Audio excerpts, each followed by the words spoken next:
Hello, my name is Kevin Tudor, and I'm one of the three hosts of Almost Major, a film podcast dissecting many major indie studios and the films they release. Every week, myself, Charlie Nash, and Bryden Doyle discuss overlooked, forgotten, or bona fide classic indie films via studio-specific miniseries. We've previously covered numerous films from Artisan Entertainment, Lionsgate Films, and New Line Cinema. Titles including The Blair Witch Project, American Psycho, Dogville, But I'm a Cheerleader, Saw, Requiem for a Dream, and Ringmaster, you know, the Jerry Springer film. Anyways, we have a fun time every week, and we hope you will join us. Subscribe to Almost Major wherever you get your podcasts. Now proudly a part of the Someone's Favorite Productions podcast network. Do you love movies? So do I. What's up, y'all? It's KB, and I love movies. Inviting you to listen to The Conversation, a film podcast where passion meets perspective and opinion. From the old school to the new, I invite a guest on to discuss the movies that thrill us, challenge us, break our hearts, or even blow our minds. There's always new episodes dropping wherever you get your podcasts. So join the conversation. We don't just watch movies. We love talking about them too. The Conversation with KB Loves Movies, a part of Someone's Favorite Productions podcast network. On me, like, right? I was trying to figure out how to get my Pamela to work. Sorry about that. Fuck you, John. Click. Hello. Click. Oh, look. Okay, so I'm adding Ryan to the call. And Sean, right? Yep. Hello. Hello. Hi, is this Ryan with Culture Shock? This is Ryan with Culture Shocked. Hi, what can I do for you today? Joan Stagger. What are you calling from? Is this some sort of Jew organization? Tell me what this is. Hello. Sean. What's up, man? Hey, Sean. Hey, guys. Hello. Oh, come on. My computer is freaking out. Jurassic Park. It's because you're so excited to talk about Jurassic Park. I mean, obviously. Man, for the record, fuck IMDb's trivia on Jurassic Park. All of them are just like the same shit over and over again. It repeated, like, I don't know if you read it yet or not, John, I didn't. but it has the same shit repeated like 4 times in one of them. Let's see, trivia. Guys, that's what happens when the internet is open to people. Anyone can edit things. Jurassic Park 3. Guys, just think, we contributed to Jurassic World making $200 million. I was thinking the exact same thing. proud. I went twice. You went twice? I did. Wow. Wait. So I take it then that you liked the movie. That's not actually the case. Why'd you go twice then?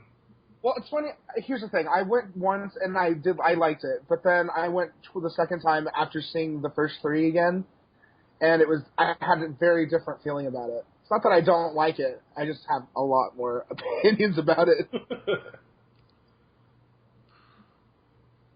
Ryan, I think you and I are going to be the ones who are defending the movie.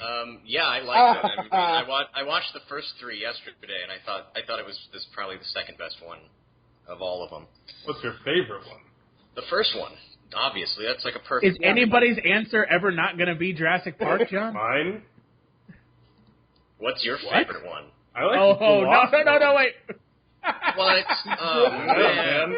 Don't go into the tall grass! The Lost World is the worst one. It's What? just the worst. No way. I hated it. Oh, my Jeff God. Goldblum, Vince Vaughn, that one balding guy that gets eaten by a T-Rex because Dude, he's Jeff trying to help. Goldblum is like the least active protagonist ever. He's like, I don't want to be here. I don't want to do this. What's going on? I don't want to do this anymore.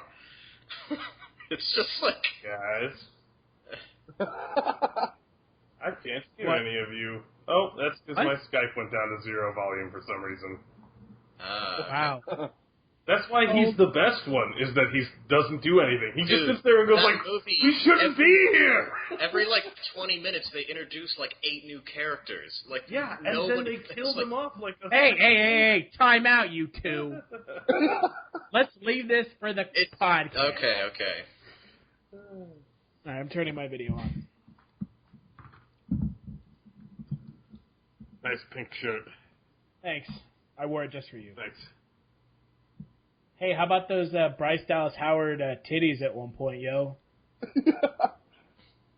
When she got ready? Or lack of titties, as far as I'm concerned. She was like, and you could see Chris Pratt just like, it ain't got nothing. She's still hot, though. I thought she looked pretty good. Yeah. I mean, but she doesn't have the she ain't got nothing upstairs. I don't know about that, dude. Her hair at the end looked ridiculous. Well, she'd been through a lot. Her hair looked ridiculous to begin with. How's that? All right. So I am recording through my end. So you don't want us to Audacity? Yeah. Okay. That's convenient. Yeah. Hang on a sec. I gotta check something really quick. Jurassic Park DNA video. Oh, come on, John. Dinosaur.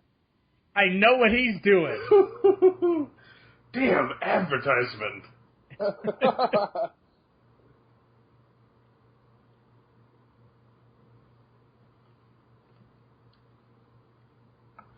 Thanks, Mercury Insurance, for making an insurance commercial about a T-Rex destroying a house.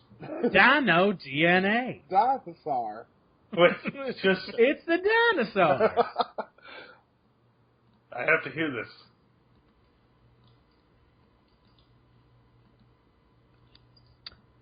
Oh, come on. I came from your blood. Oh, yeah. Okay, I'm good. Oh, by the way, Sean, this is Ryan. Ryan is one of our writers. Hi, Ryan. Nice to meet you. He's actually our token LA writer. I'm the Los Angeles correspondent. Awesome, so we're in the same Los city. Angeles correspondent for Kulturecast.com, Ryan Kosminski. Amazing. Okay. Let's call Swan. No, I'm just kidding.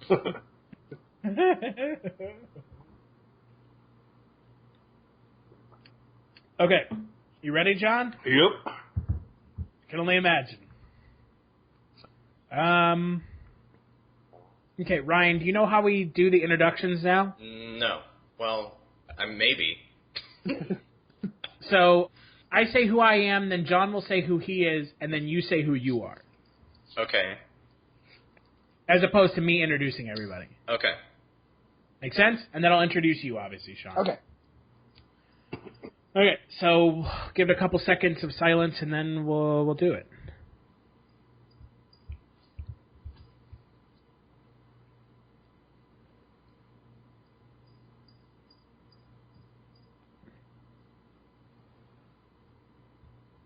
Hello, everyone, and welcome to the Kulturecast. I am Editor-in-Chief Chris Stachiw. And I'm Mr. DNA, and I came from your blood. Oh, my God. That's what all this payoff is for, John. Yep. I'm here to review Jurassic Park. Oh, God. Dino DNA.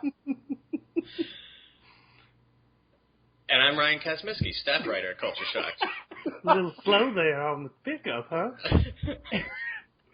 Sorry, we're all trying to wade through your Dino DNA, Mr. DNA impersonation. I'm going to talk like this the whole podcast. Oh, for the love of God. And we are joined again by a friend of Culture Shock and one of the stars of To Survive, Sean Liang. What's up, guys? Good to be back. How you doing today, Sean? It's good. I'm doing well. I have a question, Sean. Yeah, what's up? Have you seen the trailer, the little preview for a reality TV show called Alone? No. Okay, you need to look that up because it looks like freakily like the premise of To Survive. Oh my God, are you serious? But isn't it? It's on History Channel, Yeah, right? it's a History Channel reality show where they send a bunch of dudes out into the woods by themselves, woods infested by cougars and grizzly bears, and they're like, the last one to come back into civilization wins. So they actually kill off the contestants. Sounds just like... Well, now my interest is piqued Right. that they're actually killing people. So, Sean, how do you feel about, before we get into what we're talking about, how do you feel about watching 4 Jurassic Park movies in the span of, like, a couple days? Well, there's a reason I signed on for this. I love Jurassic Park. It's like my childhood, y'all. Agreed. I mean, I remember seeing this in theaters. I feel like I have like vague memories of it. So, if you couldn't have guessed already, we're talking about the Jurassic Park franchise in a whole up until this point, because with Jurassic World making $206 million its opening weekend, we're going to be talking about another Jurassic Park movie sometime in the next couple of years. It's guaranteed. Definitely. Mr. DNA's rich as fuck. Yo, Colin Trevorrow, his ticket's fucking punch now. Mm-hmm. And fuck, man. Yep. Yeah, to go from Safety Not Guaranteed, which was like a low-budget movie, to a movie that makes $200 million its first fucking weekend. Yeah, I was going to ask about that.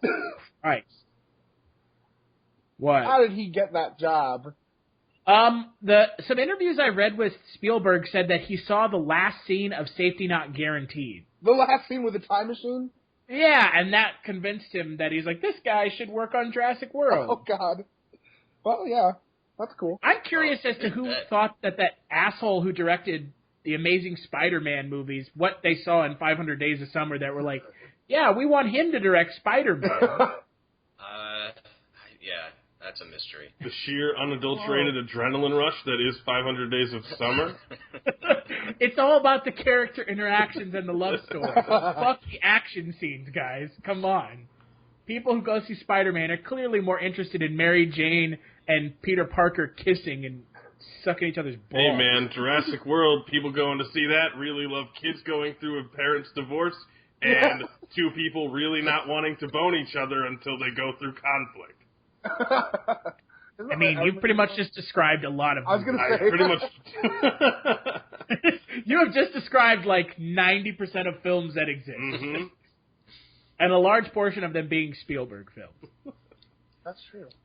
Anyways, so let's get right into Jurassic Park. I don't think the film needs really any introduction, but if you've never seen it, it was Steven Spielberg, 1993, based off of the book by Michael Crichton, and it's about a dinosaur theme park that has some early guests come to see if they can kind of give the park a good review so that they can kind of get it back up and running because it's under some legal duress. Because the guy got eaten by raptors. Yeah. And and then shit goes down because dinosaurs in a park. Sean, tell me what you thought of Jurassic Park. Oh, it's perfect, you know? I remember, well, I remember when I was a kid when I first saw it, like, you just don't realize how awesome it is. The reason why I say this is because I saw Jurassic World on Friday, and then I saw Jurassic Park again yesterday for the first time in a while, and there's a reason why Spielberg is Spielberg, you know? Like, the building, the tension, like, the storytelling, it's all so much, there's so much awe that comes with it every time you watch it, you know? Yeah, I agree. Every time I watch it, I realize more and more how it's one of the best films ever made. I have to agree. And it's based off of a fucking book, and that never happens. The book is good too, though. The book is good. The book is better than the movie. But have you read the book, John? No, but I'm assuming since almost I don't know if I've ever seen a movie that's better than the book. I mean, I think the book is better in my mind because it goes more into the science aspects of the movie. And the movie kind of streamlines the science stuff. Yeah, with the little DNA guy. Yeah, that guy, the little DNA guy literally kills like 40 pages of the book in like 5 minutes. That's an effective storytelling technique. Bravo Absolutely. to them. Well, that's one of the things that I love about that one is that it is so believable. Like, they went through the trouble, and that's why I think it helps to have that book, you know? I mean, the science of it is so detailed. The details are they make it so much more believable. And they spared no expense. Spare no expense. Spared no expense. What about you, Ryan? What do you think of the first Jurassic Park watching it again? Oh man, I mean, it was a lot of fun because I watched the 3D version because my friend's got a fancy 3D TV, so that kind of gave it like a little bit of new shine since I've seen that movie like a million times. You know, it's like I think it might have been like one of the first PG-13 movies my parents let me see in the theater, so I have like crazy nostalgic memories of it for that. And rewatching it, what's great about it is like when I was a kid, like the dinosaurs are so awesome, and now that I'm an adult, I'm like, oh, the story is like perfect. Everything in it is servicing something else. Like, I love that in that one, it's like the only one where human error is like the reason that shit goes wrong.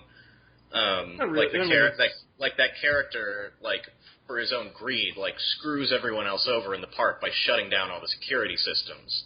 Right. It's not just like a dinosaur breaks out of a wall or something. It's like a person like caused this to happen, which I just think is like a really cool plot device. That like, you know, even if one person on the team turns bad, then like the whole place is a disaster. Yeah, I mean, I love it. I don't really know what else to say. It's like it's awesome that Steven Spielberg basically revolutionized the monster movie genre twice so far in his career, first with Jaws and then with Jurassic Park. Like, I don't know, it's just pretty amazing and magical and scary all at the same time. What about you, John? I really like Jurassic Park. I don't know if I would say it's one of the best movies ever made, but it's definitely a fun, enjoyable, awesome movie. I mean, the cast is great. Jeff Goldblum, Sam Neill, Laura Dern, Richard Attenborough, Bob Peck as Robert Muldoon is probably my favorite. You got Wayne Knight as Dennis, the dickhead, fucking greedy technician. And then you got Samuel L. Jackson, who has a cigarette in his mouth literally every shot he's in, which is just awesome. But there are things about it that I'm disappointed with. Every time I watch it, I immediately forget them as soon as I'm done watching it. But every time I watch it anew, I'm like, oh yeah, I forgot they did that. Samuel L. Jackson dies off screen without getting to like yell. Yeah, but this is before Samuel L. Jackson was that guy. Yeah, but still, he's that guy now, and it's disappointing. Yeah, but looking back on it, I don't think that's I'm not sure how it's not a fair huge problem. It's just exists, you know. The kids are not great, but that's because kids are never super awesome. And there are some logical aspects of the park that don't make any sense, but that's also not a huge deal because it's a science fiction movie about dinosaurs getting cloned. Dinosaur Park. Right. I mean, they put their emergency breaker building literally right next to the raptor cage, so that if the power goes down and all the security fences shut off and all the dinosaurs get out, in order to turn it all back on, they have to walk past the raptor cage.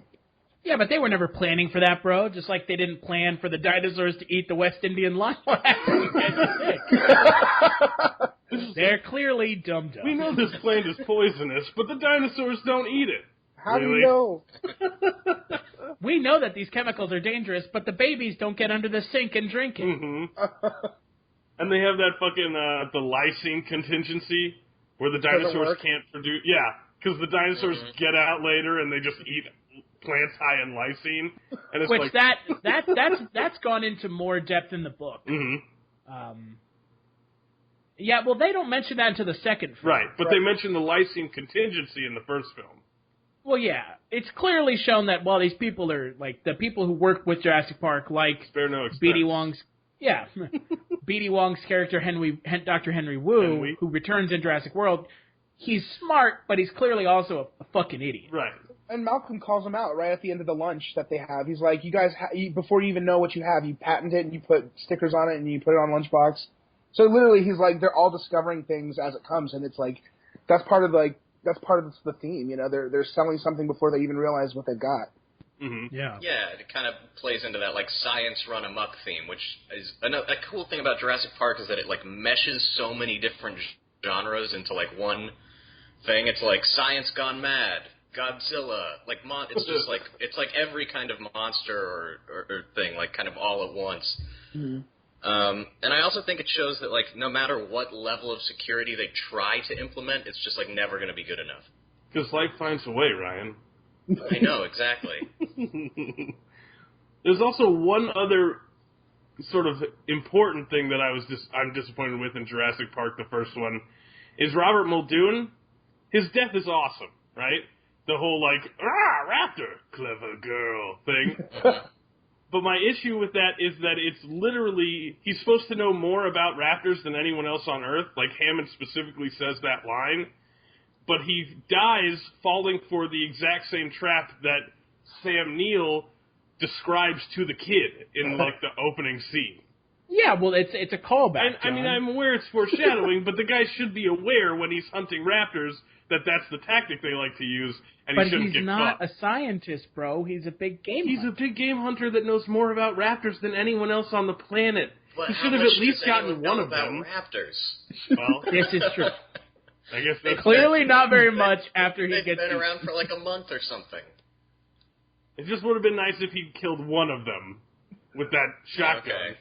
And then the other ones were, like, right behind him, and he gets to say his line. To be fair, have we ever seen a human in any of the 3 films kill a raptor with a gun? I think only one... One raptor dies. One raptor in all the films dies from a human being, and that's...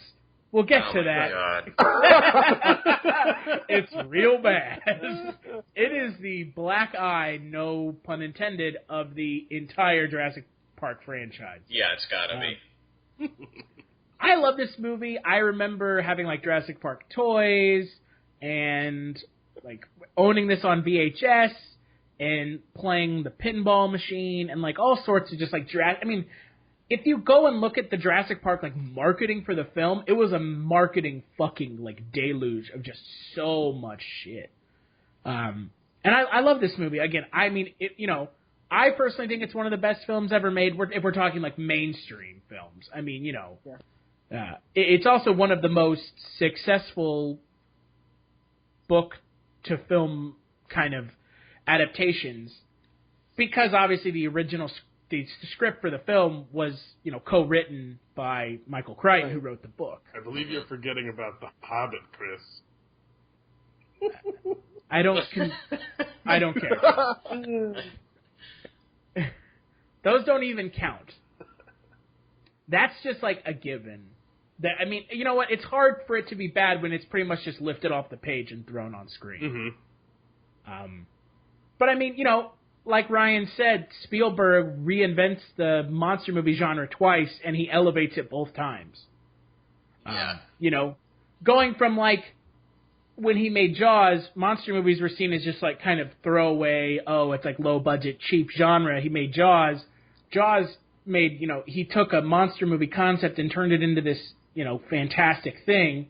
And then he did the same thing for Jurassic Park.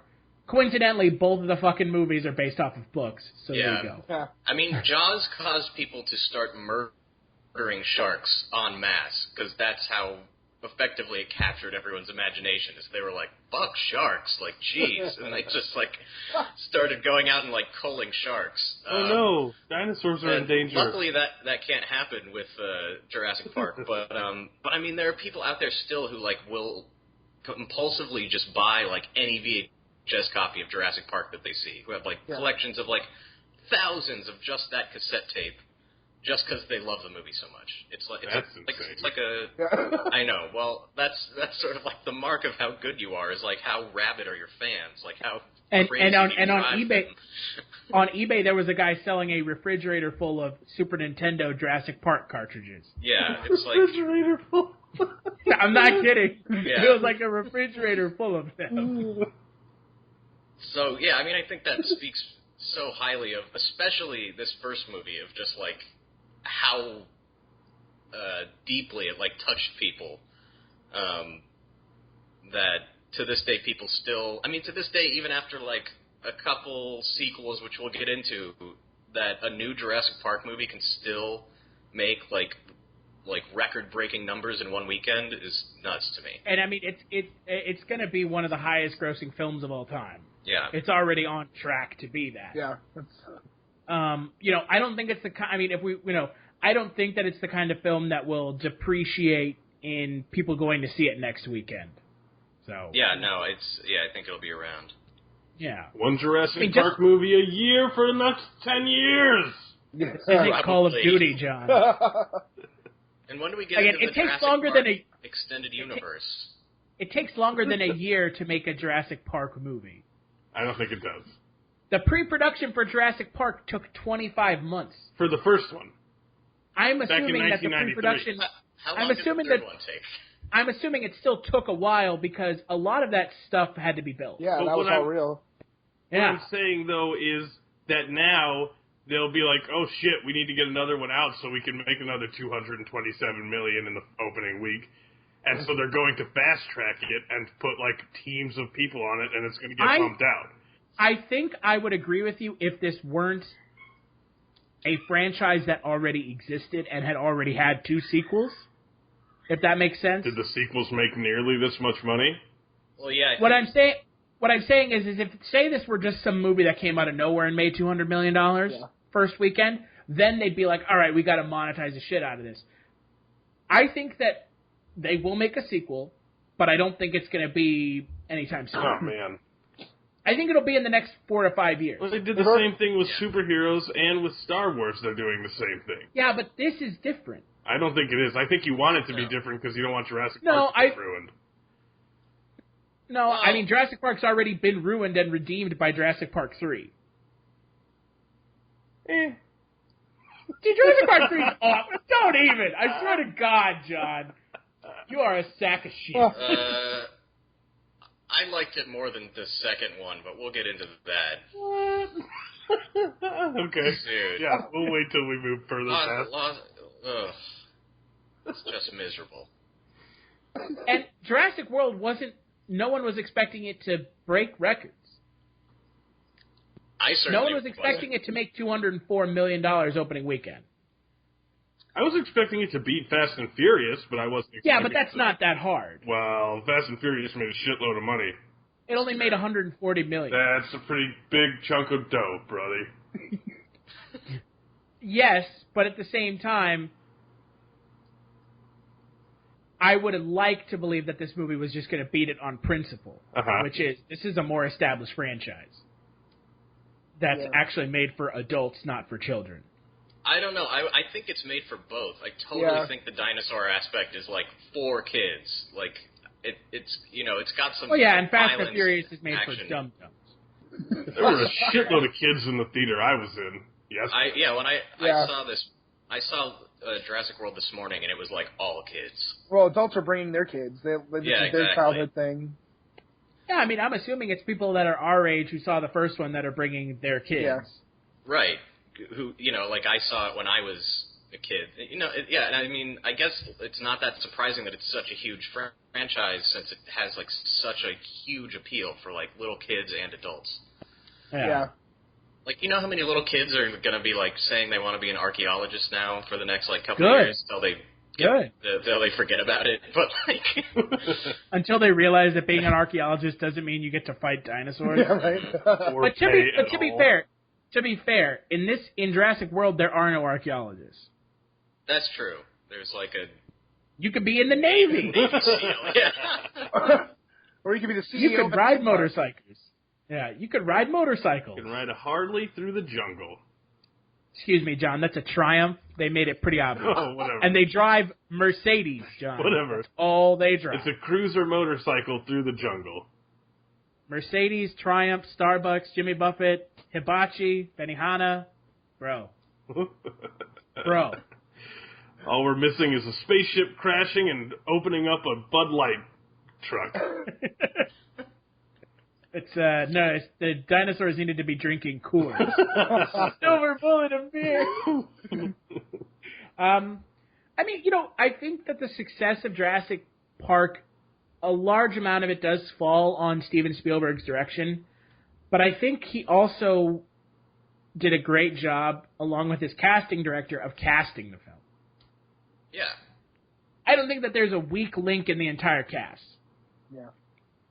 Yeah, I would definitely agree with that. Everyone's like pretty well drawn out, and the performances are good. I know, John, you said you don't like the kids' performances, but I think they're pretty awesome. Like, yeah, I like the them. scene where they finally end up back at the visitor center and they're like eating Jell-O, and the girl is like looking at the Jell-O on the end of her spoon, and she starts just like trembling. It's you know, it's awesome. Yeah. Yeah, the performances from those kids aren't bad. I have a stigma against children's characters. You just hate children. That's right. I hate children in movies too. I mean, they're always like, "Oh, my parents don't love me. Oh, my sibling is mean." They become in every movie I've ever seen where the first one doesn't have kids and the second one does. They always become the focus. Yeah, and they're the handicap for anybody that is cool. Like in The Mummy, which is awesome, which we're watching later this month. In The Mummy Returns, awesome. The Mummy Returns has that fucking kid, and it's so grating. Right, but in these movies, they're not like shoehorned in. Like the kids are pretty they're not. To the entire plot. Like no, yeah, and that's why I'm not. That's why when I talk about Jurassic Park, I'm not like fuck those children. Yeah, because. Yeah, and to be fair, they're better than all the other kids in the other three films. Absolutely. Oh, definitely. Yeah.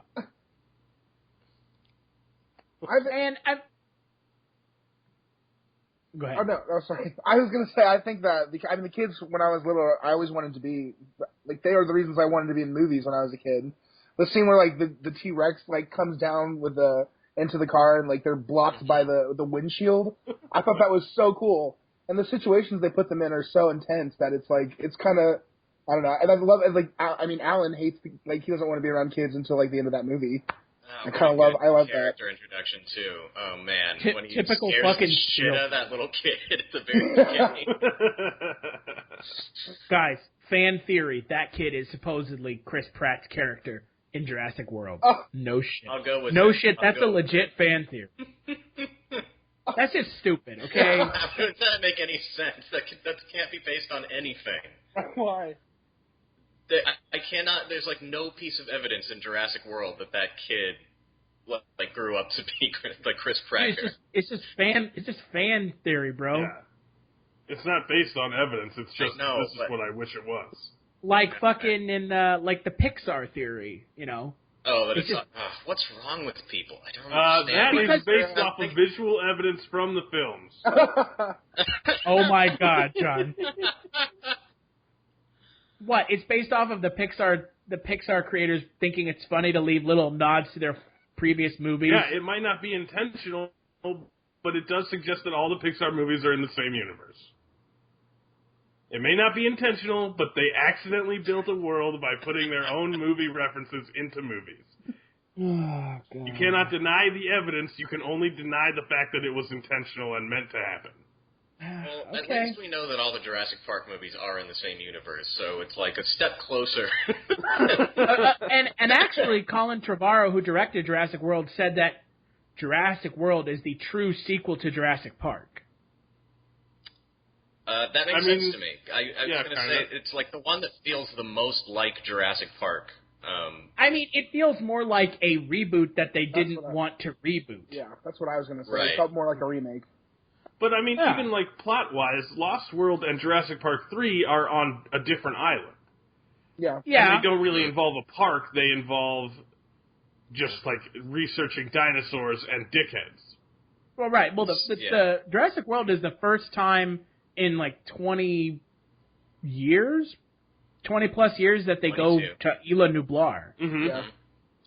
So. And I mean, I could see Jurassic World being considered, like, the first true sequel, as opposed to just, like, other stories with those characters.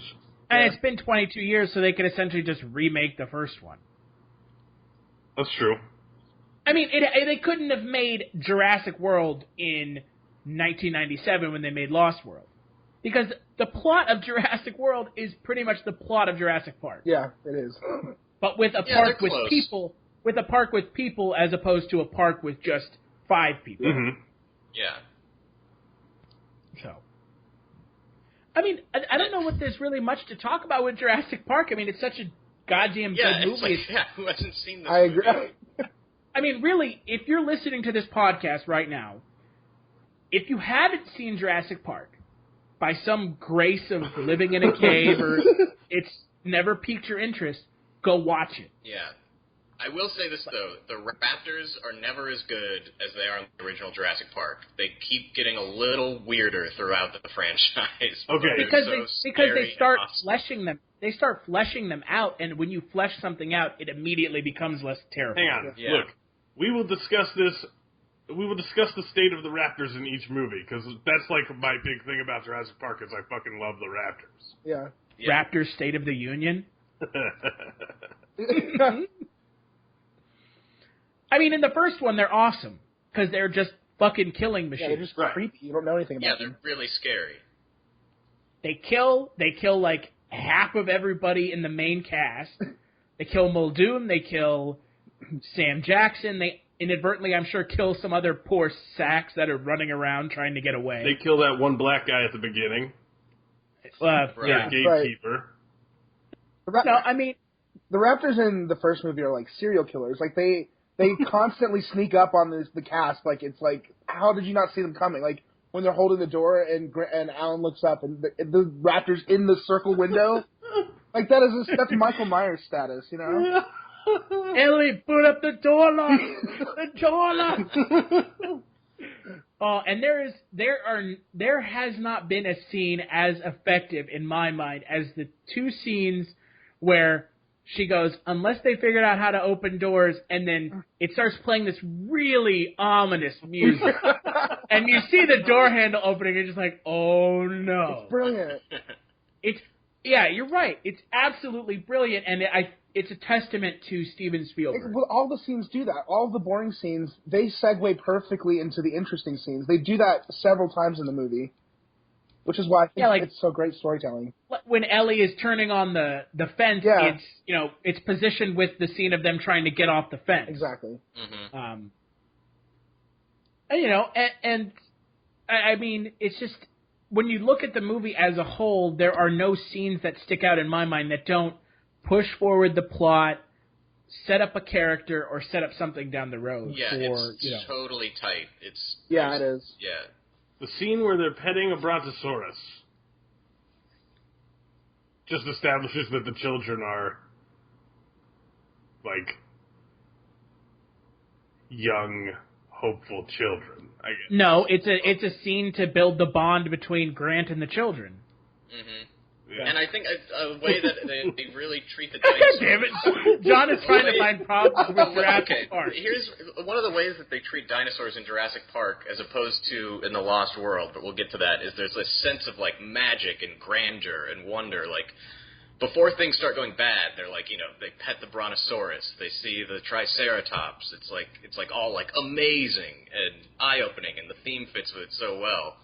And I think that's kind of lacking in the other films, and that's, Yeah. Well, that's kind of the whole plot of Jurassic World, is that people are no longer, people don't think dinosaurs are amazing now. Yeah. And so that's, like, the whole driving thing. And so it makes sense that they don't play it up as they're amazing, because... Yeah. Well, they play it up in Jurassic World more than they did in Lost World or in Jurassic Park 3. Yeah, because you'd already seen them. Well, yeah, and because the characters in Jurassic Park 3 and Lost World are all sort of like, yeah, dinosaurs are a thing, I'm here to investigate. Or, we're here to be dicks to dinosaurs. So, like, none of the characters have that perspective, except for in Lost World, the other three researchers. Right, yeah, but there's a part where they try to sort of introduce the dinosaurs like that, but it just, like, doesn't really work. I don't know. Mm-hmm. It's not the same. Yeah, I get it. And I'm going to go out on a limb here, and the more we talk about it, the more I kind of realize I'm tempted to make this statement, but I don't want to, because I feel like, I might be overlooking something. But I think personally Jurassic Park is my favorite Spielberg film.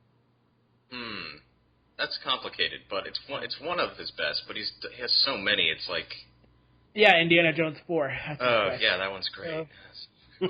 War of the Worlds, bro. Tom Cruise fighting aliens. The best. Indiana Jones 1? Yeah, but, that was him teaming up with Lucas. True. I mean, I love that movie. I love the second one more. And yes, I will fall on the sword for Temple of Doom as my favorite. What? Crusade is the best one. Sean Connery, man. I like Crusade too. But if we're talking about pure Indiana Jones, Temple of Doom. Yeah.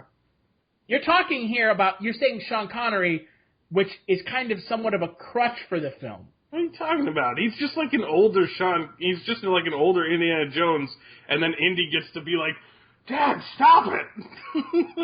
Yeah, I mean, that's great, but I'm talking about like pure Indiana Jones adventure. It doesn't get any better than Temple of Doom. Yeah, first one beats Temple of Doom, the first one's better than Temple of Doom, yeah. Yeah, for me it goes Last Crusade, Raiders of the Lost Ark, and Temple of Doom.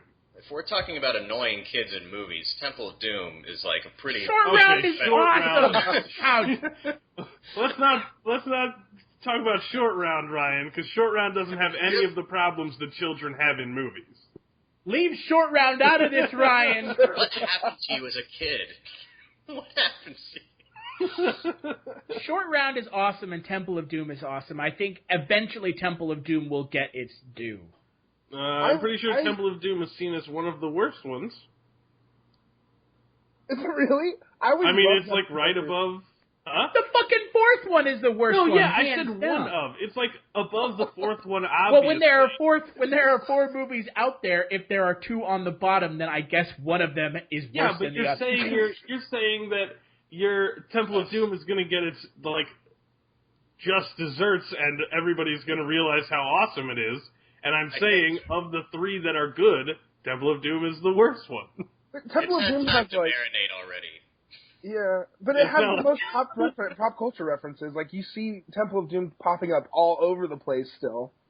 That's because it has the goofiest shit in it, like cheese, monkey brain.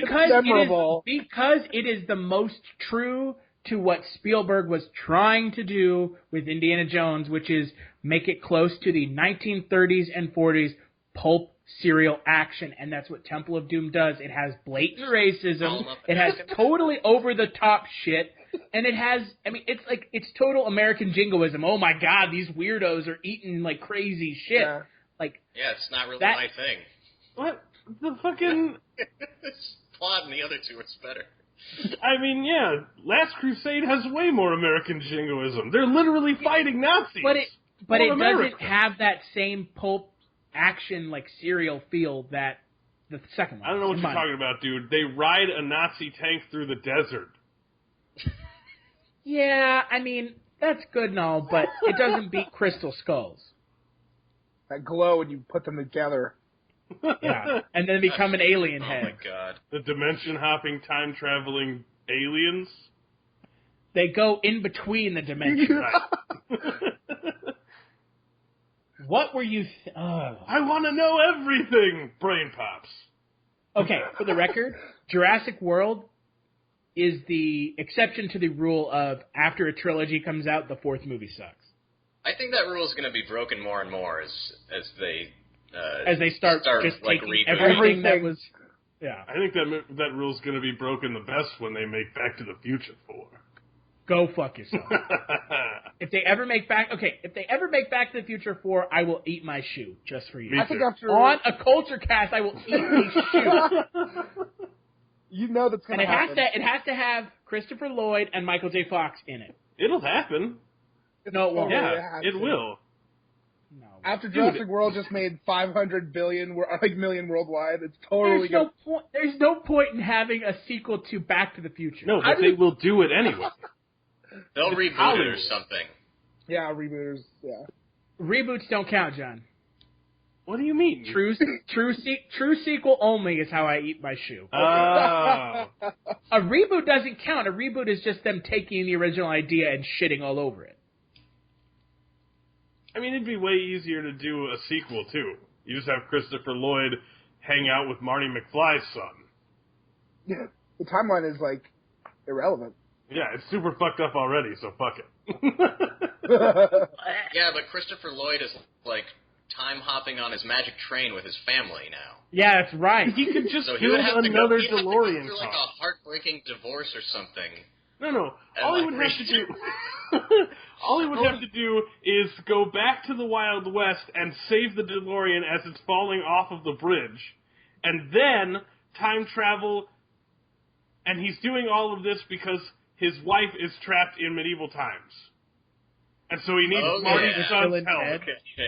So he needs Marty's son's help to go back into medieval times and save his wife and 2 kids. But what is that? But that is not interesting because the third Back to the Future movie is the worst one. Oh, whoa! It really is the worst one. No, it's... Whoa! Oh my God! This is a real nerve we've touched here.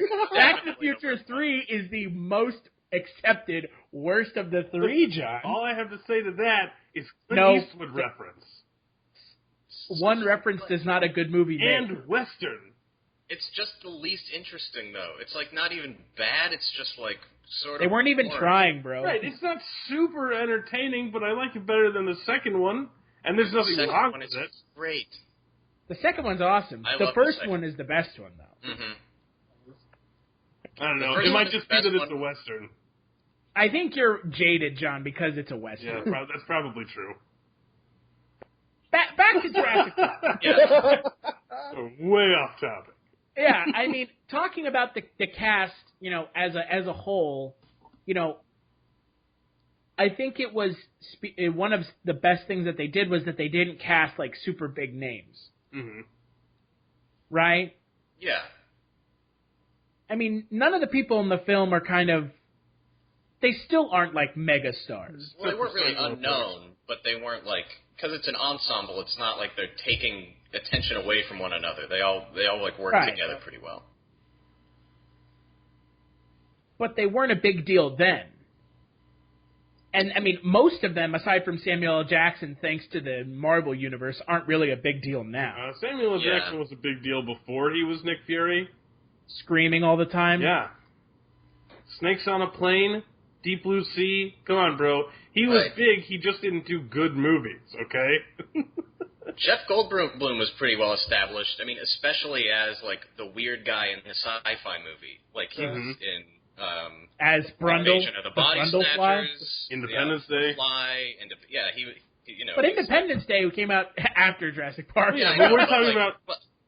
But like, starting in the 70s, he was already cast in this kind of role in, like, sci-fi movies. But it's not like they were casting Tom Cruise in Jurassic Park, or Arnold Schwarzenegger. Well, it's not like... Which, by the way, James Cameron almost bought the rights to Jurassic Park, and he almost made a movie that had Bill Paxton as Malcolm. Oh, whoa, I would watch the fuck out of that. That would not have been good. Use a DeLorean and make that happen. Oh, and you want to know who he would have cast as Grant? Doesn't matter. Bill Paxton. Guess. Guess early 90s James Cameron, who would he have cast as the main role in his film? Timothy Dalton. I don't know. Arnold Schwarzenegger. I was... As Grant? Yeah. I was going to say that, but it seemed impossible. Like, and Charlton Heston as Hammond. Arnold Schwarzenegger could have pulled off Muldoon. No, I'm looking at I'm looking at IMDb, unless someone made it up on IMDb, but it says he said it in an interview. Arnold Schwarzenegger could have pulled off Muldoon. Yeah, but come on, you don't waste a talent like Arnold Schwarzenegger on a bit part. Well, you would have made Muldoon bigger, which would have been cool, because Muldoon is arguably the coolest one. Even though he gets wrecked without doing anything.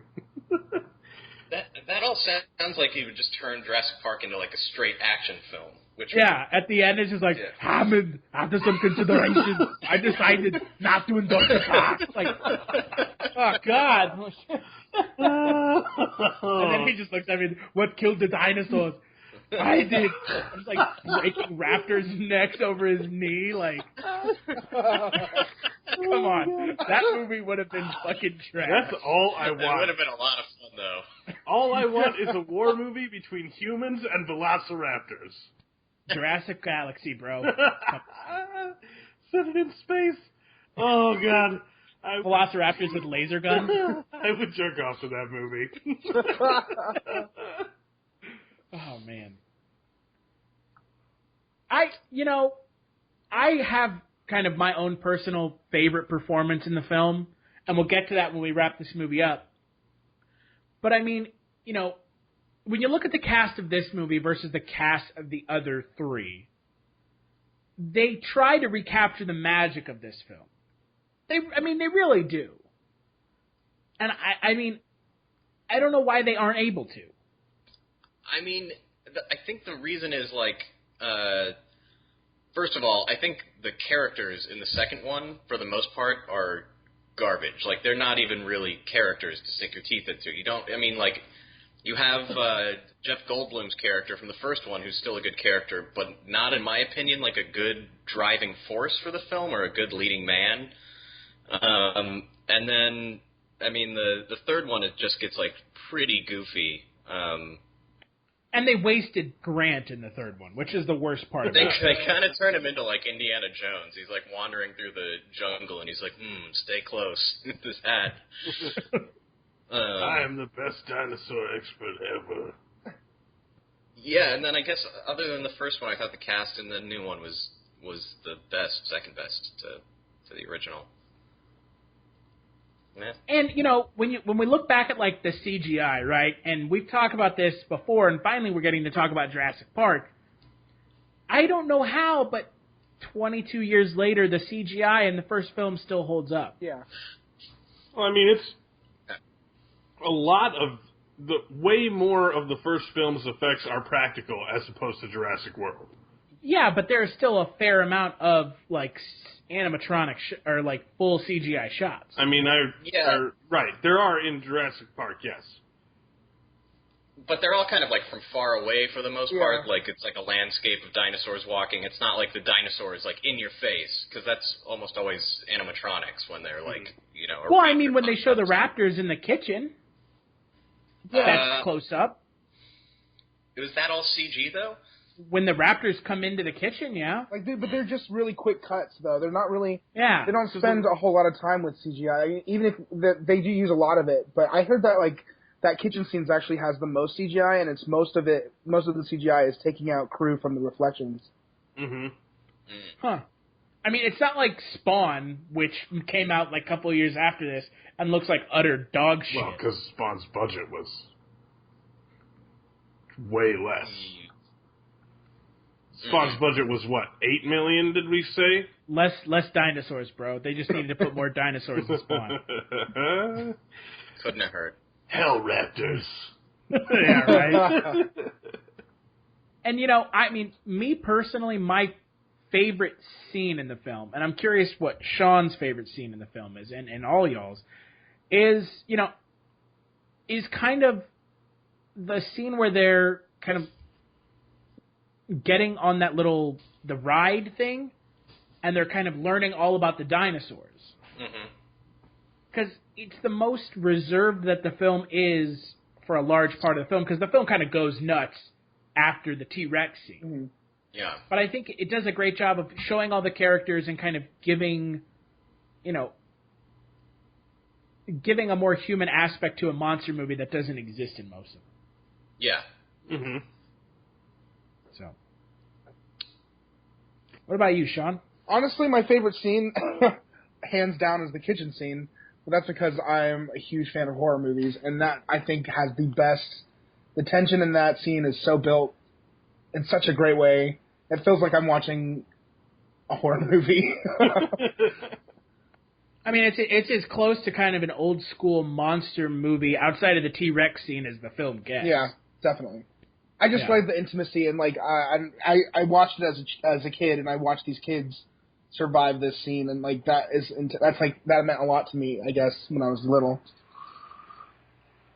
What about you, John? If I have to pick a favorite scene, I'm gonna go with the one where Dennis meets Dodson at the restaurant. Dodson! We got Dodson! Nobody cares! And then he puts the shaving cream in his hand and then just puts it on the pie because he's a total asshole. And he's like giggling to himself the whole time. That makes Dodson pay for it. Uh-huh. Yeah. And Don't get cheap on me, Johnson. I like that hat. What are you trying to look like, a secret agent? Like, every line in that scene is awesome. Yeah. And I just think it does a really good job of sort of introducing the antagonist human. Yeah. Yeah. Who, he inadvertently causes everything. Yeah. I don't think it was his intention to make the park go nuts. No. He's just stupid and... Well, I think, he just didn't care either. Like, he's just completely selfish. And he did, they make a point to say the raptor cage is still on. And what it is he opens up like a lane for him to get from the command center to the dock really quickly. And he leaves everything else on, and the reason why everything else shuts down is because in order to fix it all, they go and manually shut down everything. Mm-hmm. Which is like, hey, the raptor cages are still open, so all we have to do is not move when a T-Rex is around to shut everything down. Oh, guess what? The raptors are out now. Yeah. Because the raptors had been testing the electricity. Mm-hmm. That's right. Which was another just like total, like, it would be in a lot of other films a total throwaway line. Right, right. But it So sets tight. up, everything in this movie is like a well-oiled machine. Yeah. It is totally like that handmade watch of a film. Like, everything has a purpose and everything kind of spins in the right direction for a point. Yeah. Mm-hmm. What about you, Ryan? I was going to say I always really love when Dennis gets iced by the Velociraptor, or the Dilophosaurus, like when his Jeep, like, goes off the trail, and they start, like, jumping around him, and he's, like, tries to play fetch. He's like, go get the stick. Whatever. Stupid dinosaur. It's like he doesn't even know what it is. And then it just blinds him and kills him, and it's just, it's funny and it's satisfying, because he's such a dick. What do you want? You want food? Ryan, I don't have any food. Yeah. They didn't know what they were doing, Ryan. They were just scientists playing with a loaded handgun. I know. That They thing was didn't heard any of it. Yeah. And you know what? And for an action film, action sci-fi, I don't even know how to classify this movie. It's Jurassic Park. It is so quotable. Yeah, the script is great.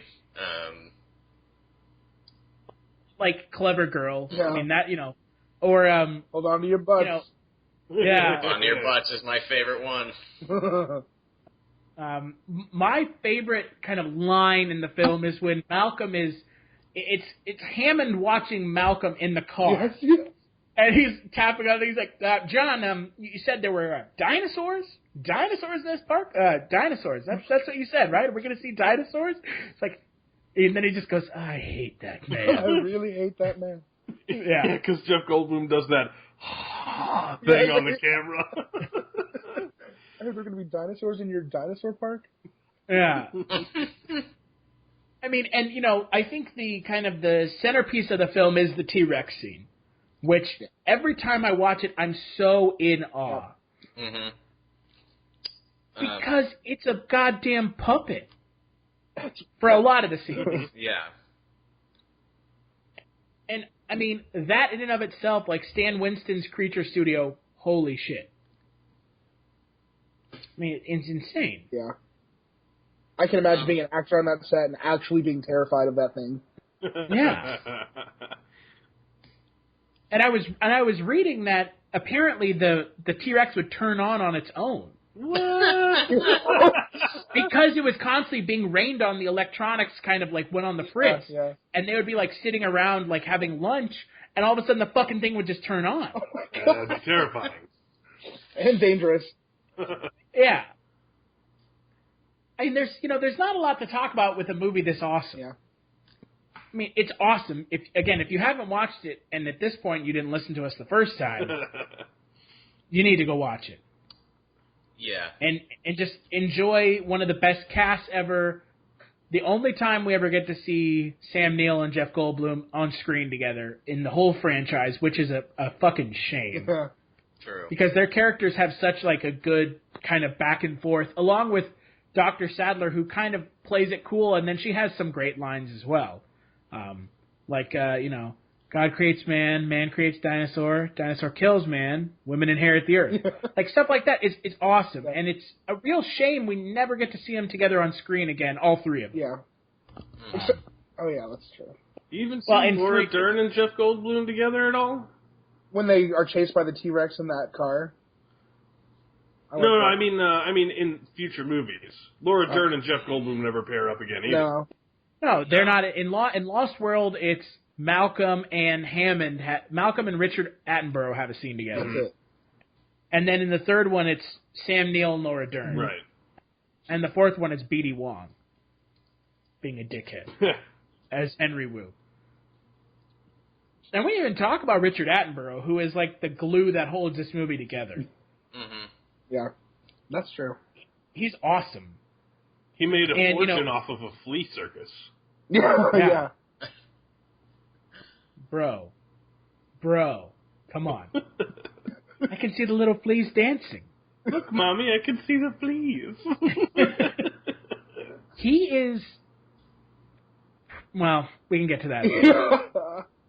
We can get to that at the end. But he really does make this film better than it could have been. Because he lends a gravitas to the role that I think needed to be in the role, if that makes sense. Mm-hmm. Mm-hmm. Because he's such a well-established actor and director, obviously, because he won the Directorial Academy Award for Gandhi, which is why Spielberg cast him in this movie. Well, yeah, I also just really like his character of, like, this, visionary who's, like, not afraid of the potential risks. He just, like, wants nothing to get in the way of his, like, grand vision of the future and how he's going to change the world. And, of course, that comes back to bite him in the ass. But he plays it really well. He's going to change the world in the most, like, totally just monopolistic way. I'm going to let people see dinosaurs. Right. You could have been curing cancer, like, using your InGen, which I think in the book is integrated genetics. Forget what the actual full name is. I don't remember. They spend their fucking time making walking dinosaurs as opposed to curing cancer, figuring out the next, way to solve world hunger. It's let's make dinosaurs and then have them in a park. Well, yeah. You can't make money making food for poor people and cancer treatments for people without insurance. So you can make money making dinosaurs and charging people tickets. An arm and a leg. That's my favorite aspect of the Jurassic Park franchise that they kind of touch on in each of the films. In the first film, Hammond is like, I don't want this to be a, like, rich people only thing. And then in the second film, it's, well, we've scrapped the park altogether. We're putting it in San Diego. Yeah. The third film is like, is this Jurassic Park or is this a movie about dinosaurs? Yeah. And then the fourth film, they have the final park. So I actually really like the progression of the idea, the notion of Jurassic Park a lot as well. Mm-hmm. Because I mean, ultimately Hammond had the best intentions, right? But the best intentions often go astray because, dinosaurs are just too dangerous, man. They should just leave it alone. Chaos theory, bro. Nuke the island. That's what happened in the book. Did it? Yeah, at the end of the book. I'm right, right, Ryan? I don't remember. It's been a while since I read the book. But I want to that say would be like a thing that makes sense to do to this island. Yeah. Right. I mean, I'm like 99% sure that they essentially do like hammer down on the island. They just like fucking level it. Broken arrow. or what is it? That's what they call it in Cloverfield. Operation Hammer Down. Whatever. I don't know. I was wondering because at the end of the first one. Do what? You go ahead. Go ahead, Sean. Oh, okay. Well, I was just thinking. About at the end of the first movie, they see like pterodactyls. Is it the first one where they see like? Or no, maybe it's like the third one. That's where the pterodactyls were flying off. Mm-hmm. But in the third and Jurassic World, they're like shooting them down before they can get too far. I just thought like that was I don't know, because I always wondered like when I was a kid, how the hell are they going to stop them from flying to to America? Because we've separated a herd of flying dinosaurs that eat meat from the sky that allows them to go wherever they want with a thin glass wall. Yeah, exactly. And by the way, it was a good idea to make flying dinosaurs because we have a hard enough time controlling the ones that are on the ground. Right. Also, let's fill the ocean with giant alligators. but yes, I was correct in my remembrance of at the end of Jurassic Park, the book, they napalm the island. So there you go. So we started something last week on the podcast that the podcast hasn't aired yet due to some technical difficulties, but we'll talk about it again this week. Where I look at the Rotten Tomatoes score, the critics' consensus, and we kind of ponder what that means in regards to the general consensus of the film. And how dumb people are. What the tomato says on Jurassic Park. Jurassic Park is a spectacle of special effects and lifelike animatronics with some of Spielberg's best sequences of sustained awe and sheer terror since Jaws. What's the percentage? 93%. Yeah, okay. Yeah, I mean, I think that's, certified fresh, certainly. But also, yeah, like we said, it's a classic. And I think any critic who doesn't agree with that maybe just doesn't even like thrilling movies. I don't know. It's like... Yeah. I don't like it when my heartbeat gets over normal. Right. And it has eight rotten reviews. So there was clearly someone out there who was a total shitbird. Yeah. I mean, yeah. Well, the rotten reviews I'm seeing so far are people bitching about it being in 3D. Oh, so that's like for the re-release. Here we go. So here is Terrence Rafferty for The New Yorker. Whatever. For all the ingenuity of the movie's engineering, Jurassic Park doesn't have the imagination or the courage to take us any place we haven't been 1,000 times before. It's just a creature feature on amphetamines. What the when fuck did he write is he that? talking about? Yeah. I'm not sure. I'm trying to look. I can't remember a movie that came before this that took us to a theme park with dinosaurs. Exactly. We have someone here from the Mountain Express, which is a newspaper in Asheville, North Carolina. Yes. Great effects, a dime's worth of headache-inducing story. Sometimes I just wonder, like, what it's like to be someone else and go into a movie as good as Jurassic Park, and just for whatever reason, your, like, lens is just like, smeared with shit or something. And you're like, this sucks. Everything sucks. Like, well, and here's my favorite bad review. The problem with the film, plain and simple, is that it focuses all of its energies on the dinosaurs themselves. Okay. First of all, no, it doesn't. And Right. second of all, what the fuck did you want from a movie called Jurassic Park? Rather spend more time talking about Dr. Grant and Dr. Sattler hooking up? Yeah, right? I wanted a film not about dinosaurs, John. Oh, I'm sorry. With a movie like Jurassic Park, I was hoping it would tell a story about a mutiny on a slave ship. Oh my god. Coincidentally, Amistad is about dinosaurs. I never would have guessed. So let's kind of wrap this up. Starting with Sean, skip it, watch it, and your favorite performance from the film. It's hard to choose. Like you guys said, it's an ensemble movie. They all work so great together. So I'm going to go with Joseph Mazzello, who played Tim, because when I was a kid, I watched this probably when I was like 4, so a year after it came out, and I wanted to be that kid, man. And he hasn't done a whole lot. No, he hasn't done a lot. He was in The Social Network. That's a good movie, John. I don't know what you're talking about. I just like that character. And you would say watch it, yeah? Oh, absolutely watch it. Nah, skip it. This movie's about dinosaurs. I was expecting it to be something about something else. What about you, John? Definitely watch it. It's definitely one of the better movies, especially for, like, monster movies. Best performance, I'm going to go with Bob Peck. Robert Muldoon, the character, is essentially the Boba Fett of Jurassic Park. He's billed as a super badass, and then when it comes down to it, he gets wrecked for convenience. But he's billed as a super badass, so the whole movie you're like, oh man, Robert Muldoon, you're a fucking awesome dude, and then, clever girl. And you know that Bob Peck walked down the street and people came up to him and said, clever girl, to him all the time. And he was probably just like, make this shit stop. What about you, Ryan? I'd say definitely watch it, and I'm going to go with Sam Neill, if for no other reason than his opening, where he scares the shit out of a little kid by explaining how a raptor would go about killing you slowly, because I just really love that monologue that he gives to that kid. You mean where he scares the shit out of Chris Pratt?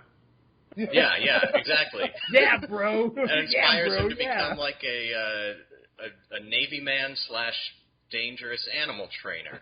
Well, that's the fan theory, is that in that scene he gained respect for the raptors, and that's why his character says respect on. Like, people, stop grasping at fucking straws. Yeah, stop telling me this. I don't need to hear any more about That's this. how In the words of the great Christopher McDonald, God damn you people, go back to your sand. Yeah. I'm going to say watch it. Again, if you haven't watched it, I'm sorry. Yeah. I mean, if you haven't watched it, it's probably because you're just now being born. Yeah. My favorite performance, oh, shit. I am legitimately surprised you guys didn't pick Ian Malcolm, Jeff Goldblum, or Martin Ferrero as the lawyer. No, I'm just kidding. No one was going to pick him. Never. I mean, he does a good job as the lawyer. Yeah. It's just not a great character. We're going to make millions. The only one on my side is the blood-sucking lawyer. For me, oh, shit, man. Okay, I'm going to go with John Hammond, Richard Attenborough. He really, in my mind, makes the film kind of just his performances as kind of like a crazed Walt Disney. Mm-hmm. Because Walt Disney was such a sane guy. Yeah. We need to get this Kulturecast brought to you by Disney. We don't say anything bad about Walt Disney on this podcast. Not that he was an anti-Semite. Oops, I let one slip. I mean, Richard Attenborough is essentially Walt Disney who doesn't care about like the risks, like you said, Ryan. Mm-hmm. And he's just, in my opinion, he's my favorite performance. Every scene he's in is one of the best scenes in the film. So, speaking of Richard Attenborough being on screen, one time, let's talk about Lost World. Oh God. The sequel to Jurassic Park, otherwise known as The Lost World Jurassic Park, came out in 1997. Spielberg took a 4-year sabbatical after making Jurassic Park and Schindler's List back-to-back. Took a 4-year sabbatical, came back and directed Lost World. Script was not by Michael Crichton this time. It was completely by David Coep, who helped write the first one. It's about Ian Malcolm trying to save his girlfriend, played by Julianne Moore, from the dinosaur island that is Site B, where they made the dinosaurs for Jurassic Park. And they have to, like, fight off the InGen guys that are there. So, because I'm curious, Ryan, we'll start with Ryan first, because I can hear him kind of seething away. Uh-huh. Ryan, what did you think of Lost World? You know what? When it came out, I remember liking it just as much as the first one, and I hadn't really seen it since then. And I went into it, and I gotta say, like, I kept thinking to myself, I hate this, like, as it was happening. Just going, like, what the hell? Like, 'cause I just watched the first one, and I was just like, I think it's a mess. I think it has some truly great Steven Spielberg sequences in it, but they're not really connected by a very strong through line. It's just kind of, like, all over the place. It feels like every 20 minutes into the movie we're introduced to a new cast of characters that could have been their own movie. I don't know. It's like, we can get into it more, but I don't like it very much. What about you, Sean? You know what's funny? I think out of all of the Jurassic Park movies, I've probably seen this one the most. I used to watch this at my dad's restaurant when they were closing down on all the TVs. So stupid. But I can't say I don't like it. It was almost like you were watching it in IMAX. Exactly, before IMAX was a thing. And, but I don't know, I agree it is kind of disjointed, and I still, those Spielberg scenes, like the camper scene is just... The camper scene is great. I love it. I don't know, I agree though, it is a little, and then suddenly they're in San Diego, I don't know. I just like those elements separately, but not together. All right, John. Okay. Do it. Drop the bombshell, Okay, bro. listen. Drop the TMNT3 bombshell. Listen, you guys have to let me talk, okay? I'm going to say some stuff, and there's a lot of stuff that I have to say, and so you can't interrupt me. I like Lost World the best. Okay? So, there's a lot of reasons. Holding my tongue. Technically speaking, there's some really cool transitions in the film. In the very beginning, when the mom of the rich girl that's getting attacked by compies, like, screams. I do love this cut. But Right, it cuts immediately to Jeff Goldblum, like, yawning in a taxi cab back in San Diego. And it does a couple of those cuts throughout the whole movie, and I really like how that's all edited together. Second, there are far more weak characters in this movie, and the plot points aren't as tightly connected together. But the characters that are good are fucking awesome. Pete Postlethwaite as the essentially Muldoon stand-in for this movie is... You mean Muldoon who can actually get the fucking job done? Right, he sucks. Go on, He sorry. what? Okay, his character is really awesome as a dickhead. Then you get Peter Stormare, the alcoholic mercenary that likes to electrocute compies until they slowly eat him for like 5 minutes. And you got Richard Schiff, who's like their technical expert that keeps building fucked up shit. Okay, I want to... awesome. The guy who electrocutes compies is in, like, literally 2 scenes. He electrocutes a compy, and then he gets killed. Like, who is he? Why is he awesome? I don't understand what you're talking about. He's in, like, 4 scenes, okay? He's like the second in command of Pete Postlethwaite's dudes. Uh-huh. And then when Vince Vaughn lets all the dinosaurs out after they trap him, the only reason Vince Vaughn got in is because Peter Stormare was drunk and passed out. And so when Pete Postlethwaite gets back to camp, he's like, I'm never leaving you in charge again.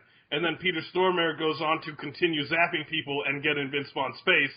And then he drops his shotgun as he rolls down a hill because a compy pushes him down a hill.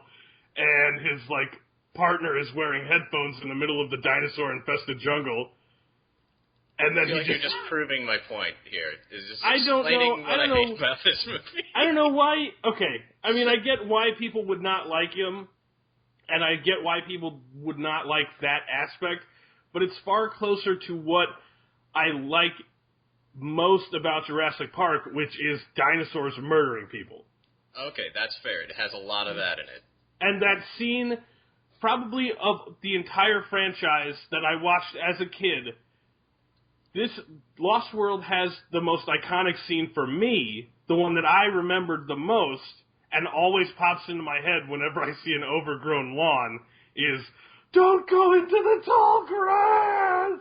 And then the raptors, like the shot from above, as all the people run in a straight line through the grass, and all the raptors converge from different locations, making little tracks in the grass. I love that scene. Yeah. And so, while the movie as a whole probably, definitely isn't as tight or as, well put together and definitely has weaker characters, I think the good parts are better than the good parts of the first movie. And so I can overlook the parts that I don't necessarily like about Lost World and say that it's my favorite because it has a lot more dino murder, death, brutality, tearing Richard Schiff in half after he saves everyone else. Awesomeness. I wish Vince Vaughn had died, and I wish the black chick that is Jeff Goldblum's daughter had died. Also, I want to bring this up. Like, Vince Vaughn is there, and he's like, well, he sent with a backup plan. And they're like, me. Backup plan? He's like, me. And when he said that, I was like, what does that even mean? Who are you? What are you going to do? Well, they don't explain that he's like a Greenpeace dude. Right, they explain it after the fact. But I also don't understand how setting all the dinosaurs free is like any kind of plan to get off the island. No, It's not to get off the island. It's just so that the guys don't take the dinosaurs. Right, he's there to stop the collection team. And by the way, that scene is fucking awesome, where they're collecting the stampeding dinosaurs, and they have those cars with, like, the net guns and the little, like, deep-sea fishing rod hooks. I mean, I was watching it and I was like, man, they got a lot of toys here. There's a lot of toys going on in this scene. Yeah, I guess it does have some awesome stuff, like I said, but it's like, as a whole, it also has so much bad stuff that's just not even connected. I don't know. I was finding myself really disliking it as I watched it. Mm-hmm. And yeah, because it's also sort of got like a lot of nonsense babble at the beginning to get you started off, like Hammond calls in. That part's awesome. I don't know what you're talking about. Well, I feel like that's because they're retconning the first one. And no, so they have to do they're trying to build on top of the first one. Well, they have to retcon it and explain, we had a second facility, the dinosaurs are free. That's not really retconning. Well, not retconning, but it takes a lot of exposition at the beginning. Yeah, it's building on top of, it's explaining something that didn't even need to be explained. Right. Yeah. It's not like anyone was asking where did they make the dinosaurs. We just assume that they make the dinosaurs in the lab and they let them go free. We're assuming they make them on Isla Nublar, but then they're like, no, we had this other island that's just dinosaurs roaming, which is a fucking terrible idea. Well, that wasn't intentional. That was where they kept all the babies, and when they had to book it out of the first island, they, in order to leave the dinosaurs with the ability to not starve to death, they let them all out as they left. Mm-hmm. And they expected them all to die anyway. Right. Like, not be able to reproduce. So my thoughts on this movie, by the way. I like this movie. I'm with Sean. I have seen this movie more than I have seen Jurassic Park. Which maybe jades my opinion on this film a little bit. But I like the Malcolm character in this movie. I don't like him as much as he is in the first film, obviously. Mm-hmm. And I agree with Ryan. Ryan was we talked about this a little bit before we started the Kulturecast. Ryan was talking about how Malcolm, or maybe it was on the cast, I don't remember at this point. It's all kind of just melded together. Ian Malcolm doesn't want to be there. Mm-hmm. At all. He's literally only there to try and get Julianne Moore to leave. Yeah. And I like that about his character, that he's like, I don't want to be here. Yeah. It's awesome. Yeah. But I will say that this movie has my least favorite actor in the entire franchise in it. Who? Well, it's tied.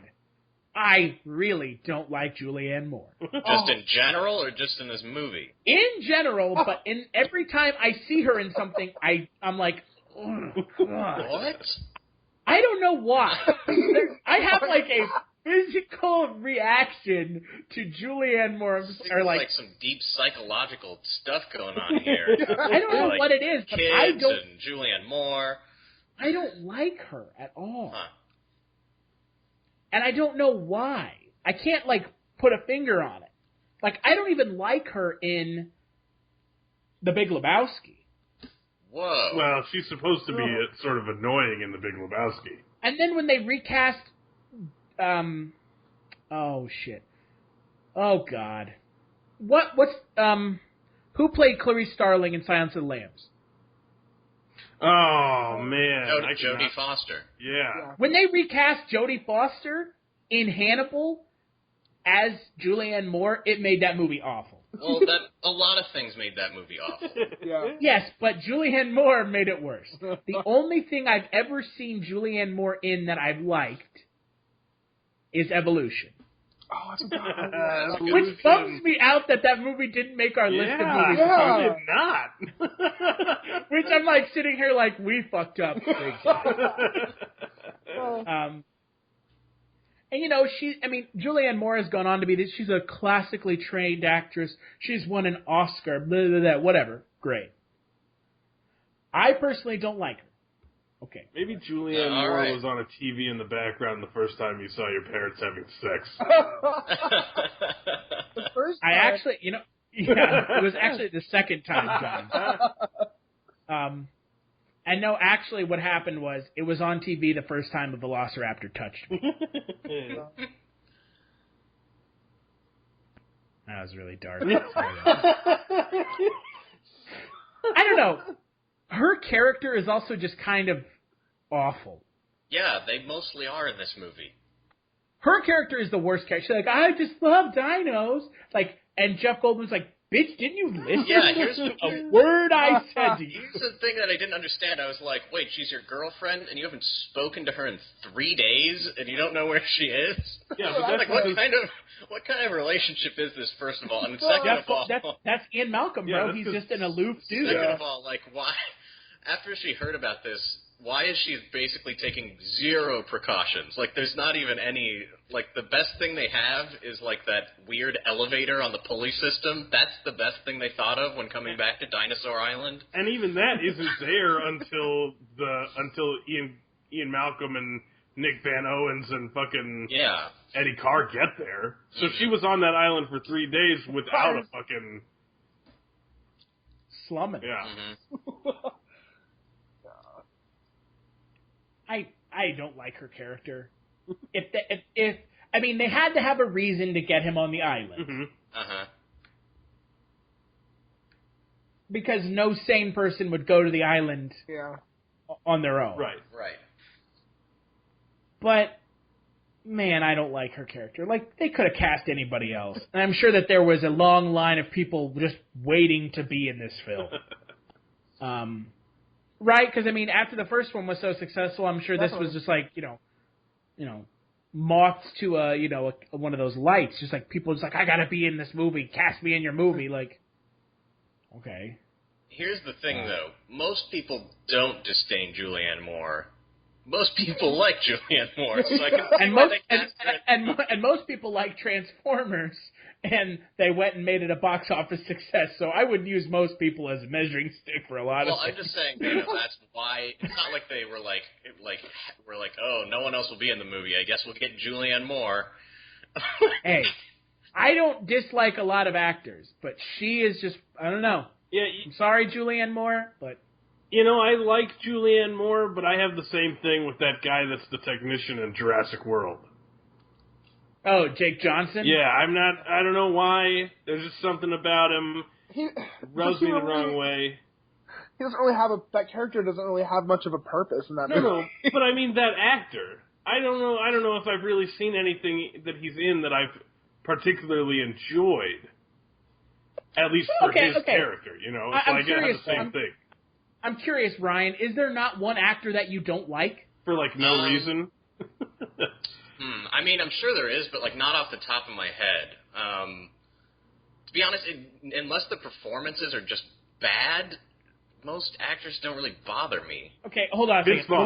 We'll let you think for a second, and I'm going to ask Sean, because I'm sure Sean has an answer immediately. Sean, your least favorite actor for no reason, go. Okay, I think it, for a while, and I think it still is, Sarah Jessica Parker. And she's good, she's talented, but I just don't like her. That's because her face looks like a foot. There's something I think I saw her in, my favorite movie I saw her in was, Family Stone. And I just hate that character, so maybe that's why I don't like her. But I think she's talented, but I just can't. I get so mad when I see her. Whenever you see her and Matthew Broderick kiss, it looks like Matthew Broderick's just getting kicked in the face. Okay, Ryan, you've had some time to think. Honestly, nothing comes to mind. Do you like Vince Vaughn? I don't mind Vince Vaughn. I don't like him in this movie. In fact, I hate his performance in this movie. Right. Guys, if you've learned anything about Ryan Kosmiski in this Kulturecast, it's that Ryan doesn't dislike anyone. Yeah, I'm a friend to all. So T-Rexes, Compsognathus, Velociraptors, if you're looking for a friend, Ryan Kosmiski is your friend. At least until you eat him. Yeah. If they were at the door in like a prop mustache and like a toupee, he would open the door and let you in. And I'm getting a lot of awesome visuals for my Jurassic Park parody. Yeah, excuse me. I'm here to check your water main. Yeah. Like a fucking velociraptor with like a little tool belt, like a fake beard and a mustache. One of those little yellow construction helmets. Yeah, sir, we're here to check your the gas main down the street. It's leaking. Want to make sure there's nothing in here. Yeah. Oh yeah, sure. Come on in. Oh man. Apex Predator. You know, I kind of agree with Ryan a little bit that the movie is disjointed.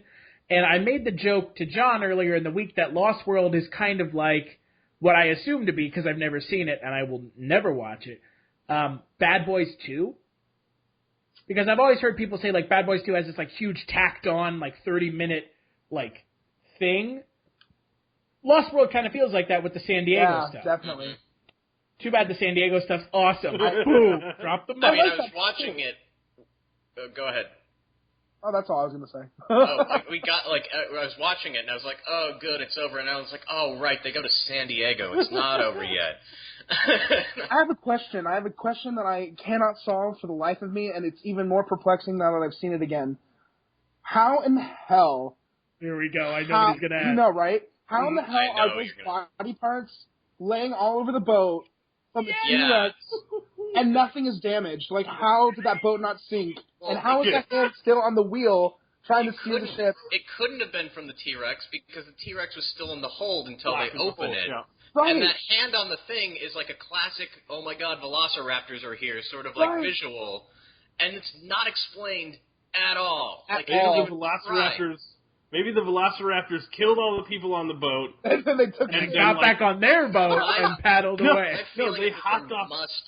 There must be, like, some cut stuff where there's a velociraptor segment, and they were like, it's too long. Jump ship? I don't understand. Or maybe the... Well, okay. So, Ryan, do you remember in the book, the driving force in the first book, in Jurassic Park, is that they need to get back to the visitor center to warn people on a boat that there are velociraptors going to the mainland. Mm. And I thought that was a callback to that in this, but it was a callback that didn't work very well. It's completely perplexing. Book. Okay, in Jurassic Park, the book, in the movie there's also that ship that takes the workers to and from the mainland. In the book, raptors get on that ship and they're going to the mainland. And Grant and the kids see that, and they're the only ones who see it, and that's the driving force for them to get back to the visitor center, is to tell someone to call the boat to say, hey, there's raptors on the boat. You guys need to, like, kill those fucking things. Did they and kill I the felt things? like that was a... Do what? Did they kill the things? Yeah, I mean, like, the book ends... there's a lot in the book that happens that doesn't happen in the movie. Like, at one point, they go into a raptor nest with rocket launchers. It legitimately happens this way in the book. It's a bummer it doesn't happen in the movie. But I felt like it was a callback to that in Lost World. But I'm with Sean. It makes no fucking sense. Here's my theory. So the raptors were on the boat. They killed everybody. And then, as the boat got near to Los Angeles... they hopped off the boat into the water and swam to the beach like a mile down shore, and there's just like 3 velociraptors making a little nest somewhere in the Midwest. I would like to think that they hopped off the boat and set up their own beef shawarma stand on Santa Monica Pier. They're just selling like lemonade and corn dogs. That's all they really wanted. 2 corn dogs. Are you a velociraptor? No, sir, never. I don't know what you're You look a lot like a velociraptor. Can a velociraptor have a mustache? Come on. Would we be selling these corn dogs? Come on, we'd be eating them.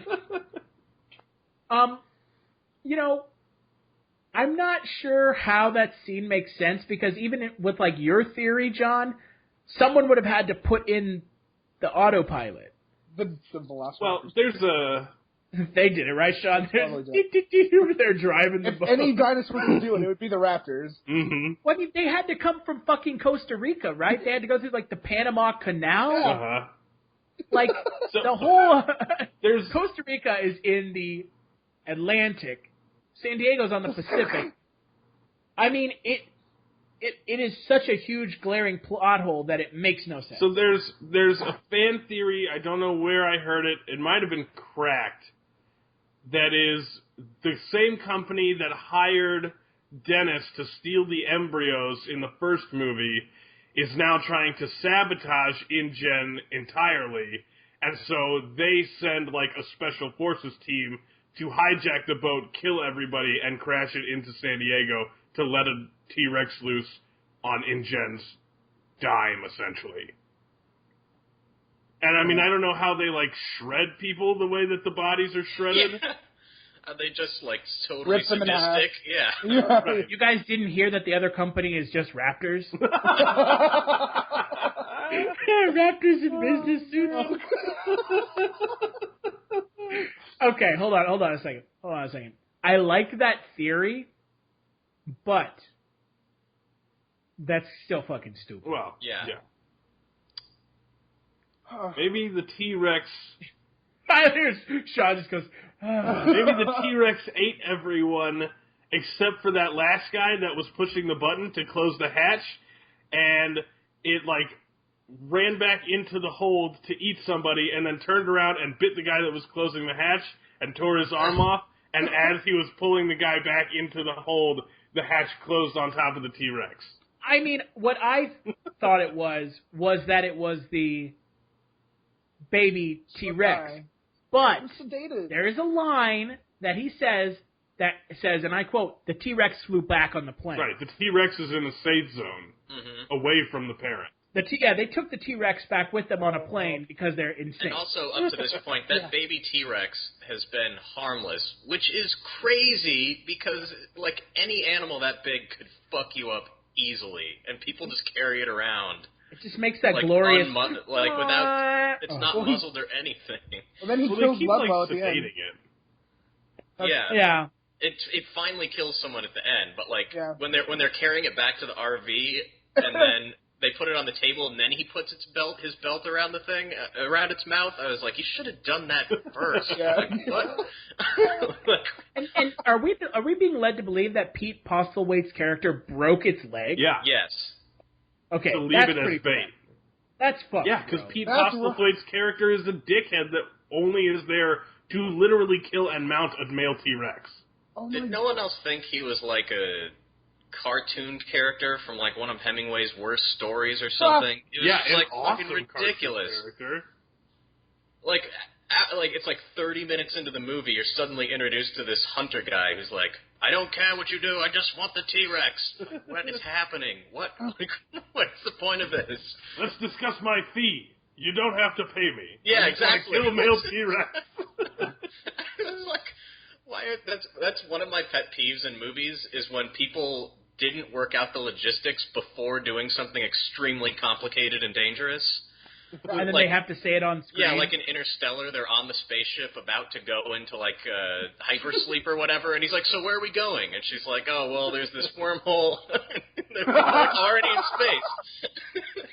And what is his Wow. plan to kill a T-Rex? A double-barreled shotgun? Yeah. No, that's not a shotgun. That's an elephant gun. Mm-hmm. Still.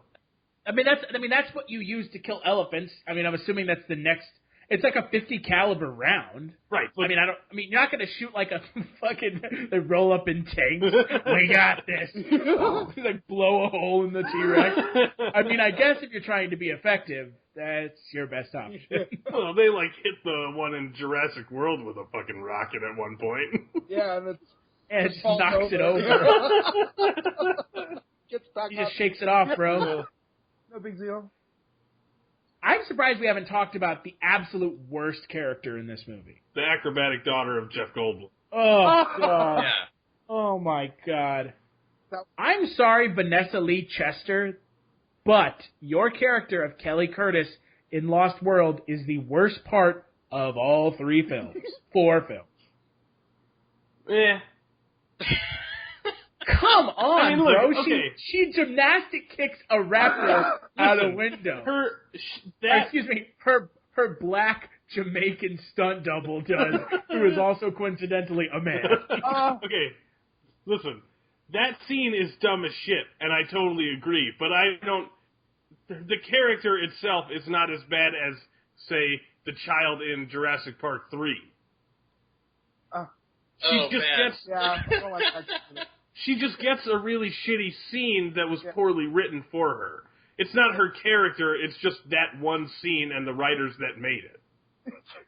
Her character doesn't really make sense either. It's like Well, Jeff she just, Goldblum like, has a stows daughter away to just follow because Jeff there Goldblum. needs to be a kid in the movie. Like, Right. Because every Jurassic Yeah, but to Park be fair, movie in is Jurassic shot. Park, he did say, like, hey, I have a bunch of kids. I fuck women, and they love me, and then I divorce them. I'm always on the lookout for the future ex-Mrs. Malcolm. right. I liked that. I mean, I agree that doing gymnastics in a suddenly dangerous scene, I don't know, that just made no sense. But the character, I related to her because of that strange relationship with her father. Like, it was like she was sort of smarter than him, or not smarter, she just was at the same playing field with him, you know, and it was cool because they're both such, I don't know, those characters both are so cool to see together. I think they obviously shoehorned a kid into this movie, but Yeah. I liked where it could have gone. I don't know. And she is a little smarter than him, too. Yeah, Because they bring that baby T-Rex into the trailer, and Jeff Goldblum is like, what's going on? Why need answers? And she's like, Dad, we need to leave this trailer right now. They're the ones who are going to hear it. She knows. Oh, man. Okay.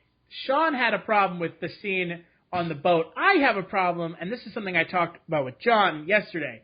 Okay, so there's a point where they let go all the dinosaurs and they save the baby T-Rex. They bring it back to their, like, huge-ass trailer thing. Mm-hmm. I had that toy. It was awesome. Yeah. And the T-Rexes come to get the baby back, and they let the baby go, and then they're like, okay, good, everything's fine. And Jeff Goldblum, as Ian Malcolm, goes, oh, God, something, like, oh, God, hold on to something, before the T-Rexes do anything. How did he know? I thought he was looking out the window, and he said, hold on. This is... Yeah, but I mean, if I had seen the T-Rex, I just would have been like, oh, God, hold on. I was like, get on the fucking ground! He didn't give us any warning, really. It's just like, hold on to something. And then I sort of assumed that he was making best guess. I mean, Yeah, you steal a giant predatory animal's baby and break its leg, and then give it back to them, they're probably going to come back once they set their kid off a safe distance. Again, it was just like, you're supposing, but it's not guaranteed. That's my problem. And that's like super nitpicky, but whatever. And, you know, they do sort of, like, explain why it happened. They're like, well, now that the baby is here, they've shifted their territory. And so that he might have just realized that just before it happened. You know, and been like, oh, shit, what if? And to be fair, Malcolm redeems himself from being a fucking dum-dum in the first movie, where Grant's like, stay in the car, I got this. And Malcolm's like, I got this. Malcolm, who gets the lawyer killed, almost gets himself killed, almost gets Grant and the kids killed. Good job. Yeah. Job, Malcolm. And he dies in the first book. And then he comes back to life in the second How book. does he die in the book? He dies of a leg infection. How does he come back to life? That's lame. He comes back to life because Cloning? Crichton, after he's actually, oh boy, he's just a velociraptor in the second. With glasses. In the second book, and he's like brought back to life by Crichton, who's like, they thought he died. He was so close to death. Oh, I see. Because the second book was written after the first film came out, and everybody loved the Malcolm character, so they were like, you're going to write a second book, right? Okay, make sure he's alive. Yeah. And then the people who made the Lost World movie were like, fuck your book, it's not good. We're making a movie off of the book in idea and not following the book at all. Yeah. Okay. Yeah. I haven't read the entire second book, but I know that it is not anything like the movie. Well, when I was watching the movie, I was watching it with a friend who's read the second book, and she said that it wasn't terribly far off, but the second book was way more fucked up than the movie. Like, compies like swim to another island where there's like people, and they climb into the open windows of like an island cottage, and they eat a baby's face. That's the first book. That's the first one?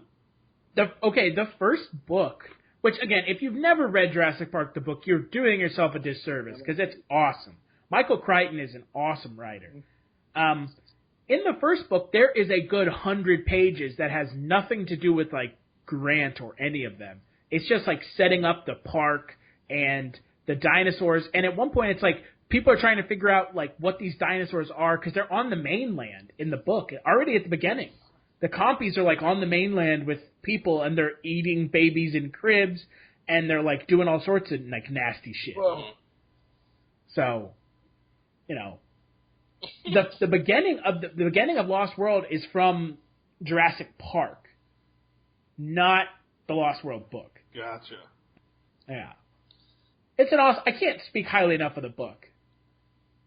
I didn't read it, I just listened to an audio book. It's easier that way, guys. It is, it's faster. It's way easier. And you get to hear the narrator of the audiobook for Jurassic Park pronounce sloth, sloth. It's like never ceases to amaze me how stupid that sounds.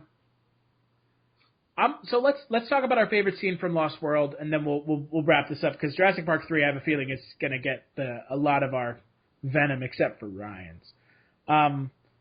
My favorite scene in Lost World, hands down, no questions asked, has to be the scene in San Diego. Like that whole kind of, I mean, it's like 15 minutes, right? It's not actually that long. Yeah. That whole San Diego thing, because, you know, it does something that we don't get to see until Jurassic World, which is the dinosaurs kind of wrecking shit on a population. Daddy, there's a dinosaur outside my window. No, there's not. Shut up, kid. Told you we should have gotten him a real nightlight. I want a divorce. Do you think the T-Rex ate those people? Oh, yeah. Oh, yeah, absolutely. I said that. I was like, they're dead. They're just dead.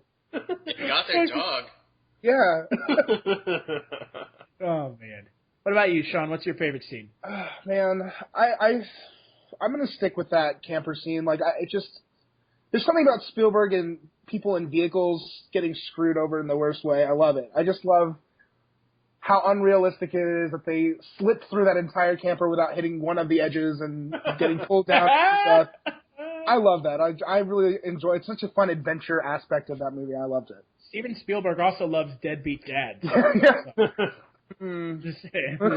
And aliens that are Jesus allegories.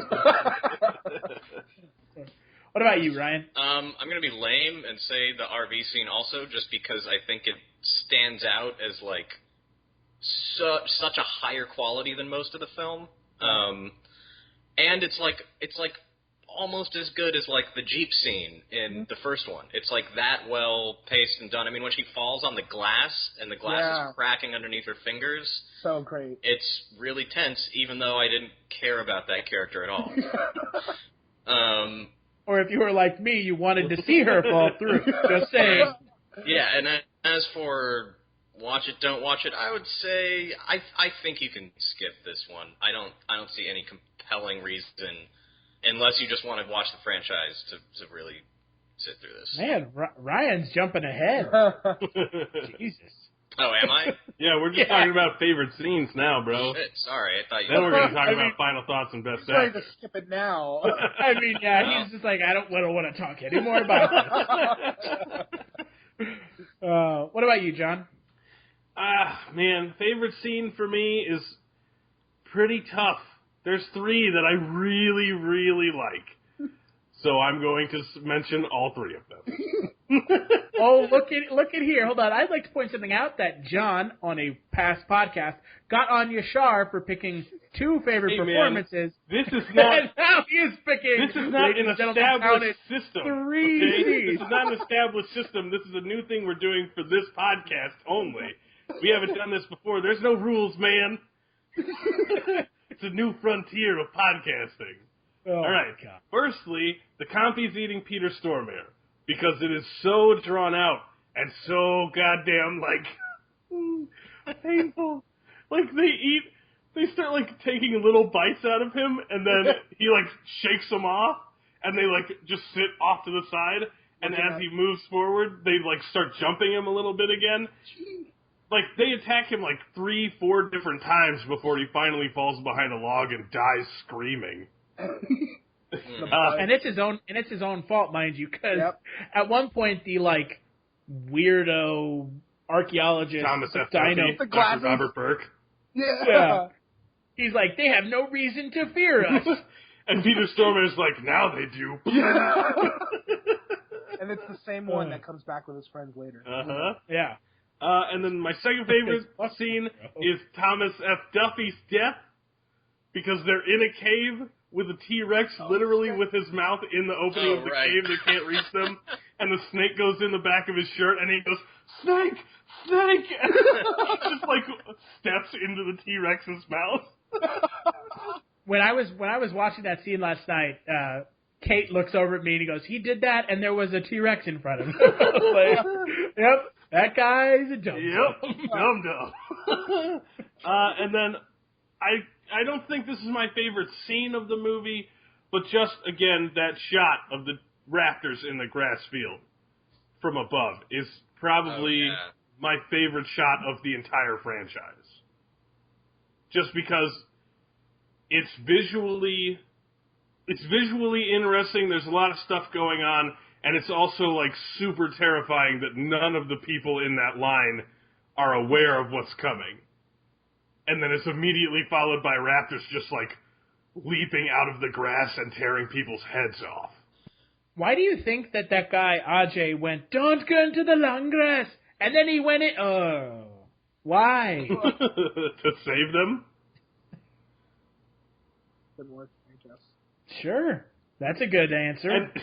And since we're on raptors now... yeah, I mean, raptors in the second film, way more pronounced than in the first film. But also, like, they start getting a little slapsticky almost. Yeah, he jumped through every glass window possible. Right, just like one after the other. And then there's one point where the raptors... Yeah. And then at one point there's a raptor trapped under a door. Like it crawls through that hole. And there's like a raptor like looking up. I will say that the raptor digging, that's fucking terrible. Yeah, that was scary. The shed enough moving. to go under. Yeah. Oh, creepy. And it's also a totally impressive work of like puppeteering. Some dude sitting on the other side of a wall, just like holding little raptor arms, digging. One guy on each arm. And, we haven't really talked about the dinosaurs in this film yet. Before we wrap this up, let's talk a little bit about dinosaurs. Man, what a difference a, like, way bigger budget makes, right? Mm-hmm. And better CGI. I mean, they really went for it in this movie. I mean, yeah, the effects are really good. I'm not even talking about, like, quality. I'm just talking about, like, that scene where they are running around in the dinosaur stampede. Yeah. Mm-hmm. Like, they go under the big, like, brontosaurus and, like... Yeah. Yeah, and like, holy shit, that couldn't have happened in the first movie. And they built those cars to function that way. Like, those are fully functioning cars. That's not like, one car does this, one car does this, one car does this. That's like, they built a car that extends the chairs out, hooks in a little trapping thing, and has the little inflatable pod that falls down around it. Yeah. I mean, that's some impressive engineering right there. Yeah. One, and, they also had, the T-Rex scene. There's more CGI with the T-Rexes, again. They had 2 in this movie as opposed to just 1 in the last one. Yeah, just like that. It's like, this is the second one. There's 2 T-Rexes. Double your money. You get double the T-Rex for the same low price. Yeah. If you call now, we'll add a third T-Rex baby for free. And they kind of moved away from puppets in this movie. I mean, it's still definitely there, but there's not like a full-size T-Rex puppet, It's there throughout the franchise. Mm-hmm. And there is a giant T-Rex puppet in the camper scenes. Mm-hmm. And it's also in that scene where the T-Rex goes into the tent looking for candy. Candy being Julianne Moore? Yeah. Who was covered with the T-Rex baby's blood and just is like, It's just not trying, whatever. I thought that she was fucking smart. Like, hey, listen here. If you are this great, animal expert who's been to Africa with lions, that wouldn't even fly in Africa. Yeah. And I feel like Pete Postlethwaite's, like, about to say something, because he's the one that goes, oh, are you bleeding? And she explains it to him, and I feel like he's about to open his mouth to say something, and then some dude runs up and is like, Peter Stormare's dead! I figured he was going to try to get the shirt to use it as bait. Oh, yeah. I figured he just let her use the shirt because the T-Rex would come to them. Damn, that's dark. Fucking meta, yo. Peter Postlethwaite, the most fucked up character in any of these movies. But then doesn't he have a change of heart at the end? Like, then it's all Ludlow. Like, he's the bad guy, right? Doesn't he? Yeah, we even talked about Arliss Howard as Ludlow. He's just like a skeevy little shit he's the entire awful movie. From the first moment you see him, and he's, like, signing that contract and not listening to Yeah. What a that dick. Scene, he's just sitting there and he's babbling about non-disclosure agreements, and you're Yeah. kind of like, dude, this is like, what? Actually, and I'm going to take back my favorite scene. My favorite specific scene in the movie is when they're driving into that, which they only built for one shot, that fucking Jurassic Park in San Diego. That's right. They do go through it. I noticed that this time. Yeah, it's like insane. Yeah. It's awesome. Yeah. You get to see like what was essentially Jurassic Park on the mainland. You get to see them. They built that. Yeah. I'm assuming, or it's really good CGI. I don't think it's CGI. But they drive through like the Jurassic Park on the mainland. Mm-hmm. And by the way, Jurassic Park in San Diego would be way more profitable than Jurassic Park on an island that you've got to, like, fly a plane to a place and then take a cruise ship. Hey, man. Horizontal integration. You buy the cruise ships, you buy the plane lines, you buy the food services. You have to stay for at least a week. That's true, yeah. So this is essentially Disneyland. Mm-hmm. Yeah, that's but with exactly. dinosaurs. You're right. But at Disneyland, the pirates don't eat the tourists. So, starting with you, Sean, skip it, watch it, and best performance. You gotta watch it. I mean, it's exactly what a sequel to Jurassic Park would do. There's more death, there's different dinosaurs, and they bring it to America. Favorite performance. You're gonna hate me. I love Julianne Moore. Oh no! I just love how. Well, everybody, good night. That's my last show with you guys. Oh no!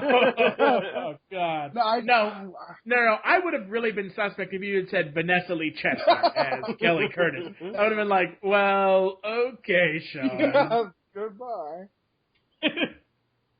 Julianne Moore is involved in the one scene that has the special effects that, like, particularly struck out to me as sort of bad. Is that the baby Stegosaurus? Oh, yeah. Like, that looks like the Stegosaurus animatronic down at the local fucking Fort Worth Natural Exactly. They do, like, all these awesome special effects the whole rest of the movie, and then that baby Stegosaurus is like, just throw something together. And they clearly do that same one in the cage later on. It's like the same terrible animatronic. Thanks for spending 5 minutes on that one. Oh, man. What about you, Ryan? Like I said, I don't think it's totally essential, but if you like Jurassic Park and are into dinosaurs, or if you're like a 5-year-old, you definitely should watch it, but I can't really recommend it. Oh, dear 5-year-old. Wow. And I gotta say, Jeff Goldblum is the only performance I thought was notable, because even if he's given bad dialogue or a crappy scene, like, he's just magnetic. He looks like he's so on edge all the time. I love it. Yeah. Yes, I suppose. What about you, John? I said this was my favorite one of the franchise, so obviously I think you guys should watch it. As far as best character, for the first one I picked Bob Peck for Robert Muldoon, and Pete Postlethwaite, to me, feels like Muldoon got fleshed out. And also got made kind of a bigger dick. And I think I like that it's like finally that character archetype in the Jurassic Park gets to have lines and dialogue and do things, and I think that's probably why he's my favorite. I knew you were going to pick him, by the way. Well, it was obvious. I think we all did. Yeah, I mean, that character is probably my favorite character type. It's like the dickish hunter. I'm going to say watch it again. I think it's in line with Jurassic Park. It's not as iconic, but it's not for a lack of trying. Jurassic Park 3. And my favorite character / performance in the film. I know we don't like to double up, but I mean Ian Malcolm, Jeff Goldblum. Yeah, there's not like another option. Well, I could have gone with Julianne Moore. I could, but then again, it would break everything I've said up until this point. So, speaking of breaking everything up until this point, Jurassic Park 3 is the absolute worst film in the Jurassic Park franchise, in my opinion, obviously.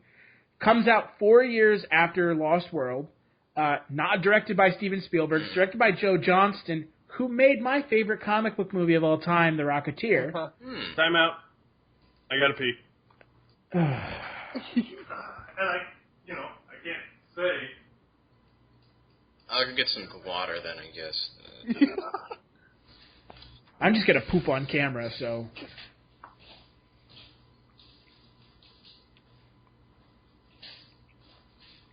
God, Jurassic Park 3 is bad. Holy shit. I paid least attention to that one while I was watching it. I mean, I can't blame you. It's got William H. Macy, and it's just not good. Yeah.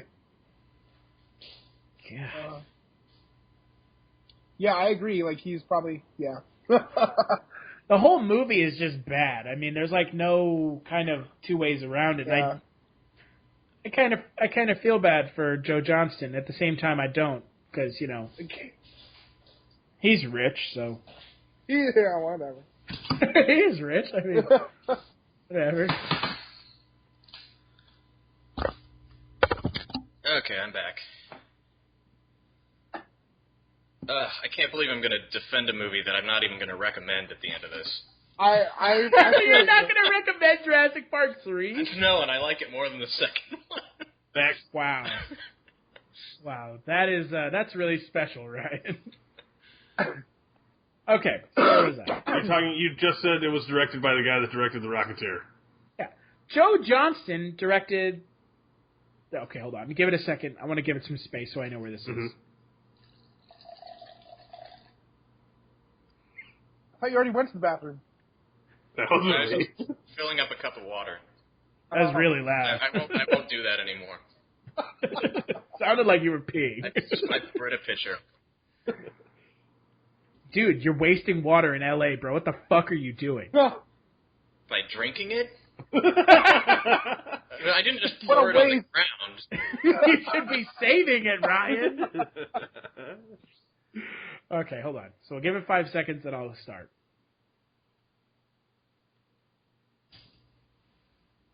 Joe Johnston directed The Rocketeer. He's also directed Honey, I Shrunk the Kids, Jumanji, Captain America, which was awful. So, I'm not sure what drove Spielberg to leave Jurassic Park, the franchise, but this is the first film without Steven Spielberg at the helm. Mm-hmm. It features Sam Neill returning as Dr. Grant, and he is tasked with saving a kid on Isla Sorna, where Ian Malcolm was in the second film, saving him from dinosaurs after they accidentally land on the island while they're parasailing around it. Because that's ever a good idea. Yeah, well, no, it's because their boat, all the people on their boat get killed and the boat's going to crash, so they have to detach, and the only thing within floating distance is the dinosaur island. Which they went to go visit. Right, to float near it because they wanted to see dinosaurs. Well, yeah, it was... Because they're idiots. Well, it was clear that the people who owned that boat were running some kind of, illegal... dino parasailing business. Oh, yeah, totally. And that, and rich people do stupid things for fun, apparently, in these movies all the time. I have a question. What dinosaur ate the guys on the boat? Okay. Okay, there we go. Yeah, That's right? the second mysterious boat death in the franchise. I thought they Just were the gonna. fact that he on the boat. I mean, I just assumed that one of the people driving the boat was a dinosaur. It was a raptor from InGen. Oh man.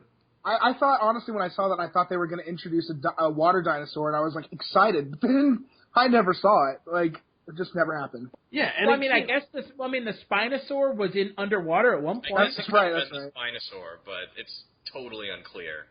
And it happened so quickly. They were in a cloud for, like, 2 seconds. Yeah. Yeah, and the boat's fine. They're just all dead. Right, so it's Like, not something swooped that, over. like... Right, so it's not something that came up from underneath, and it's... Can't be, I mean, unless the pterodactyls just fly in the mist. But the pterodactyls weren't out of the cage until they let them out. Yeah. Oh, yeah, that's true. right. So it couldn't have been the pterodactyls. What? The Mosasaur swooped him out real quick. I just assumed it was like a swordfish dinosaur that, like, hopped over the boat and impaled the guys. Because there's like a blood streak, just one lone blood streak that leads to the edge of the boat. I would like to think that people who make the Jurassic Park movies, for as good as scriptwriters as they are, have no idea how boats work.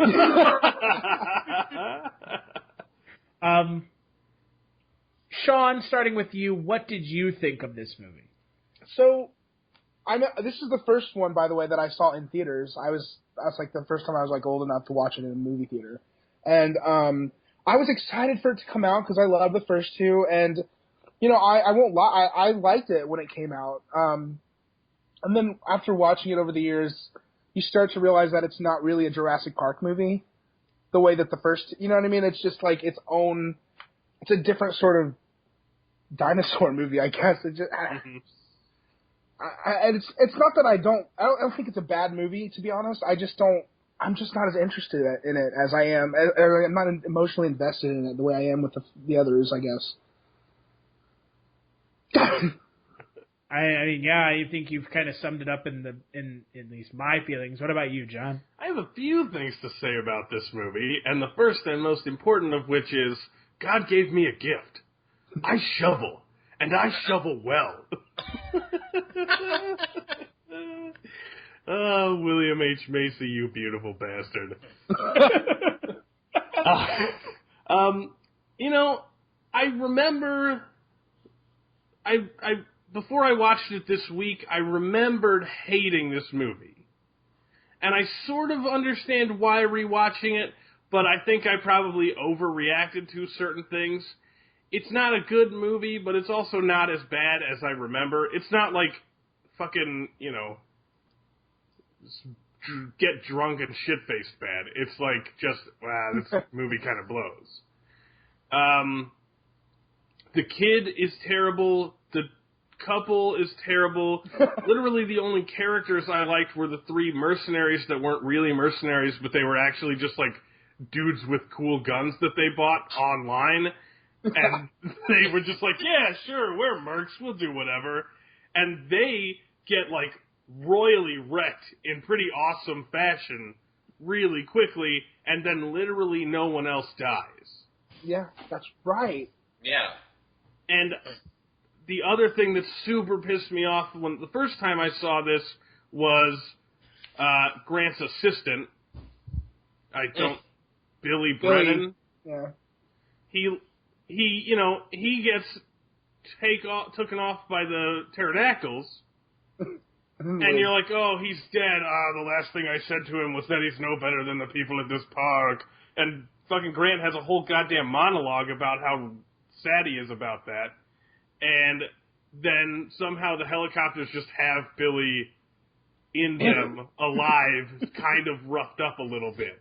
That's because the actor, Alessandro Nivola, who played him, made Joe Johnston change the script so that he was alive. Because guess what? This is a sign of a great movie. It was started shooting before the script was finished. Mm-hmm. And, you know... Did that not happen with Lost World, too, though? What? They started shooting before the script was done. Oh, hold on. Before we finish talking about Jurassic Park 3, The Tomato says that The Lost World demonstrates how far CG effects have come in the 4 years since Jurassic Park, which we talked about. Unfortunately, it also proves how difficult it can be to put together a truly compelling sequel. Yeah. That's fair. That's a fair review. Totally agree with that. What's the percentage on that? Percentage on that is 52%. Whoa. So it is about right to me. I would have expected it closer to like 64, 70, but... Shit, people don't like it. It's weird to think back on that because when it came out, when I was like a kid, I was so into it, and it never occurred to me that like critics were not, because I never paid attention to any of that. Yeah. So reading that is like kind of, it's like surprising. But also... In short, what you'd expect and no more. Okay. The Lost World has the vibe of obligatory sequel, just what director Steven Spielberg probably wanted to avoid. Yeah, that's fair. I just like it better because it's a little more fucked up than the first one. Yeah. And I like fucked up shit. Readily the worst thing Steven Spielberg has ever made. Whoa, now. I might agree with that. I don't know. That's pretty tall. That's a pretty big statement. I mean... What's worse? AI, artificial intelligence? I was going to say AI is actually kind of better. What? And it's like a... I don't know, it's War like of the Worlds, movie. Indiana Jones and the Kingdom of the Crystal Skull. Oh, you're Skull. right. Kingdom of the Crystal Skull, but that wasn't out when he made this. Amistad, because it isn't about dinosaurs? Yeah, let's see. Jurassic You're right. Park Kingdom of the Crystal Skull is by far the worst. That's what we should do every time we review a movie. I didn't like this movie because it wasn't about dinosaurs. I read a review of Mad Max that was pretty much exactly like that. They like described what was in the movie, and I was like, yeah, it was great. And they're like, and I didn't like it because it wasn't something else. And I was like, okay. Well, E.T. You made E.T. Well, what, you got a problem with E.T.? Yeah, E.T.'s boring as fuck. I kind of agree with John. E.T. is also totally pandering. Well, it is Steven Spielberg we're talking about here, right? I mean, like, can we hold pandering against him? It's the quintessential Steven Spielberg film. It's got all the stereotypical characters, and it's just total pandering. The only lens through which you can view E.T. to make it slightly more interesting is realizing that apparently E.T. is from the Star Wars universe. What? So so in the Star Wars movies, in the prequels, there's, Look at Sean's face laughing away. There are multiple shots of the Senate in the prequels. And in one shot of the Senate, you can see that one of the little discs that the ambassadors ride around in is full of aliens that E.T. is a member of. I really love your dedication to these fan theory message boards. Yeah. Well, hold on a second. To be fair, John has a point. If it's in there, that's their fault. And also, in the movie E.T., there is a picture, or a doll or whatever, of Yoda, and E.T., Oh, that's right. reacts to it as if he knows Yoda. He sees a kid dressed up as Yoda for Halloween. He starts Right. going, yeah. And to be fair, Ryan, in one scene you can see Steven Spielberg's face in the clouds. Okay, yeah. I don't know what to believe. Ryan, I was expecting a better reaction from you, bro. Come on. Well, I was just And then at one point, Elliot shakes someone's hand, and there is a long, full-on hard-on. Come on, Ryan. You no-selling bastard. Well, I was just remembering, did you guys hear about Spielberg's treatment for a sequel to E.T.? Yeah, I believe E.T. and Night Terrors? Yeah, that I believe involves Eli getting, abducted by carnivorous aliens or something and being, tortured for the entire movie. Yes. What? I think he really didn't want to make E.T. too, so they were like, he wrote this up. Here, by the way, Elliot dies in the first 5 minutes from fucking cancer. Yeah. Because guess what? E.T. irradiated him, motherfucker. So, you know what? Boom. And E.T. is the carnivorous alien?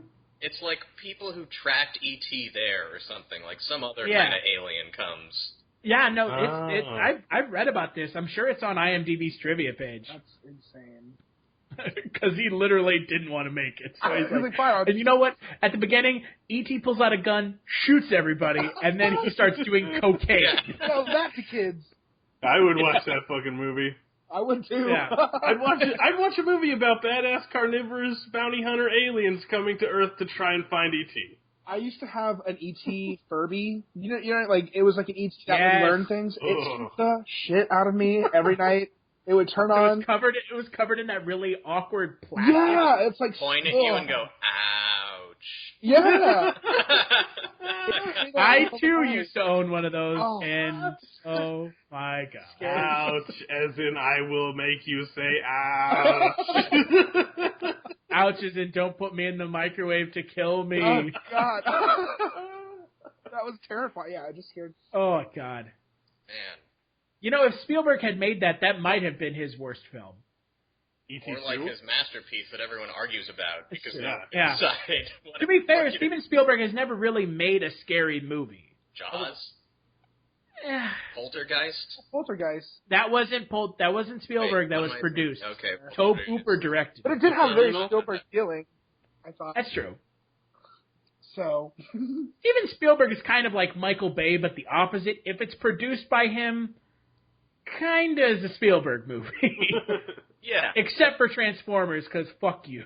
Yeah, why is he producing Transformers 5? Because he produced Transformers 1, 2, 3, and 4. Oh, God. What? Because he knows how to make money. Yeah. Oh, that's true. So let's get back. Yeah, right. At the end of the day, it's always about the money you can make. Motherfucking money. So let's get back to the task at hand. Jurassic Park 3. Mm-hmm. Ryan, I'm curious your thoughts on Jurassic Park 3. Okay, so much like John, my memory of this movie was that it was like the worst piece of garbage ever made. And it was kind of like it was like watching this back to back with Lost World, which my memory of Lost World was like overwhelmingly positive, and then my experience was just like, bleh. I put this on, and from the very beginning I was like, well, makes sense at least, like it's a movie. It seems to have a plot. And by the end, I was kind of like, it wasn't as terrible as I thought it was, and I enjoyed watching it more than The Lost World. That being said, it is like a cheesy B movie that belongs on television, not in theaters. But has been given the money of an actual movie. But also it clearly has a lower budget than everything looks kind of worse, and I don't know if that's just in the directing or what, but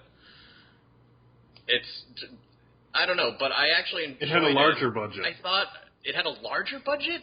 Jurassic Park 3 had a budget of $93 million. Jurassic Park 2 had a budget of $73 million. Oh. Okay, well... And Jurassic Park 1 had a budget of $60 million. Well, everything looks kind of worse in it, despite the budget. It's because of inflation, Ryan. Don't take the budget as too much concern. But, It's because that dinosaur is dumb. I actually really like William H. Macy and his wife as like the bumbling yuppies who are like stuck on this island. I thought it was pretty funny. I enjoyed them. Tia Leone made is me just laugh. grating. But yeah, overall, I mean, it's not great, but I definitely like it better than the second one. Even though it's like, it's not very good, but it's not nearly as bad as I recalled it. And that kid, he collected T-Rex piss? Yeah, I know. He's like the little girl in Aliens, but like not afraid of dinosaurs or aliens. He's just like the bravest little survivor. And Grant's like, how did you get T-Rex piss? And the kid's like, you don't want to know? Yeah. Like, he somehow managed to get underneath the T-Rex's dick and just wait? What would the movie have been like if the whole movie were about the kid surviving alone and him doing stuff like that? Way more entertaining. Getting golden showers from the T-Rex. Oh my god. Oh, man. Guys, T-Rex is peeing on me. I love it so much. You don't want to know how I got this. You know what happens when you're in the shower and you open your mouth? You don't want to know Just how imagine that. You don't want to know how I got this because I'm not 18 and it would technically be illegal to tell you. I really don't like this movie. And I saw this movie in theaters. I actually saw this movie in theaters on the one and only time my family has gone to a movie theater on vacation. Oh. We saw it in theaters when we were on vacation. I want to say in like Phoenix or something. And I remember going into the movie theater and thinking it's fucking Jurassic Park. It's going to be awesome. And coming out being like, that was not awesome. Mm-hmm. I mean, at one point there's like pterodactyls that, again, pterodactyls are just, ugh. What's wrong with pterodactyls? The concept of a pterodactyl is a terrifying concept, but the fact that someone at Jurassic Park was like, we can't control the ground dinosaurs, so let's make them in the sky and have to have them in this aviary that has like a plate of glass over it, which is the problem with Jurassic World and them. It's like, you're such a fucking idiot. So, to be fair, the pterodactyls never get out until well after shit has hit the fan. Yeah. So maybe it is easier to control them with a giant glass dome. Oh yeah, in World, it's the Indominus Rex, like, just running in there. And the helicopter, like, crashing into it and exploding. Ugh. I hope I can't. And Jurassic Park 3 does the biggest cardinal sin, and they change the iconic Jurassic Park logo to be that stupid fucking Spinosaurus. Right, you're right. I forgot about that. And you know what? The Jurassic Park logo is, instead of the T-Rex, it's like brushed metal with like the Spinosaurus. You know what, though? All things considered with that Spinosaurus, it's shitty and it's dumb and it should have stayed a T-Rex. But when they first get to that island, those three mercs getting just like wrecked is awesome. Like, that dude comes running, the two of them come running out of the woods, and they're like, get on the plane! And they're like, where's the other one? And they're like, he can handle himself, he's a professional, fuck him! To be fair, they would have said that about anything. No, yeah, I know, exactly. Yeah. And then they get on the plane, and they're driving the plane to take off, and the dude comes bloody as fuck out of the forest, and he's just standing there in front of the plane, because he'd rather get run over than get eaten, and then he still gets eaten. Oh, man. And then the other one just gets, like, cherry-picked right out of the plane by that Spinosaurus, like, 5 seconds later. I mean, those two dudes' death is such... It starts out so cool on the island. Yeah. And then those three guys die, and then nothing happens. I will say that is a huge problem with the movie, is that by partway through, you really realize no one's going to die. It's like when the father survives that one scene, that's it. Yeah, it doesn't really feel like there's a whole lot of danger going on. It's kind of like there are no escalating stakes. No. I mean, even when they find out that the raptors are chasing them because they have the egg, they're just like, we're going to keep it because they'll be more pissed at us if we don't, and they find us without it. And you're like, oh, okay, so they're going to save the day by giving the egg back. Oh, man, I can't wait till we get to the raptors in this movie. Oh, Lord. I mean, and again, I really do want to kind of emphasize how much I hate the Spinosaurus.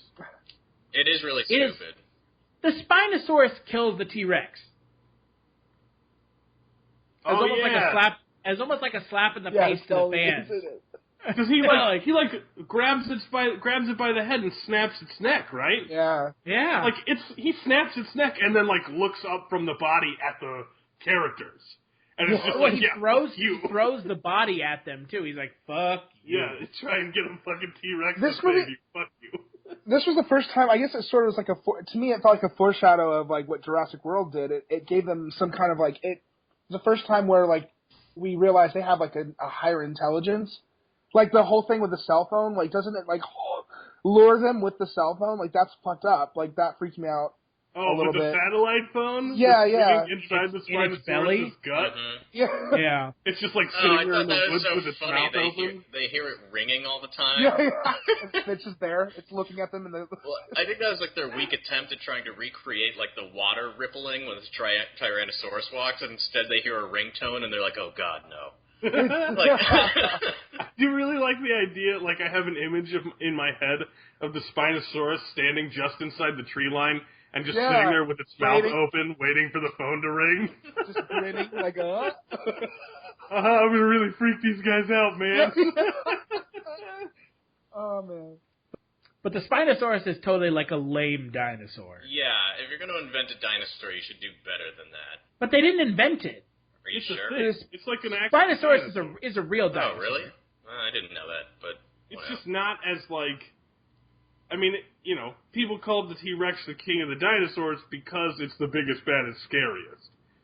You can't just pick another dinosaur that existed in the real world and be like, this is the biggest, baddest, scariest now. We're rewriting the way that the world views dinosaurs. And by the way, the Spinosaurus actually walks on all fours, so... It's real scary. So they essentially took the concept of a Spinosaurus, which is I think it's like more like a Deinosuchus. It's kind of like a crocodile with like a fin, and they put it on a T-Rex. It looks scary. I like the scene with it in the water. It looks scary. It looks like but like, I mean, maybe that's just me. I mean, it's an intimidating dinosaur, but it is, you know, it's disappointing when you put in Jurassic Park 3 and you're like, all right, come on, T-Rex, fuck him up, man. And then it's like not a T-Rex, and you're like, what the fuck is going on? Okay, hold on. I take that back. It doesn't walk on all fours, and it is bigger than a T-Rex. Is it? Yeah. Wow, good job, Jurassic Park scientists. Okay, but that brings me to an actual problem I have that goes between 2 and 3. In the first film, after they leave, InGen clearly left the Lost World. Where was the Spinosaurus during all the fun of Lost World? I mean, in the center of the island. Well, but they were in the center of the island. That's where the raptors were. One of my big problems with the Spinosaurus is that they don't explain where it came from. Right. Whereas in the first film, they're really explicit about how many dinosaurs they have, and on and on and on. And then they have kind of a throwaway line where they're like, well, I guess they made some other ones, too. Yeah, and then Grant says, like, whatever. And then Grant says, it makes you wonder what else they were up to. Yeah.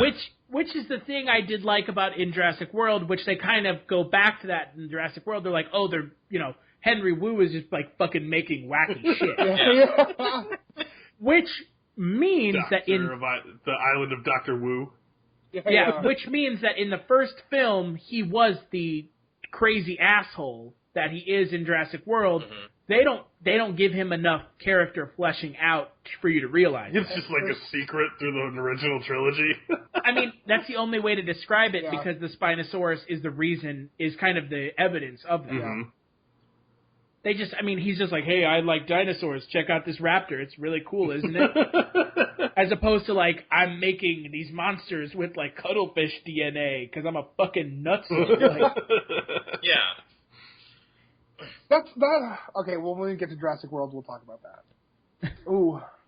Jurassic Park 3 is just boring and plotting, and the characters are, God, the fact they have Grant in this movie and he's totally wasted. I mean, they have Malcolm on his own in the second one. They have Grant on his own in the third one, surrounded by wholly new characters in both. And they wasted them. They should have just had them together. I totally agree. I think that Grant becomes kind of fun in this one, in like a cheesy B-movie kind of way. He's just sort of like a swashbuckling adventurer, but it's not like I would agree that it's not like there's another guy who's like that with a hat. What's his name? Oh, Indiana Jones. Yeah, I know. I don't know. I feel like the third one at least knows what it is. It treats itself less seriously than the first two.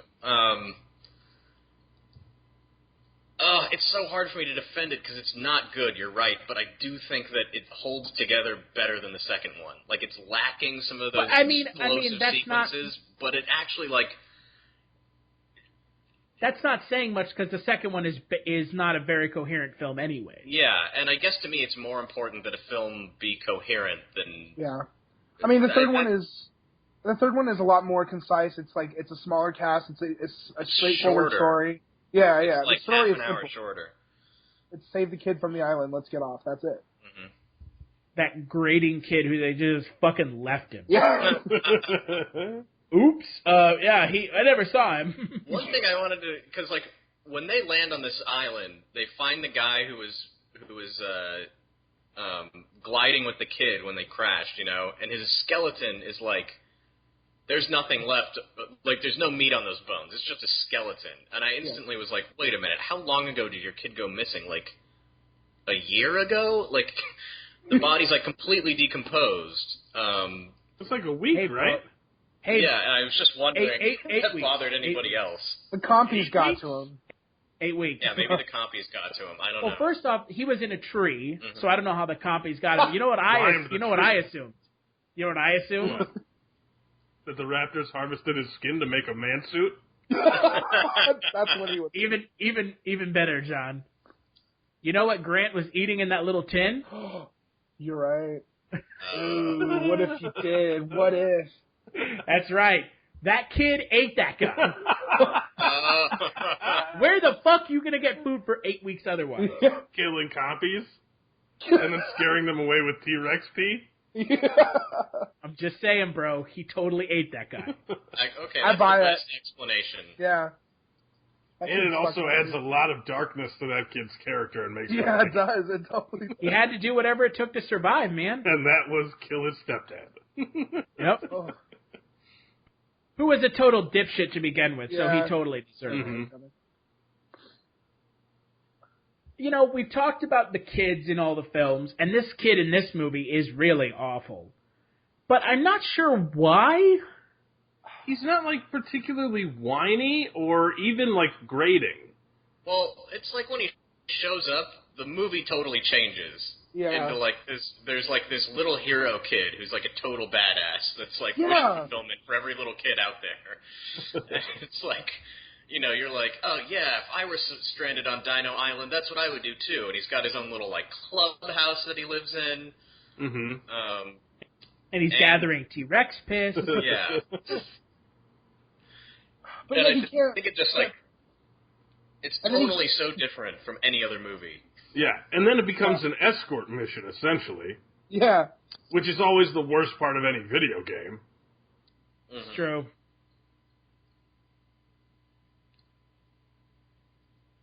You were saying something, Sean. We all interrupted you. No, I mean, I agree. I agree with Ryan. Like, it totally... I mean, this kid who survived for 8 weeks and then now can't survive the aviary. I don't know. It's just... He's just as helpless as everyone else, and it feels pointless again. I don't know. Like, the character was going somewhere, and then... I don't know. I wonder what would have happened if they had Malcolm and Grant together in the second film, what the third film would have been, because the second and third film pretty much feel like, oh, look, Malcolm goes to Site B, and then Grant goes to Site B. Exactly. It hasn't fucking changed, other than a mysterious Spinosaurus showing up. And the territory altering. Yeah, which, by the way, if they're not going to explain how this exists, then a Dinosuchus got fucked by a T-Rex, and there you go. Also, I have a question. In the second movie, Hammond specifically says the carnivores stick to the middle of the island. Right. Because the herbivores go to where there's like water and beaches and vegetation or for some shit. But in the third movie, the kid says all the big nasty shit, it all gets worse the closer you get to the coast.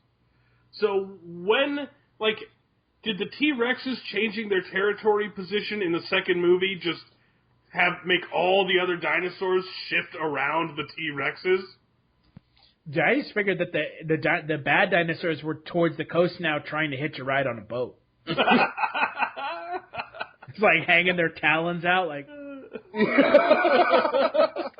Come on, man. I'm totally not going to eat you. Showing it I'm not a Spinosaur in a man suit, I promise. Trying to get to San Jose. Just like the little bit of skin that covers a human being draped over the skull of a Spinosaurus. Oh, God. I love our little... And, you know, I really hate the fact that they waste Grant and Dr. Sattler on this movie. Oh, man. Like, Jesus Christ, this is the first time you get to see him in 2 movies together, and it's just, she's married now to someone else, which is like so... Oh, my God. Just like a fuck you? Yeah. And then they get to spend that whole chunk of movie at the end with Grant going, I really wish I had told her how much she means to me. And the kid going, maybe you should. Go try and break up that happy marriage. Yeah. Right. Which kid? Yeah, that's one thing I really hated, that she never was on the island, and I wanted to see her run from at least one dinosaur. Or her and him together. Mm-hmm. Like, why couldn't you write it so that they're together? Yeah. Yeah, there's no reason. That's right. We're fucking shippers, bro. We're shippers for the fucking characters from Jurassic Park. I don't give a fuck. And, I mean, everybody wants to see their favorite characters from these films get what they had coming to them, and those characters, I mean, Grant in the first film makes it very apparent that he is, like, in love with her. Mm-hmm. But, maybe he just didn't want, maybe he just kept not wanting kids. I guess, yeah. So, you two take up dinosaurs, huh? Oh, my God. Oh, man. That's totally going to be the outro to this podcast. It's just Jeff Goldblum laughing. Yeah, the Jeff Goldblum laughter remix. They probably had the best intentions with Jurassic Park 3, but it felt like one sequel too many and a total cash-in. Definitely. Yeah. Did anyone else? I don't know. I felt really strange when at the end they were surrounded by the raptors and they had like the vocal, like the raptor conversation. Yeah, and he's like, tell him, call for help. Like, how the fuck? I guess he just knows. He just knows what helps. I guess he was just mimicking what he had heard. Yeah, I guess. Because when that one raptor is trapped behind the door that it can totally climb, which is like the whole reason it's scary is that he's climbing the door, and they just like, oh, now you're trapped behind it. He literally makes a noise, and Grant turns around and watches him make the help noise. Yeah. And he says he's calling for help, so I guess he sort of mimics that. I couldn't imagine making that noise in the first place with that fossil. Right, like how does he know how to work it? Yeah, like, ask for help. Well, I would if I could. I mean, in that same scene, just as ridiculous as these raptors, like, stumble upon morality or something. They're like, kill them. No, they gave the eggs back. Let's not kill. It's like, what? Yeah. What? They'll kill you. What would have been great is if they had all died like 5 feet from the beach. Yeah, with the The Marines just show up and there's just like dead bodies everywhere. Oh. Would have explained why Grant wasn't in World. Yeah. Fucking dead. Just like the raptors get the egg, kill them, and drag their bodies for display on the beach because they know the Marines are coming. Or they just put their skin on. And then they get transported back to the real world. What this felt like to me was like, oh, let's reinvent the concept of what Jurassic Park can be with the Spinosaur, with this whole thing of like you can communicate with the raptors, which, holy shit, guys, 2001 3D printing, new technology. Yeah. That's totally what that was. That's crazy, yeah. This was the first time that we saw pterodactyls, too, and I thought that was going to be cool. And I really loved when they first introduced that one. That one pterodactyl was terrifying coming out of the mist. That was scary as shit, like okay? But it makes no sense. It totally makes no sense. But I love that scene. Why is it walking? Why? There's something exposed to me on the bridge. I'm going to land further down and walk towards that thing. It knew the whole time, I'm telling you.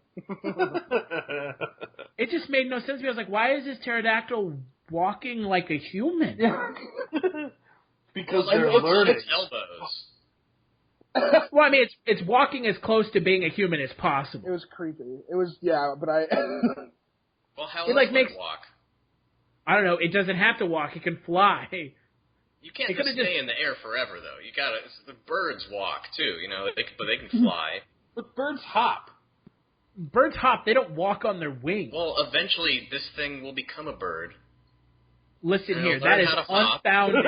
Listen, that is unfounded. You mean like a giant turkey? Sure. Oh, good. Ryan, sure. So you see it slashes you across here. Then your guts spill out. Then your guts spill out. The point is, you're alive when it eats you. Oh, Yeah. This movie just lacks the charm of the other ones. yeah. It just doesn't have that same quality to it that Spielberg brings. And also the violence. I also think one of the things about the first one and World that make them so good is the setting of being in a theme park. Yeah. It's for dinosaurs is like so cool. And the second one and this one, most often you're just sort of like, oh, we're in the woods. I don't have any fucking idea where we are. We're in the woods still. I don't know. But in the first one, you're like, oh, now we're at the visitor center. Now we're like, there's all these different like little setups that lead to really cool action sequences just because of the space. Yeah. There aren't a whole lot of set pieces in the woods. Mm-hmm. Right. You know, I mean, the reality of the second and third films, like you said, Ryan, is how much can you honestly do with the dinosaurs in the woods? Yeah, it's like not as fun to see them in their natural habitat. Yeah, it's cooler when they're like invading your space. Yeah, yeah, absolutely. Yo, this is MTV Dinosaurs up in your face! Dinosaur. These dinosaurs are fucking real! Dinosaurs like gold chains, camera going in and out. Oh, man. I mean, it really is just kind of the odd one out of the Jurassic Park movies. Yeah. Yeah. And they went so as far as to change the fucking logo of the movie back to the original T-Rex when they released the DVD. That's right, because that's why I forgot about it. Yeah, because the fucking Spinosaur is lame, and it just felt, I mean, and even like the climax with the Spinosaur is so lame on top of the Spinosaur being... Just like tearing the boat up? Yeah. Yeah, and then he shoots the flare at it, and it's scared by the fire, so it leaves.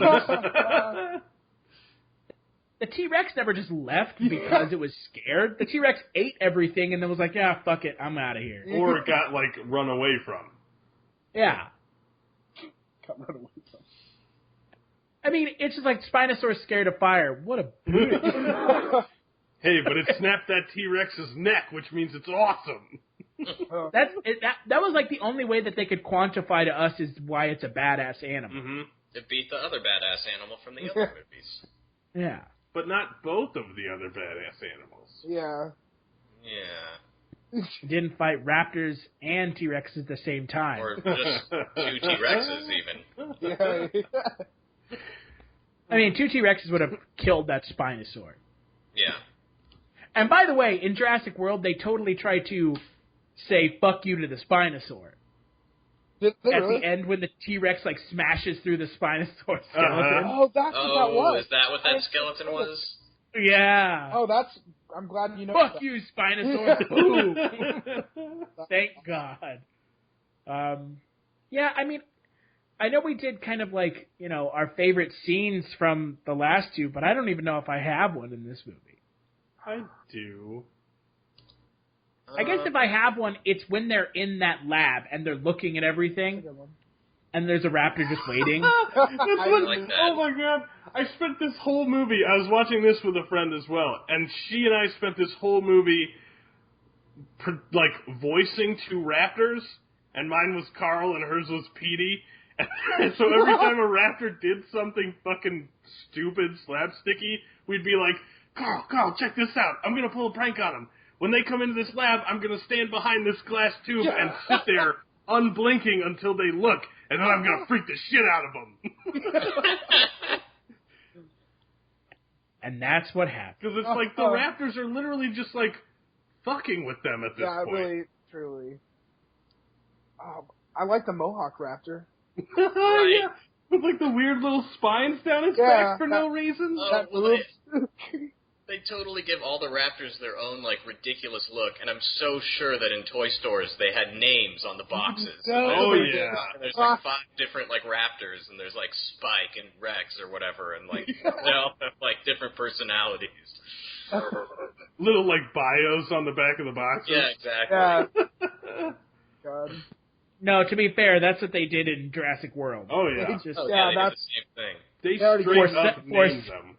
Yeah. For the selling of the toys. You can sell not just raptors, but for different kinds of raptors. Yeah, bro. You got to have Delta and Charlie and Blue. And It all blue. Zero? What's the other one? What's the fourth one? Sexy Chris Pratt. Delta, Yeah, right. Charlie. I don't know. It's another Delta, Charlie, Blue, and one other one. Delta. No, Delta, Charlie, Blue, and there's a fourth one. Delta. I said Delta already. I'm fucking with you. what was the other one? I can't remember. Oh, man. Maybe they have an IMDb credit. Was it Tango? They're all like military call signs. Except for Blue. Well, Blue is one too. What was it? It was like Bravo is the military call sign for B. Right. I can't. Oh, I know. Indominus Rex. One of the Raptors is just named Indominus Rex. But you can sell a box set with Chris Pratt on a motorcycle and 4 different Raptors. Echo. Echo! That's what it is. That's right. So literally 3 of the 4 Raptors are named after military letter call signs, and the 4th one is just like, you're my boy, Blue. Well, and it's blue for some reason. And it's a female. Right. There's a stripe on it. Yeah, it's blue, bro. Ryan, what was your favorite scene in the film? I actually kind of like the aviary. I know you guys hate it, but I kind of like it. That would probably be my favorite action sequence in the film. I didn't hate the aviary itself. I just hated what happened to fucking Billy Brennan. Yeah, that is bullshit. Because it just negates his whole death. Yeah. Mm-hmm. And it's literally comes the first comes death back at the end? Yeah. Right, and it's the only death in the last, hour and a half of the fucking movie. Yeah. What about you, John? My favorite scene is definitely the Spinosaur grabbing that dude on the runway. Because, literally, the 2 guys driving the plane are like, come on, get out of the way, get out of the way. And the dude is just on the runway, standing there, knowing they're going to run him over, and just stop. And then he just gets wrecked. Oh, man. That's the closest he gets owned. Yeah, and that's the closest that movie gets to, really being fucked up. Yeah, that was, yeah. What about you, Sean? I was gonna say, my favorite, most memorable, and the reason why I wanted to see the movie was because of that scene when the kid discovers the pterodactyl on the bridge. I love that moment, that tension. But I remember that was really heavily used in the trailer. Yeah, wasn't it was. I remember I was like, oh, that's gonna be cool. I don't know. But I also Boy, were we all wrong. I like the plane crash. I like the scene before the plane crash when the dream with the Raptors. I was like, I knew this was. Oh, right. Alan. I'm a talking raptor, Alan. Scared the shit out of me, and then I was like, that was stupid. It would have been awesome if it had been like, Alan, I swear, what are you doing on the island? All of a sudden the raptor is just this very heavy Jewish, New Yorker Jewish accent. Yeah. I don't really know if I have a favorite scene. I have those favorite moments, I guess. Yeah, I mean, I feel like overall it's just a pretty forgettable movie. It feels like it's Jurassic Park in name and characters only. Yeah. It doesn't have that same kind of quality of a Jurassic Park movie. Yeah. Even though I know you defended it, Ryan, I give you points for defending. But I agree with your points. I just think that it's better than the second one, which I think is just a miserable experience. But I can't say that this is really memorable or good. I'm not sure there's anything more miserable though than listening to Téa Leoni scream while she's next to a corpse. That was going to be my favorite part. Her scream is it's Scream Queen's status. Oh, God. I love I can that. see now why David Duchovny wanted nothing to do with her. Yeah. That was pretty mean. Never mind. I'm gonna cut that part out. Oh, God. Yeah, I mean, it's not the worst thing I've ever seen, but it's just it doesn't mesh well with the first two films in my mind. So, Ryan, before we go to the tomato meter, skip it, watch it, and best performance.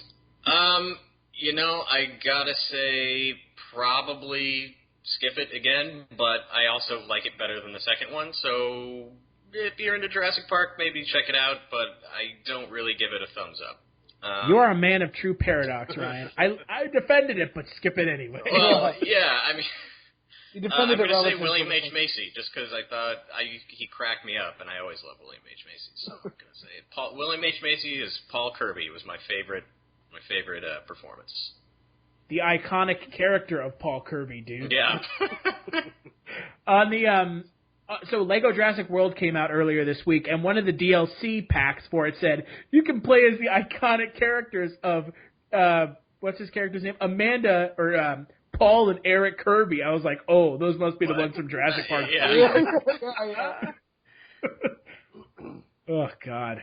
What about you, Sean? Okay, performance, easy. Taya Leone. I love Oh that. God. What? Was magic. It made me. I just love that scream. It's just blood curdling. I also just like the fact that I love that she almost fell into the raptor trap. I like that. I'd say skip it. You don't need to watch this one. I mean, it's definitely entertaining for an hour and a half. I don't know, how long is this thing? Hour and a half. Yeah. It's the shortest of all the Jurassic Park. It's not going to kill you merciful. to watch this, but it's definitely, you don't need to see it. It's not, you don't need to see it to understand anything else about Jurassic Park. What about you, John? This is the one that I'm going to say skip it for. I kind of understand where Ryan is coming from, but I also, again, just cannot. This movie is so boring. Yeah. Literally, those three mercs die 20 minutes into the film, and then the rest of it is nothing. It's running away from raptors endlessly. Mm-hmm. It's fucking frustrating to watch and be like, man, I wish anything would happen. Best performance, I'm going to go with John Deal. I don't know how to pronounce his name. He played Cooper, who's the merc that is in my favorite scene. He's got that one line where they're like, how do you know the Kirbys? And he's like, I know them through our church. Yeah. And they're also like, he and the Bruce A. Young, the other sort of no-name merc, the two of them have that scene in the airport where they shoot that explosive 50 cal at that tin plane. That really shitty one-prop plane, and it blows up, and they're like, oh yeah, this'll totally kill a Tyrannosaurus Rex. Because it would, bro. Yeah, except that they shoot the Spinosaur with it like 20 times. Because you can hear the gunshots in the jungle, just like, pow, pow. Oh, run, fuck him!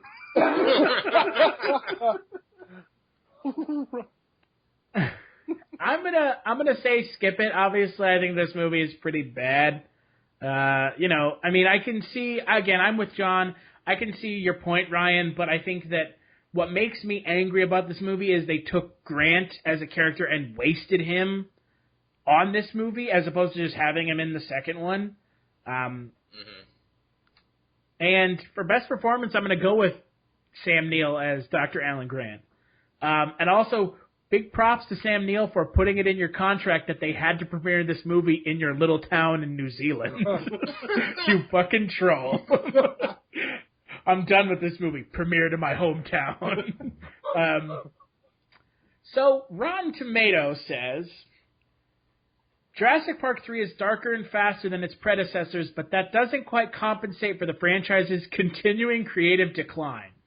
I thought 3 was darker than 2? Yeah, I was going to say, that's a little weird. 3 is, part of what I like about it is that it's sort of funny and, like, light-hearted. Like, not really, it kind of plays jokes on itself.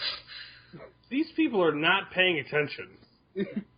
Well, and the tomato meter reads at a middle-of-the-road, right on the dot, 50%. Only 2% less than 2, huh? Yeah, man. That's what I'm saying, is I think they're both bad. I mean, And I think this one makes more sense. Like 2 is like total nonsense. So one of the good reviews says it's cynically amusing, not least when it takes digs at the previous films, and most surprising of all, it may actually leave you wanting more. And then one of the negative reviews is pretty great. It just says, a clumsy and poorly written farce with irritating characters I prayed imminent death to arrive to. And it never did. Yeah, right? And, it's just, we wouldn't get another Jurassic Park movie for 14 years after this movie. Wait, we're forgetting to mention something because it gets retconned for Jurassic World. In the end, as they're flying away in the helicopters, the bloodthirsty carnivorous pterodactyls that were just previously murdering people are just like flying away from the island without the babies that clearly exist.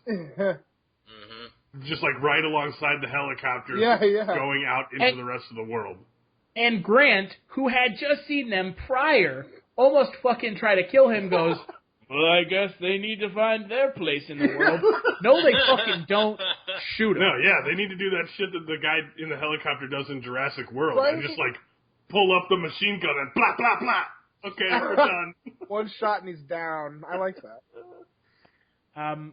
So, speaking of Jurassic World is the most recent, and it came out 2 days ago, Jurassic Park movie. It's directed by Colin Trevorrow, who had directed only one other movie with a substantially less budget. Yeah. And a way different plot. Yeah, it was an indie movie. Exactly. Jurassic World follows the opening of the actual Jurassic Park theme park.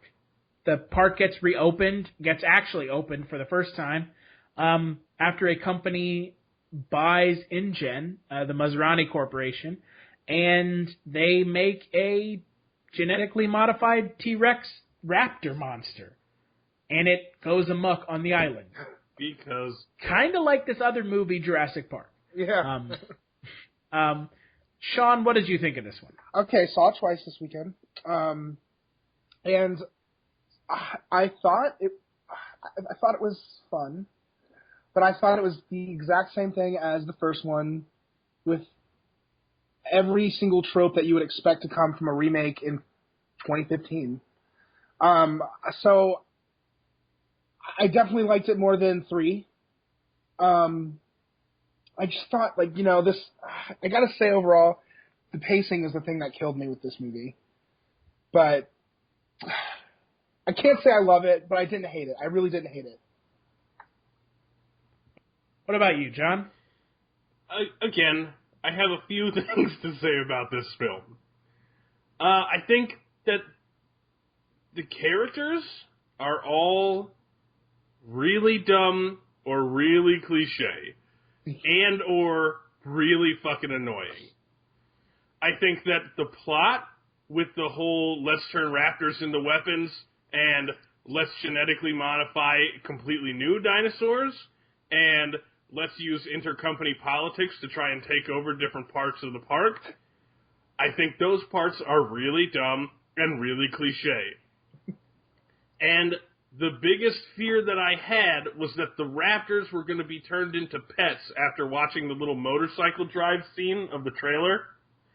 And they did a really good job of not doing that until the end, and then they did it anyway. Yeah. And so my worst fear for the movie was realized, just not right off the bat. However, there are 3 specific scenes in this movie that I fucking loved. And we can get to those when we talk about the actual movie. But I think overall the movie was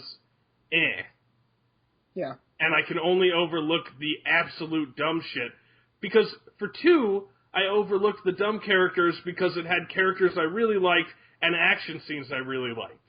But for this one, there are no characters that I like, and so the few action scenes that I did like aren't big enough for me to overlook everything else. Wow, I totally agree. What about you, Ryan? I'm going to disagree and say that I just saw this morning. I thought it was definitely the second best in the franchise and comes like the closest to sort of recapturing the feeling of the first one, which, as you said, it has a lot of similar plot points, but I don't really hold that against it because, I don't know, it kind of took me back to Jurassic Park in a way in my head. Also, literally took you back to Jurassic Park. Yeah. And I mean, I was kind of worried about this going into it because there was like some preliminary clips and stuff that didn't have music yet, and everything I was seeing was just not promising, especially considering it has like the same plot of like Jaws 3, which is like now Jaws is in SeaWorld. Anyway, which is a terrible movie. Dude, that movie's awesome. I don't know what you're talking about.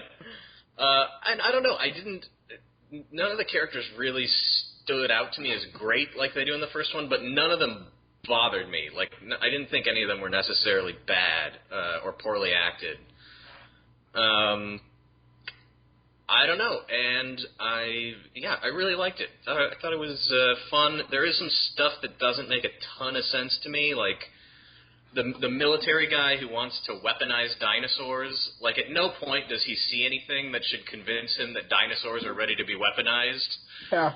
But he's, like, convinced that it should just be done immediately. And right, because I was like, okay, dude, like, you just saw them almost kill the only person who can sort of control them. Why do you think it's time to do this right now? Right, they barely take orders from Chris Pratt when he's above their pen. Exactly. And he's like, we're letting him out regardless. So that didn't really, like, track with me. And that was probably, like, one of my least favorite sequences is when they did let them out eventually, because I was like, why are you doing this? Yeah. But not the results of that, right? The results of it were good. They were good. I just wanted to check that we agreed on at least that. Just getting to the point where it's actually happening, I was like, guys, this plan is bad. But I don't know. I don't have a lot of complaints. Maybe hearing more from you two who didn't like it so much will bring some things up. But by the end, I was totally satisfied with it in a way that I hadn't been with a Jurassic Park movie in a long time, since the first one, basically.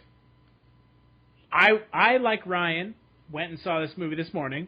10 a.m., relatively packed movie theater for a Sunday 10 a.m. Mm-hmm. Same here. Jesus Christ, there's normally, I mean, no one goes sees movies on a Sunday at 10 a.m. Normally they're in fucking church, so people shirked church to go see a movie about dinosaurs. Awesome, by the way. That's because it sold out on Saturday. Mm-hmm.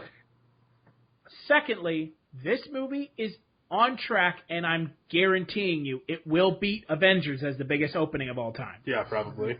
It's $2 million away. Come on, people. It's going to happen. Yeah. Thirdly, Jurassic World is the biggest movie of this year. So far. So that was a specific dig at a specific person, and he knows who he is. And his name is Yashar, and he kept bringing up that Furious 7 was the biggest movie of the year, and it was beaten less than a month later by Avengers. And now Avengers was beaten by this movie. I am surprised by the box office for this movie. If you think about it, it is a family film. Yeah. Avengers isn't. That's true. Yeah. And dinosaurs. I mean, this movie's PG-13, but dude, the theater I was in was all kids. Yeah, but that's it's because PG-13, but okay. Avengers came out during this generation of adults, too.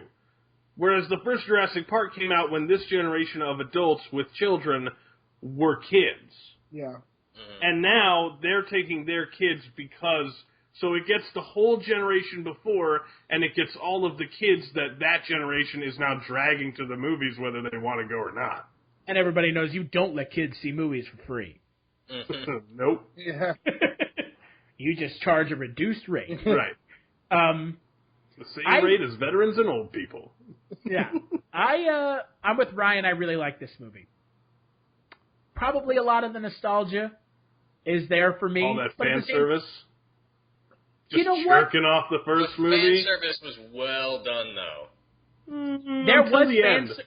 there was fan service, but it wasn't the kind of fan service that Marvel does. No, where it it's just was like it's just like taking it and just like fucking smacking you over the face. Like, you like fucking Black Panther? Yeah, but you do. I bet you fucking like Black Panther, don't you? Yeah. Or you like us just fucking name dropping shit? Yeah, hit you in the face with it a couple times. Wakanda. Yeah. Yeah. Ulysses Claw. Yeah. Captain America. Like, fuck you, Marvel. This is how you do fan service. It might not be the best fan service in the world, but it's better than nothing. It got a little bit heavy-handed at the end, but up until the end, it was doing a pretty good job of just doing, like, references and nods and minor characters. Well, and, like, weaving it into the plot, too, where the kids, like, end up at some of the original infrastructure of Jurassic Park, and it's now, and they fix up the car that Hammond was driving in the first movie. Yeah, I think for me it only became a problem during that final fight scene, where, like, literally every shot the T-Rex is in up until it gets wrecked is, like, a shot-for-shot from the first movie. I mean, they even go so far as to have it bust through a wall and blow up a dinosaur skeleton, which Chris mentioned earlier is the Spinosaur skeleton, but it's still literally the exact same move that it does at the end of the first movie. But fuck that Spinosaur, am I right? Yeah. Am I right? But at some point it gets a little bit, alright, tone it down, and then they do that Jurassic Park, that T-Rex yell at the end of the movie, and I was like, okay, come on, we've established the T-Rex is cool, he wins. You're missing out on the biggest one where the Indominus roars in the same spot as the T-Rex did at the end of the first movie. No, I knew that too. But, I mean, just, it's alright. It's not blatant enough for me for that to be one of my problems. I think that they had to do that so that they could move past the original onto something else. They kind of had to put the original to bed, if that makes sense. Yeah. You know what I mean, right, Sean? Like, they had to put the original to bed in some respects. Like, okay, here is kind of everything for the fans of the first one, but after this, in the next film, we're moving past the Jurassic Park. Yeah. Original part, and it's going to be something else. What is now the fan service number 2? Oh man, we could go really deep down this rabbit hole. Let's do it. Go for it.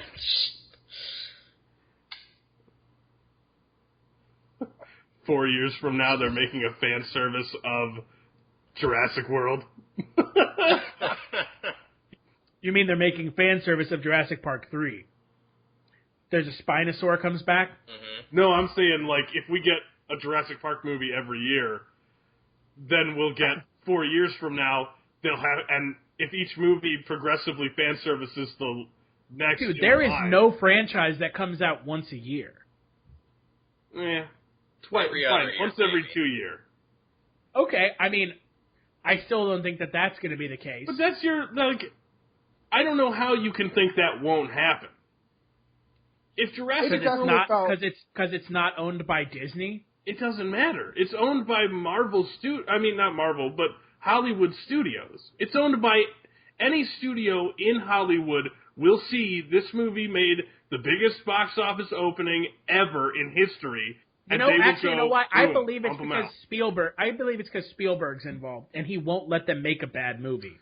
I doubt. Wait. Jurassic Park 3 notwithstanding, because Jurassic Park 3 still didn't come out immediately after Lost World, and it's still not as bad as, like, most movies. I think you're being optimistic. I have to be optimistic. Right, which is what's funny to me, because in most movies that we review, you're super pessimistic and cynical, but Jurassic Park comes out and makes more money than God, and you're like, nope! They're not going to fuck this up. They're not going to fuck this up at all. I'm optimistic because it's Jurassic Park and I have such an affection for the franchise. I mean, I feel like there's so many. I mean, there are going to be.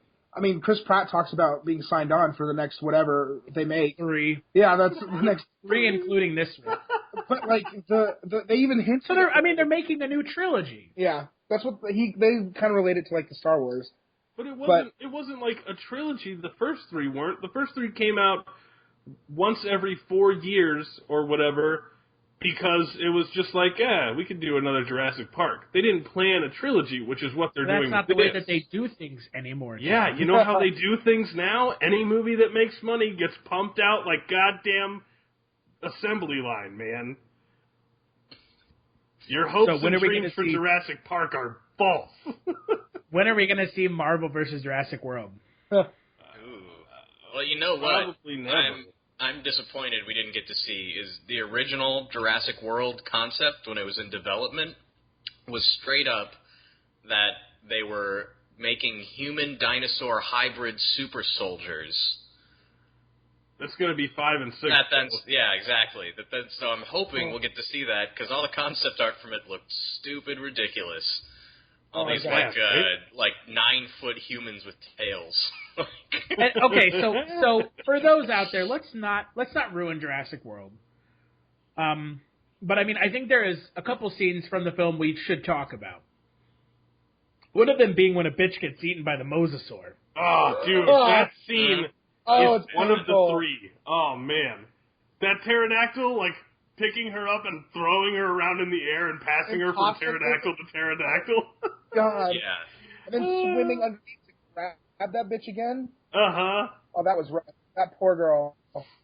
I really man. felt bad for her. Considering how she was in the mosasaur's mouth before it closed. Yeah, alive in the mosasaur's mouth, covered by a pterodactyl. Yeah. Which means she probably God. just slipped down the throat of the mosasaur and into its belly like a goddamn fucking Jonah. Oh, it's like Attack on Titan. She deserved it, bro. She was British. You're right. That's the She was only British and inept. And she was also reading Dr. Ian Malcolm's book. I didn't notice that. It's you kind of barely see it. I mean, the mosasaur, I feel like, is the coolest thing in the movie. I do too. You know what? But you can't do anything with it because it's in the water. Yeah. You know what? They do it 3 times. I like the mosasaur. It's cool. I think the first scene where they're just showing it as a attraction is okay. I think the second scene where it eats that chick is awesome. And then I think the third time it's like, okay. And I agree. It's People okay. are laughing. Right. That third time's fucking awesome. No, that's at that point it becomes, okay, we've seen it, we get it, you guys like the mosasaur, this is okay, it's not a problem, but you should think about not doing this 3 times a movie again. Ryan, you can back me up. The mosasaur is cool that last time. I liked it, yeah, because I also kept thinking they wanted a bigger, scarier dinosaur, and I was like, the new one's not as big and scary as the mosasaur. Yeah. And then, but that's because the mosasaur can't travel on land. Yeah. I honestly didn't have a problem with the third time. I mean, anytime something like that happens in a movie, I expect it to happen 3 times. Yeah. It's just how it works. Yeah, but you can be bothered by it every time it happens. I guess you can, if that's how you want to go through your life, John. Just being bothered. I mean, there's a lot of shit about modern movie making that bothers the fuck out of me. That's fair. I guess that is how I'm going to go through life. Like cameras that can't exist in reality filming things. Uh-huh. Like a lot of the shots in Jurassic World. When I watched it the second time, I noticed that Chris Pratt's last line is we should stick together for survival. And I thought that made a lot more sense after realizing what that last scene was. Right. I That's thought what that I was was cool. saying to John. That's what I said to John when we were texting was that's what that whole thing at the end, I'm assuming, like you said, Sean, is supposed to be. Yeah. Wait, what? I'm missing that something. the dinosaurs have to stick together against the bigger threat. Yeah, this not real dinosaur that was created by humans. I just sort of figured the mosasaur was eating anything close enough to the water. I didn't think it was actively helping the T-Rex and the raptor. But the T-Rex and the we just whatever. Indominus Rex gets eaten by the mosasaur. Sorry. Oops. Spoilers. That's a big spoiler. We just edit that out. Yeah. Yeah, that did come out. It was a surprise. I didn't know how I felt about it. You know, I was like, do I like? Like Ryan said, you see it. It's just you expect it. It comes in threes. I mean, but when it happens at the end, you're kind of looking at what else is going on. Yeah. Oh, I saw it coming from a mile. As soon as I got near the water, I was like, oh, this is what's going to happen now. But it didn't bother me. I bought into it. Fuck you guys. I did too. I totally did. I was a mark, guys. Doesn't help that I read the Wikipedia synopsis on Friday, so I knew what was coming. And also, Yashar and I were bullshitting about it on Saturday too. Yeah. And with no regard for spoilers for you. I mean, I had already read it, so I didn't really care. I mean, I like the movie. I can see you guys having problems with it, but it is as close to Jurassic Park as we can get in this day and age. Well, yeah, because now all the sort of foundational concepts of Jurassic Park are a little cliche now, but they weren't before. And so if you're going to stick with the science, some things, man, we're not meant to meddle with, you know, you're going to get that. And so I didn't hold that against it. They were like, oh, we made a new dinosaur. And I was like, okay, fine, I get it. But then they started doing the turning raptors into weapons thing. And I was like, why do you even need that one? Yeah. And you know what's awesome with what Ryan was saying? I think it's awesome we finally get to see the park open. Yeah. Mm-hmm. Yeah, that's cool. That had to happen, you know? And the, pterodactyls just shredding people. Yeah, that was cool. God. I like that. So cool. The pterodactyls and those, other weird ones. Flying T-Rexes? Yeah, that's what I call them. That were probably genetically modified T-Rex babies? Yeah. No, they're a real thing. Oh, okay. They have some name, I forget what they're called, but they're they also have a big ball on the end of their tail. Snapjaw dactyls? That's what I'd call them. Snapjaw. Because their mouths look like bear traps. Really? I'm trying to figure out what its name is. I really like the park being open just because as soon as something goes wrong, you're like, oh, this is really bad. This isn't just a handful of people. Mm-hmm. It's I like that. Yeah, it's immediately everyone who works at the park is just oh God, terrified. They've been waiting for this day for years. Yeah, It's it was an inevitability. Yeah. I mean, that's even what Simon Masrani says. He's like, hey, we knew this was going to happen eventually. Right. And I like how they knew it was going to happen, and they made contingency plans with lethal weaponry that could kill a goddamn Tyrannosaurus Rex. And then when Chris Pratt's like, you are allowed to use lethal weaponry in this sort of situation, Masrani's like, nope, too much money invested in the dinosaur. See, that's one of the things I had an issue with, is that a lot of the characters, like Henry and Masrani, I was like, I don't know if I'm supposed to like these characters. They have, there's moments where Masrani in the helicopter is preaching some truth, and I'm like, yes, bitch, I agree with you. But then he turns around and he's like, it's not about the money, but don't kill that motherfucking dinosaur because it's going to eat. Because this character was super wishy-washy. Yeah, his character could have just said, don't kill the... I like this character too, but his character in that scene could have just said, yo, don't kill it because it's an animal, not don't kill it because of the money. Yeah. And by the way, those flying T-Rexes are called dimorphodons. And in actuality, it looks more like a puffin with big pterodactyls. Which is not terrifying at all. I think I was just going to say, I think the one scene that made up, it's when we first meet Claire and she's talking to the investors. That little scene made up for everything I didn't really like about the movie, and so I'm okay with it.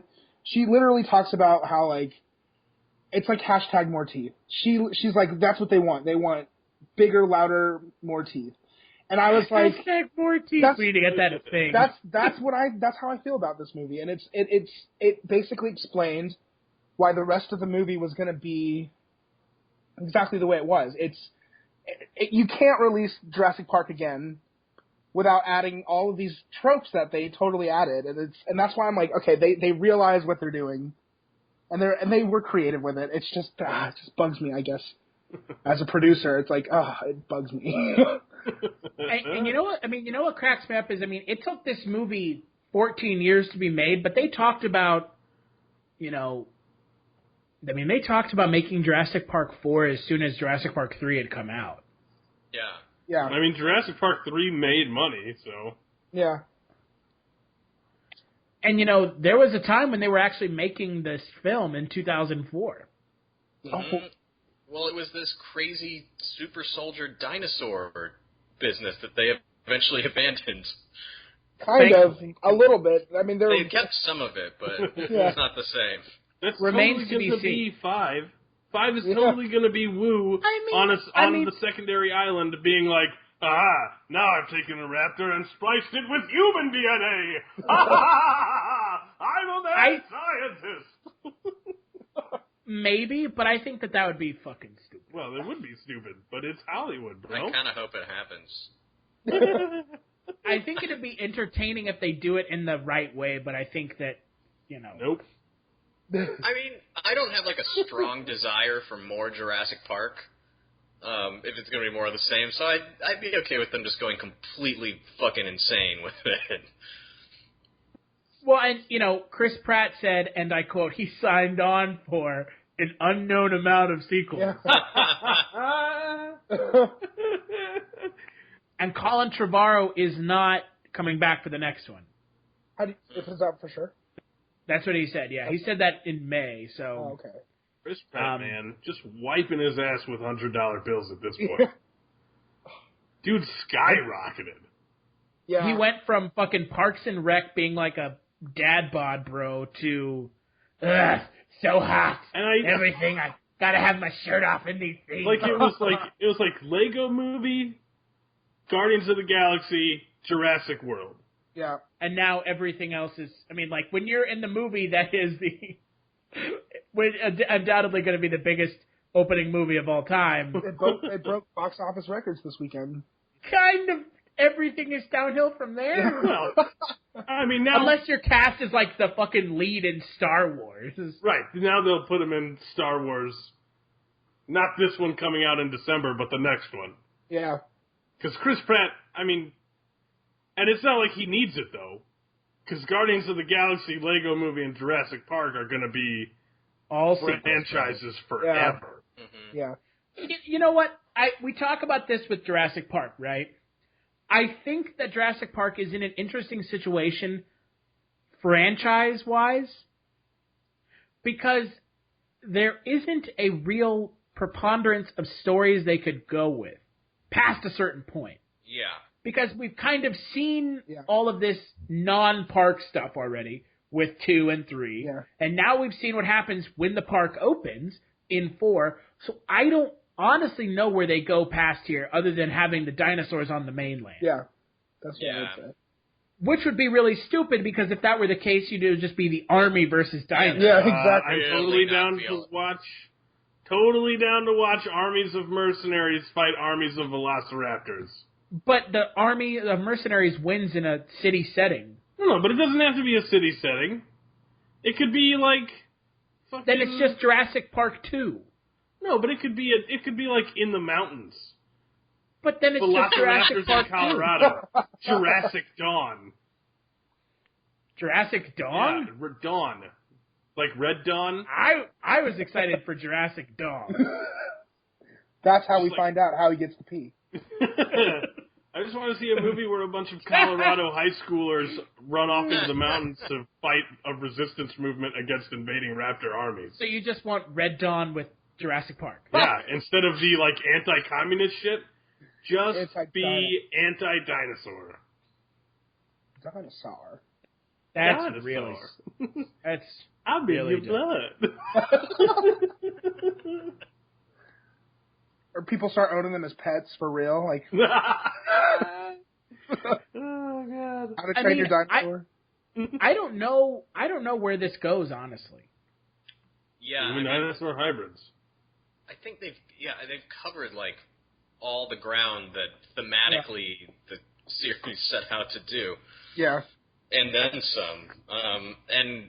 You're right. If they brought it to the mainland, like, that totally wouldn't feel like Jurassic Park anymore. I don't know. And that's what I'm saying. They're going to pump out a bunch more, and they're all going to blow. Scares me. They might pump it out based off of principle, but right now, sitting here, the four of us, where they go with it, I perfectly would be totally fine with it ending here. Of course you're not the one that makes money if they pump out another one.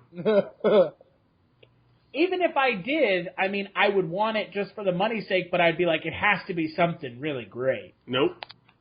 Because, I mean, this was like gift wrapped. Nope. The plot for this movie was gift wrapped for them, right? Mm-hmm. Yeah. Yeah, it absolutely was.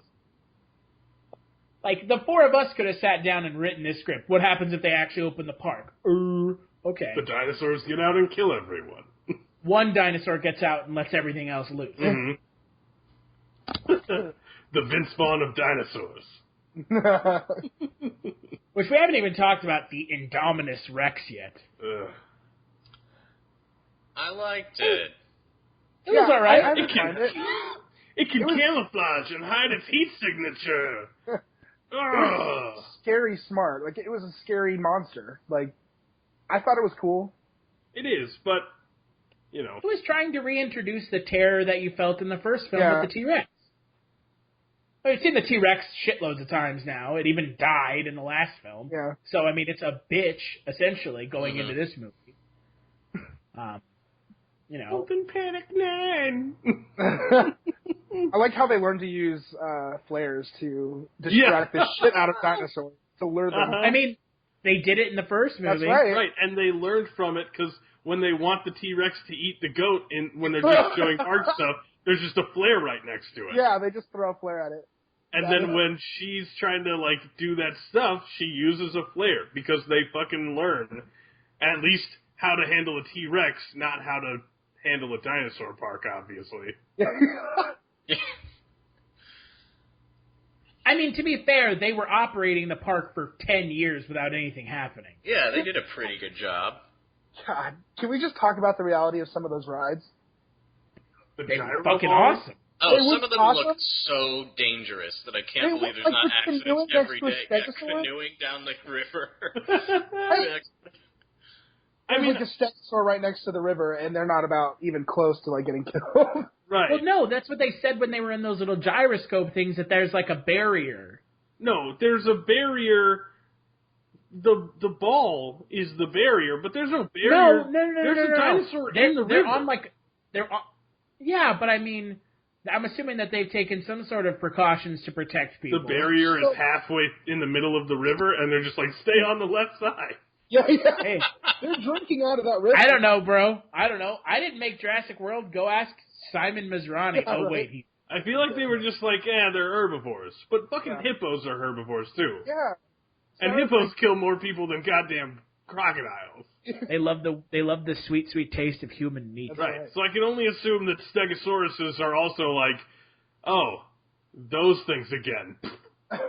But also the gyrospheres, like, why would you let your guest control, like, they just won't come in, just like those kids. I don't know. I just feel like that would be like a constant issue. They'd have to go out and bring guests back in because they weren't fucking listening. Mm-hmm. I don't know. I just thought that was funny. I just like Jimmy Fallon says to come back to camp. Suck a dick, Jimmy. Well, that was pretty. That's pretty great because at Universal Studios in Hollywood, they have a studio ride, and Jimmy Fallon does the narration. I like just like in Jurassic World. So that was like a total like. Yeah, I thought that was a nice touch because cool. At Disney and stuff, all the rides have like lame introductions from celebrities, and yeah. Spared no expense. We got Richard Kiley. That's right. Oh yes. It was essentially a reboot of Jurassic Park. Totally right. But not. Because they realize how awesome Jurassic Park is, and they're not just going to reboot it. Yeah. Right. So they just upped the stakes. Yeah. It was faster, louder, and more teeth. Yeah. And they really just upped the stakes of the movie. And at one point, the Indominus Rex kills Shredder from the new Teenage Mutant Ninja Turtles movie. Yep. That Asian security guard that finds the beacon. Oh. That's Shredder. I didn't know that. It's okay. He didn't either. Oh. I did think that was cool. You know how there's like always in the like a blood scene, like where blood either is released. I thought it was cool how it came through the trees. That was a cool visual. Go ahead. How did the blood drift down onto the guy's hand if the dinosaur was off to the side hiding in the bushes? It was on a tree. Yeah, it was on the leaf. because it had dug the implant out of itself in that spot and gotten blood like up high. So then the blood isn't dripping out of the dinosaur. No. No, it's dripping off the leaves. Yeah. It shows the leaves. So if the dinosaur had just stayed camouflaged and he had looked up, he would have been like, oh, blood must have come out of the wound onto the leaves, and just like walked away. Yeah, but the dinosaur wasn't hiding. It was waiting. Luring them in to kill them. I mean, I get that. I'm just saying, generally the blood comes from like a dead body or the monster itself. Well, I think the point of this is like he looks up and it's like, wow, that dinosaur is huge because look how tall the tree is, and the blood's coming from there. I mean, initially I was like, oh, what is it, in the trees?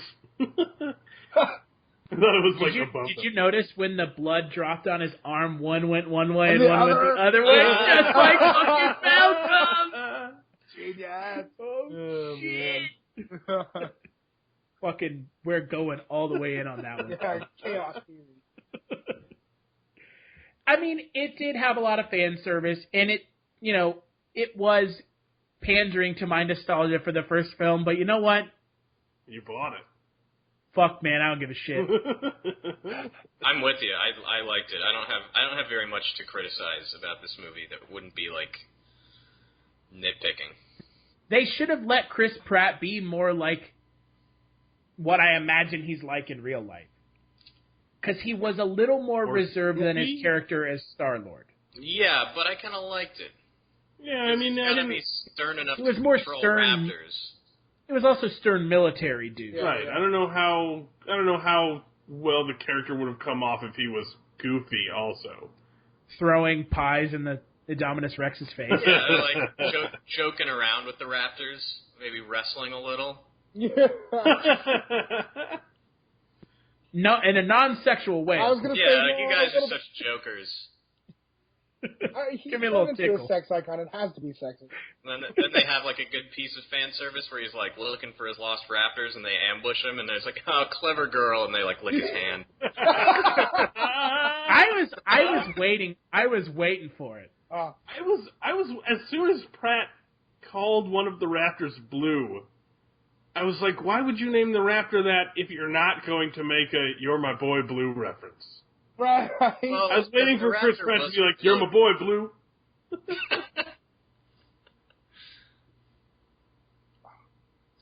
So I find it interesting that Joe Johnston was attached to direct up until like 2010. He was attached to direct the film. Good thing he didn't. Oof, shots fired. Oh. Nobody would have died, and the kids going through their parents' divorce would have been a huge or way bigger thing. Yeah. Not that it wasn't already way too much anyway. I will say, when it just randomly comes up that their parents are getting a divorce, that was like so out of left. I was like, what? Why are you bringing this up right now? Like, yeah. I mean, I guess the reason they get sent to Jurassic World is so the parents can get divorced officially while they're gone. Yeah, but there's no other reason to send your kids to this park where people have died before by themselves in Costa Rica. And it's really shitty. It's like really shitty parenting. I get not wanting your kids to witness you having conflict, but I feel like it's a worse thing to send them on a week-long vacation and then when they come back be like, guess what? Your father and I are divorced. I don't love you anymore. I'm going to go fight the boy. They were brought back together through the magic of love. And dinosaurs.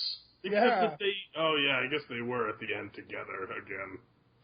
Just like and now you're all disappointed that they're not getting divorced. Yeah, now I am because they fucking built that shit, and I didn't even pick up that they were brought back together by the power of love.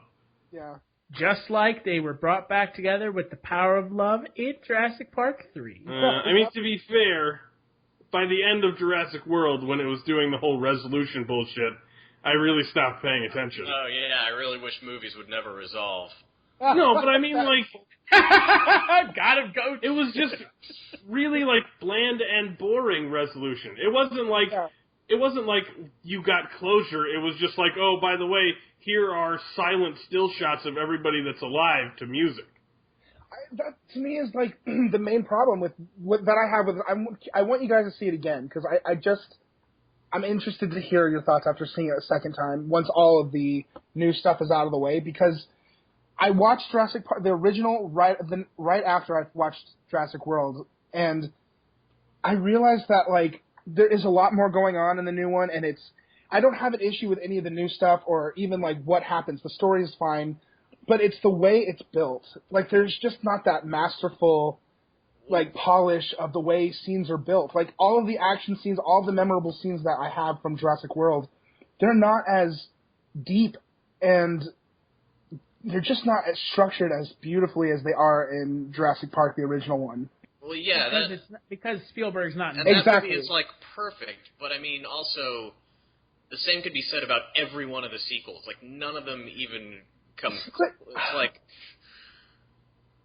you know what I mean? Like, yeah, I mean, I totally do. I still feel like that even in the third one, there were some scenes that were built that they just weren't afraid to take some time. Like in Jurassic World, once it starts, it goes pretty fast the whole time. There's no slowing down. And there just were more moments, I guess, in the original 3 where they took time and not just preached, but like that you learn about the characters by what they're doing. Mm-hmm. And because every time we stopped in Jurassic World, it was about preaching the same thing over and over. Like, you're not in control. Why are you doing this? It's the same preaching that we've heard before too. Mm-hmm. That's why I think it's just the way it built. It just didn't make a lasting effect on me. Mm-hmm. That's my major issue with it, I guess. And you know the black guy that was Chris Pratt's you and I friend? are on one side of the fence on this one, man. Yeah, I guess. I'm a little surprised considering that both sequels to Jurassic Park were so bad that, like, this one being good is like a miracle. It's true. Hey, I'll say that it definitely was a lot better than I expected. Yeah, same for me. I thought it was going to be shit. And it was absolutely yeah, and you were pretty vocal about that too, motherfucker. No, yeah, I was absolutely certain. I saw that shot in the trailer where Chris Pratt's driving a motorcycle surrounded by raptors that are, like, having a good fucking time. And I was like, man, this is going to be fucking terrible. And it was absolutely consumable, easy to watch. It was entertaining, I'll give it that, as long as you could shut out the dumb shit. But it wasn't Jurassic Park 1 good, which would have been really fucking tough. And it couldn't be. It never would. Yeah, I don't think anyone is saying that it is. Right. Yeah. One kind of problem I have is there's a lot of characters that kind of get character development. Like Jake Johnson kind of gets character development. Omar Sy kind of gets character development. Irfan Khan kind of gets character development, and they just sort of die or don't die based on which character it is, and they get sort of like written out almost. Mm-hmm.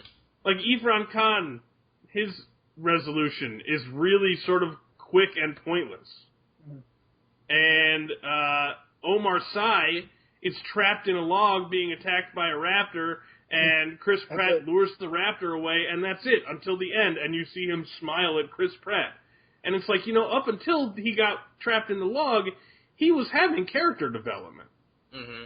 He was a thing that was in the movie, and then the raptor thing happens, and he's just gone. And he doesn't matter anymore, And so there's a lot of that kind of stuff that's like, we're building this, but go fuck yourself. We're done with it.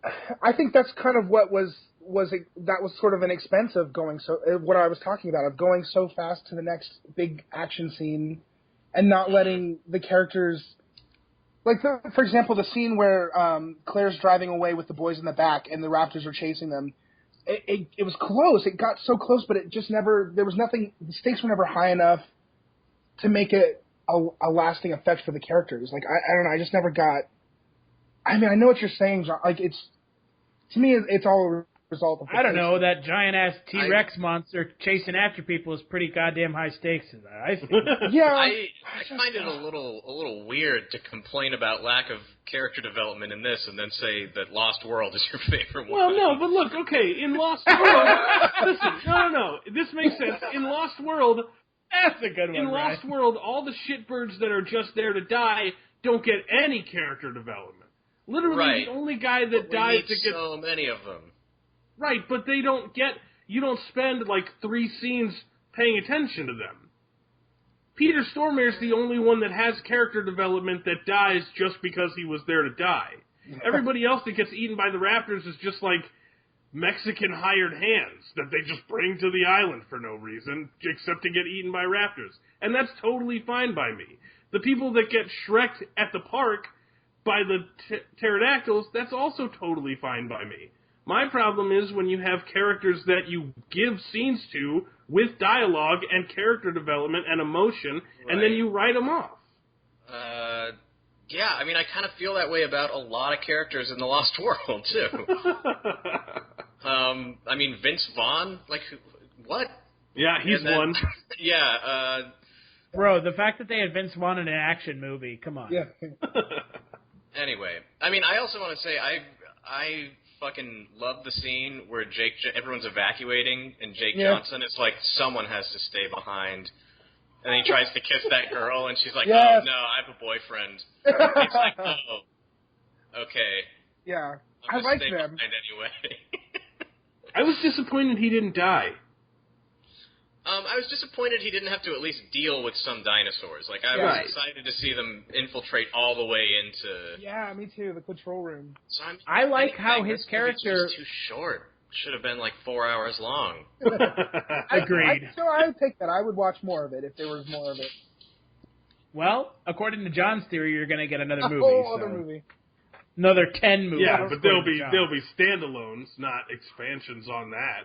Why isn't everything just a TV show? Jurassic Park, the TV show, just like 8 seasons of people running away You're from like, dinosaurs. well, still stuck on this fucking island. We're never getting off. If we want to talk about TV shows with dinosaurs, we can ask Yashar all about that fucking pre-Terra or Terra Prime? Terra Prime, which he was like Terra Nova. I don't know. It was supposedly shit, and he loved it. Yeah, it was shit. There's not even a dinosaur in the first episode. The first episode's like an hour long, and I sat there and watched it, and there was like, nope, no dinosaurs, and I was like, okay, I'm not watching any more of that. It was literally just familial relationships in the jungle. What is it, like the Land of the Lost or something? Yeah, so it's like a sci-fi it's a sci-fi show about a Earth civilization that destroys the Earth, and so they invent a time machine and send select citizens back in time to repopulate and start over with a fresh slate and modern knowledge. And they send them back too far? I mean, I guess they send them back really far before humans were, like, before Homo sapiens were a thing, so as to not, like, interact with early humans or something, and then they send them back to, like, the Cretaceous period. And so there's, like, dinosaurs and shit that are supposed to be kept out by a fence, but then all the teenagers in the little settlement get all angsty and, like, run away and go hang out in a waterfall and then get attacked by, like, some sort of dinosaur. I don't know. Okay. It's dumb. Yeah, it doesn't sound very good. I mean, you know, I think that there aren't a preponderance of good dinosaur things. That makes sense. Yeah. I think that this is the step in the right direction. Nazis at the center of the earth. Well, okay. Hitler rides a T-Rex. But I mean, I'm with Ryan. I really like this movie, and I didn't think I was going to. because I'd been talked into thinking it was going to be bad by the local cynic, John Lein. Hey, man. One time out of all the times I've made predictions about movies. I'm sure it's more than one. I'm sure it's more than one, but who's counting? Not you. That's for sure. I just assume I've only missed one. Oh, God. And, I mean, I don't know where they go from here, really. I mean, we keep joking about human dinosaurs. I think that's... I'm not joking. That's schlocky, bro. Dude, it was the intended plot, and they didn't do it because it was dumb. Yes, but now it made a bunch of money, and they can do whatever they want with it, and it'll make money. Okay, just because something made money doesn't mean if they throw a dumb thing on screen, it's gonna inherently work. It will still make money. It might not work, and it'll be dumb as fuck, but it'll make money. They make dinosaur super soldiers that are part human, that are bred specifically to go into Jurassic Park now that it's all fucked up and fix it, and be like the new security guards at Jurassic Park when it reopens. Because they can handle the dinosaurs. No. Half raptor, half human security guards? They get into like a union dispute because they don't get paid. They go on strike. And then the head of their union mysteriously disappears. Yes, yeah. We take it sort of into a Wire kind of direction, but with dinosaurs negotiating labor contracts. Just bringing like normal humans as scabs. Well, no, they talk like raptors. They go like, bah! You just have whole scenes of them just doing that. Trade Federation negotiations? Yes. So essentially just make Star Wars. Just with raptors instead of aliens? Yeah. Raptors, yeah. God. Also, we haven't done favorite scene yet, so I'll save that. And for those of you who played the Jurassic Park computer game, the Telltale ones, I kind of forgot about this, but they actually have a mosasaur in the game. Oh. Like you interact with it at one point, and it's like swimming around in like an underground area. Right. And it's considered continuity. I don't know have you played it, Ryan? Mm-hmm. You remember that, right? I do, yeah. And it's considered continuity with Jurassic Park, so maybe that's where they go with this, is they go backwards, not forwards. Is the bit from the arcade game where the Brontosaurus poops on your Jeep canon? I don't know what that is. I don't have any idea. You never played that? I mean, I know what you're talking about, and I've played that game a million times, but I don't... I mean, I know what you're talking about. That has Grant and Sadler going to save Ian Malcolm in the... The awesome arcade game is the Jurassic Park arcade game. It had the seat that you sit in that moves. That was you know cool. what I'm talking about? Yeah, that game was awesome. It had little, I used to beat and at the one shit out point of that they're game like, at Chuck E. Cheese. Yes, that's right. It was it's the only place I ever played is Chuck E. Cheese. And some Chuck E. Cheeses still have it. Yeah, they do. Which is like David fucking Buster's has insanity. I'm jealous of you now. That game's awesome. You essentially sit in a chair and it moves, and you have these little gun things that you like move on screen to shoot stuff. It's awesome. It's like a 25-year-old man going into Chuck E. Cheese to play Jurassic Park. I don't know. I've never done it. I have. It wasn't just me, though, to be fair. It was someone that Ryan has very near and dear in his heart, too. So. Your poor brother. Little brother. Your little brother was asking kids if they wanted to go to his van for some pizza. So. Are you serious? No, Ryan. That sounds like something he'd do if he got bored. Just to fuck with people. But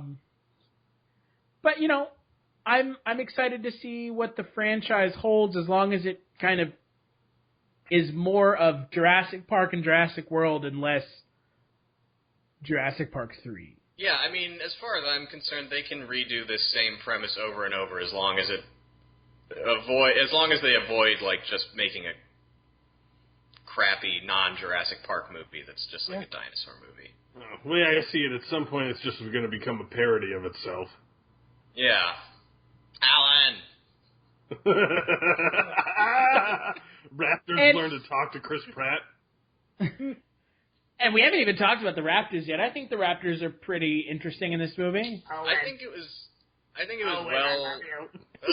well handled, especially because like they're handled sort of absurdly in the third one, and this kind of splits the difference where it's like they're smart and can kind of be communicated with, but they're also like totally vicious and dangerous and like, which like Johnny said, I was worried about them being pets, and you're right. At the end, they kind of make it that way, but like. At the beginning, it's not like he can just control raptors. Yeah. Like, he can make them, like, beg for food. Mm-hmm. And that's about it. They did it way better than I thought they were going to. Yeah. And it is unfortunate for me at the end. I would have much preferred that not happen. Mm-hmm. I would have liked it if Chris Pratt and friends had to find ways to kill the raptors he loved so much. That would have been good. I really liked it. Didn't bother me that much. I liked the moment when we thought the Raptors were all going to turn on them, and it was they kind of did. But I love that reveal was pretty cool. That was cool. And that massacre of those soldiers, where you get like first person shots of raptors jumping on you. Oh man, that's the good stuff. And just the shot in the control room as everybody just stares at the screen that's in a bunch of blocks. As the soldiers and the cameras on the Raptors' heads themselves, just like tear into each other. Especially the military dick who was like, "No, the Raptors are the solution," and literally every person he's told this to has been like, "That's not a good idea," and it's like immediately everyone's right. Like it's a terrible idea, and he's just like, "Well, time to leave." I'm gonna go upstairs. And we've kind of talked about how what happens from here, and the character of BD Wong's character escapes to make human raptor hybrids. Yep. Well, who knows? Who knows really? I'm assuming he'll go work for Biosyn, who is the competitor of InGen. But it doesn't have that cliffhanger ending that a lot of these big franchise movies have now. Yeah. There's no after credit scene, thank God. Yeah, I mean, the people get off the island. No one should go back to the island. Problem solved. They will, though. Yeah. I mean, maybe. I don't see a point in revisiting that for a while. It's kind of done. The island stuff is done. Yeah. I don't know. But I don't know what else there is. Like. Yeah, that's the thing. That's for someone else to come up with, I guess. Or just leave it be. But with the movie making as much money as it did, I guess that's a foregone conclusion it won't. If I'm believing what John said. Just look at patterns in the industry, Chris. You're doomed. Doomed! Again, you're looking at patterns that are all owned by Disney, so...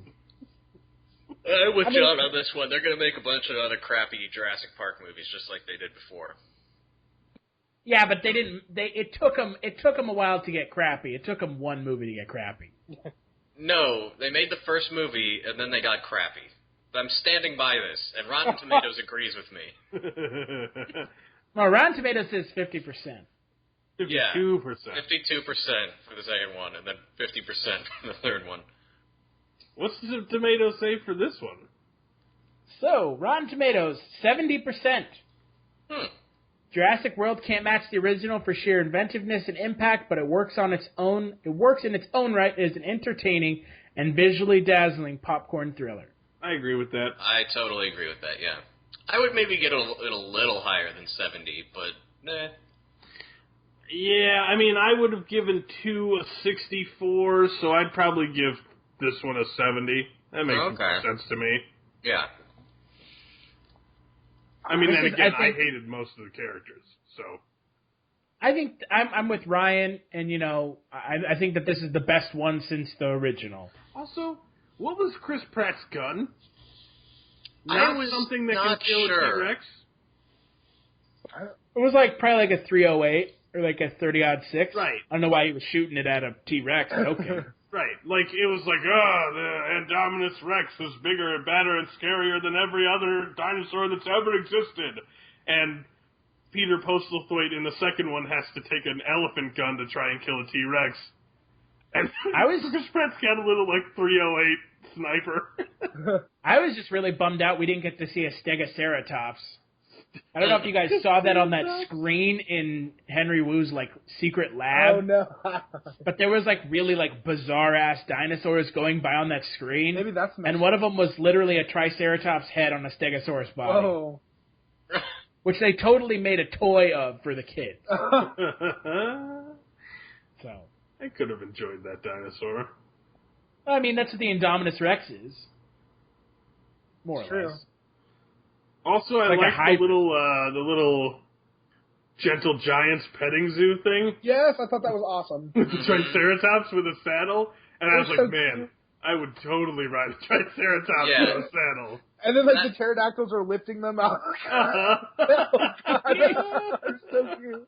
That was one really fun thing about this movie is, like, all the stuff at the park looks like, if you were a kid and you went on vacation at this park, it's, like, exactly what you would hope it had. I would want to go to this park. Right, it's like they sat down and actually planned out a park, as opposed to just being like, there's, this stuff is at a park. We don't really give a shit where it is. In the first Jurassic Park, what is there besides, like, a tram ride that goes around the park and the Jeep? Nothing. Which would be cool if it's the first dinosaur thing, but I mean, can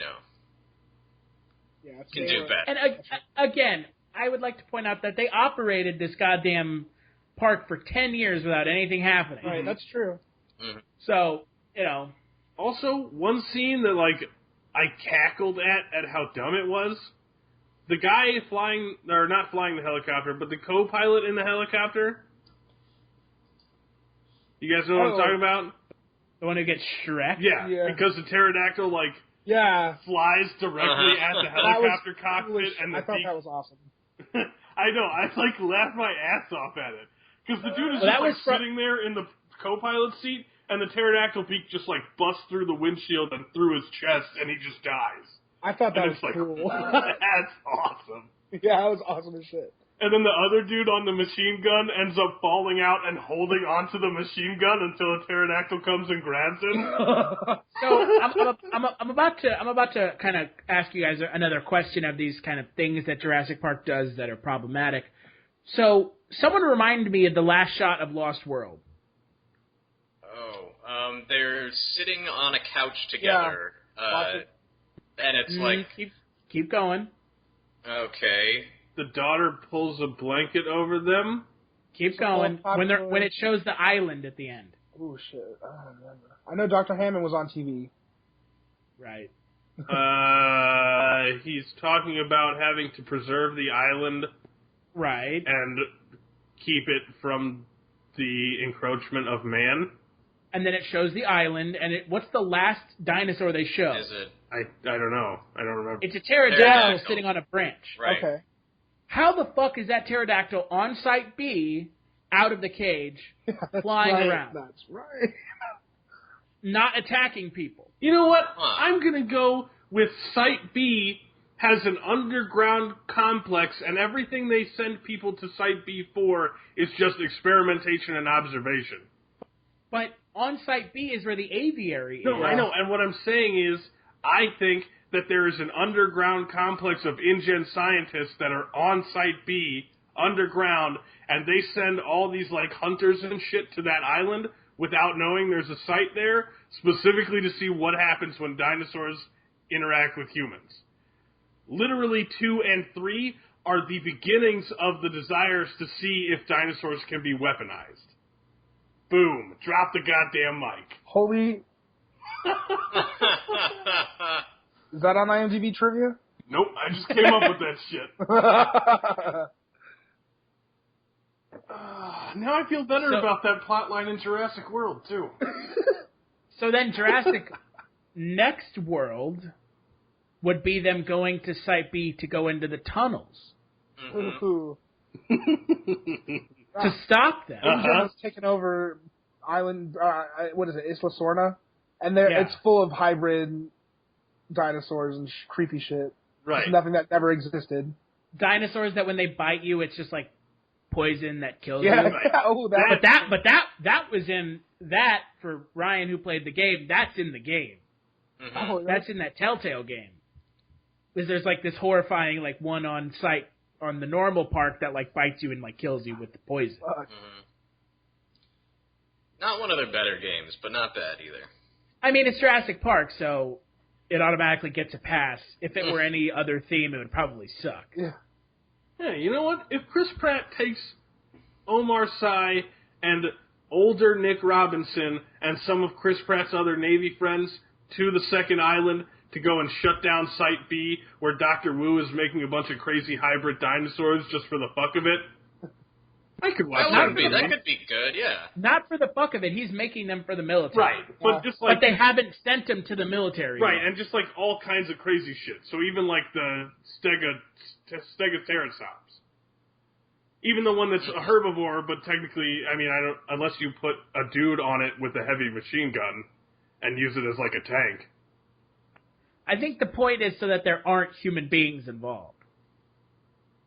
Except for the InGen scientists underground at Site B.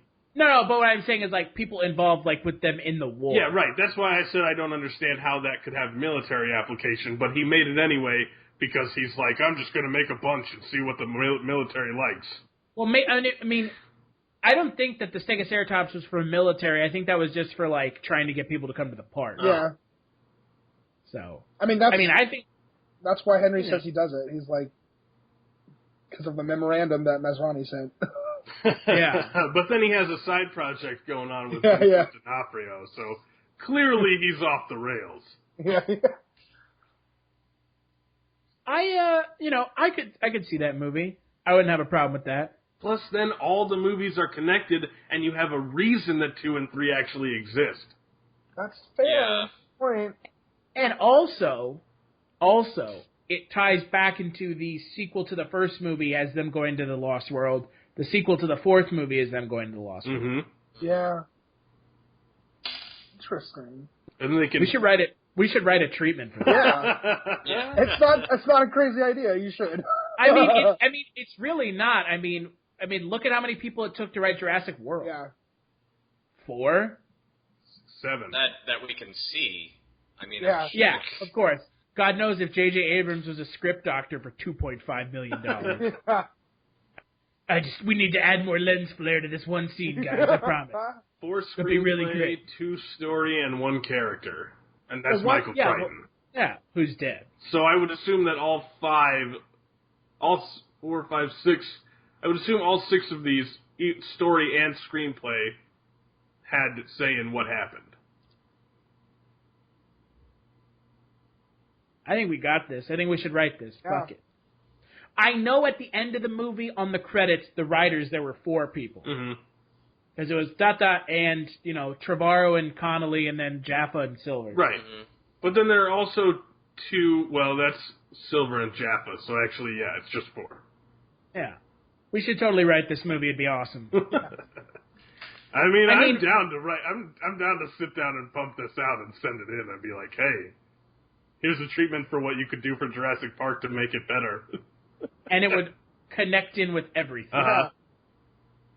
I think that's whatever the next film is, it has to build upon what came before Jurassic World and build upon what they set out in Jurassic World. Mm-hmm. Yep. They cannot forget about the movies before Jurassic World. Yeah. Or they could just pull a Halloween 3 and it's just like not even about Jurassic Park. It's about an uprising on a slave ship. Yeah, exactly. That's real. So, I guess, starting with Sean, skip it, watch it, and... Favorite scene? Oh, yeah. Okay. Favorite scene and favorite performance as well. Okay. Okay, favorite scene. I guess that would be, I really loved, But if it's the ending, you can't say it. I really loved the moment when I realized that they were standing in the original Welcome Center. You know what I'm talking about? Before they find the cars. And I they thought pick that up was that awesome. little banner. Yeah, the banner. Clearly the banner that fell at the very end of the first and movie. it's the same pile of bones that fell from this. Yeah. I was like, I thought that was pretty cool, and it was subtle enough at first. You know, I thought that was fun, and that was really, I liked that. Performance. I'm gonna, you know what? It's not my favorite performance, but just for running her ass in heels the whole time, I'll say Bryce. I liked her.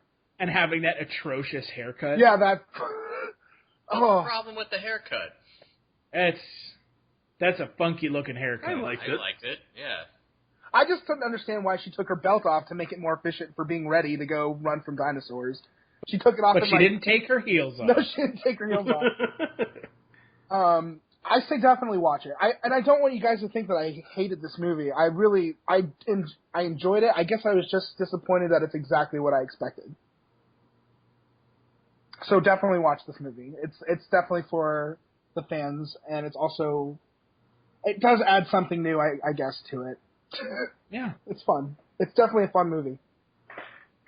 What about you, Ryan? I would say, definitely watch it. My favorite scene might actually be when they think that the new dinosaur has, like, escaped, but it hasn't. And it's, like, the first kind of dinosaur action scene in the movie. Yeah. Which has, like, a long build before they show you, like, any dinosaurs. Mm-hmm. There's, like, this awesome death where this, like, fat security guard is, like, barely hiding behind a car, and the dinosaur just, like, throws the car out of the way and then just chomps him. And the fat security guard just sits there? Yeah, he just knows he's fucked. Yeah, he's like, just gonna get it. By the way, Jurassic Park does not like fat people. No way. No. It's prejudice. I mean, that guard literally only exists to be incompetent, shove potato chips in his face, and then die. It's so real. Oh, that's so real. And literally the worst character in the first movie is the fat guy. Yeah. The shittiest person in the park is the fat guy. That's Steven Spielberg's fault, because he always does that shit. Right, but I mean, I'm just saying, fat people He loves those stereotypes, dude. And then the fattest guy in the second movie, the little scientist guy whose name I've already forgotten that gets the snake down the back of his shirt, he freaks out about a snake when there's a T-Rex with its mouth in the cave in front of him. Because fat people are dumb. I mean, it's not a huge problem, I'm just pointing out. Jurassic Park does not like fat people. Well, that's because they provide the most meat for the dinosaurs. Nobody in the 3 was fat, so...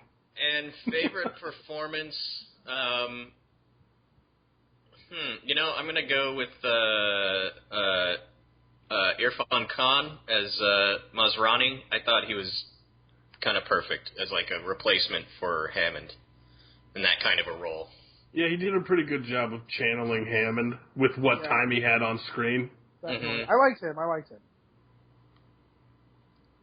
What about you, John? Best scene, obviously, Raptors. I mean, just the compilation of that shot, it almost reminded me of Aliens.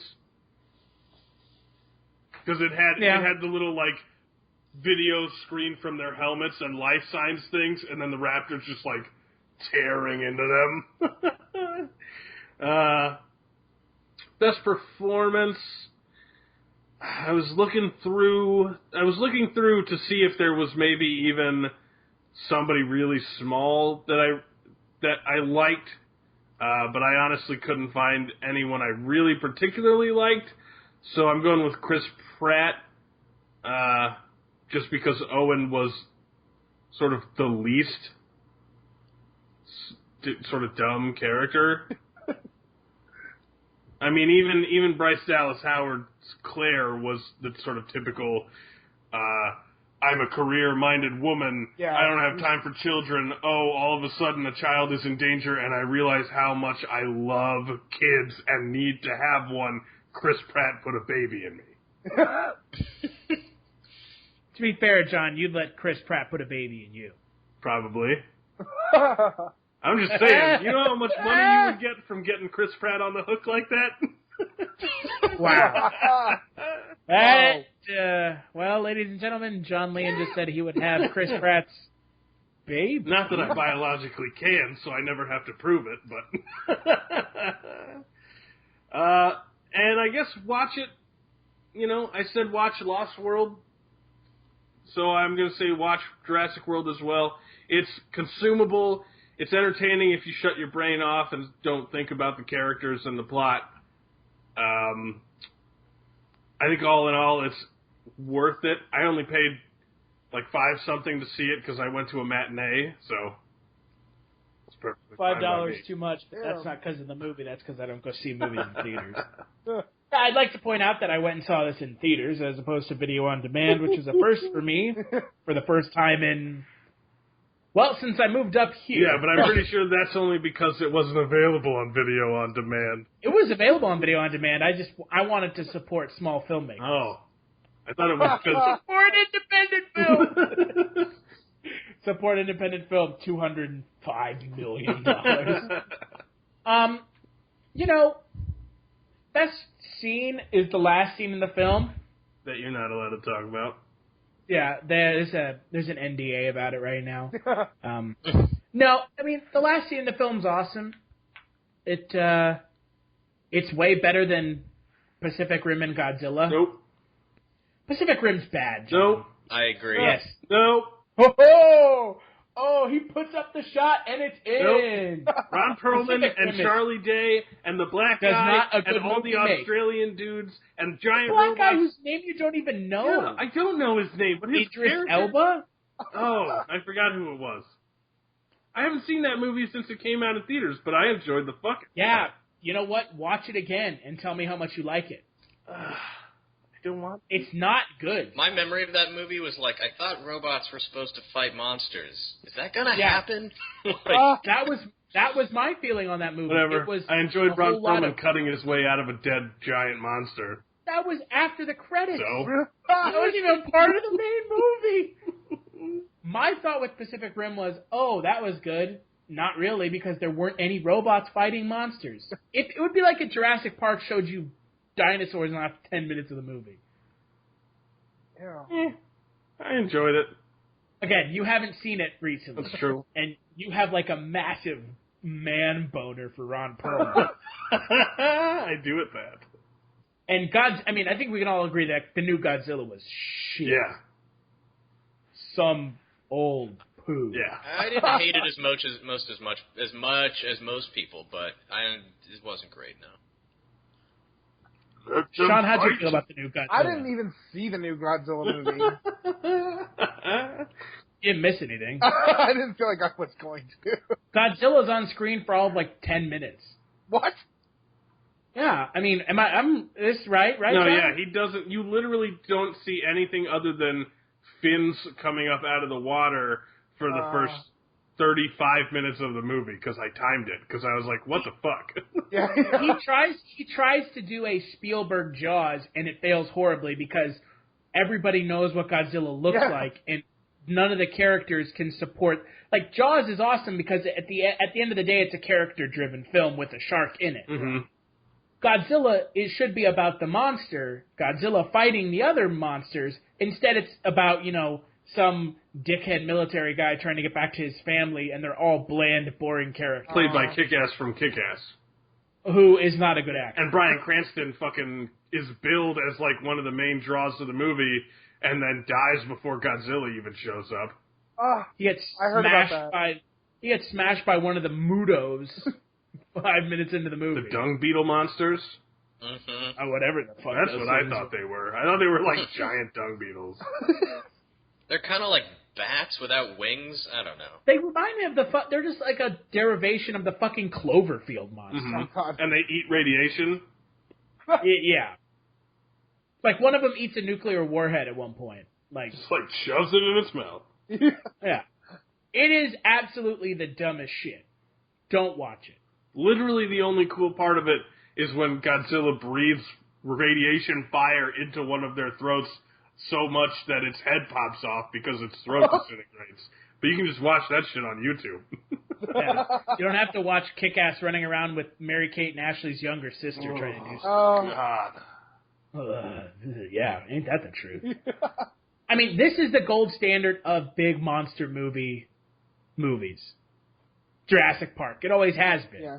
Even when Jurassic Park isn't good, it's still better than most big monster movies. That's true.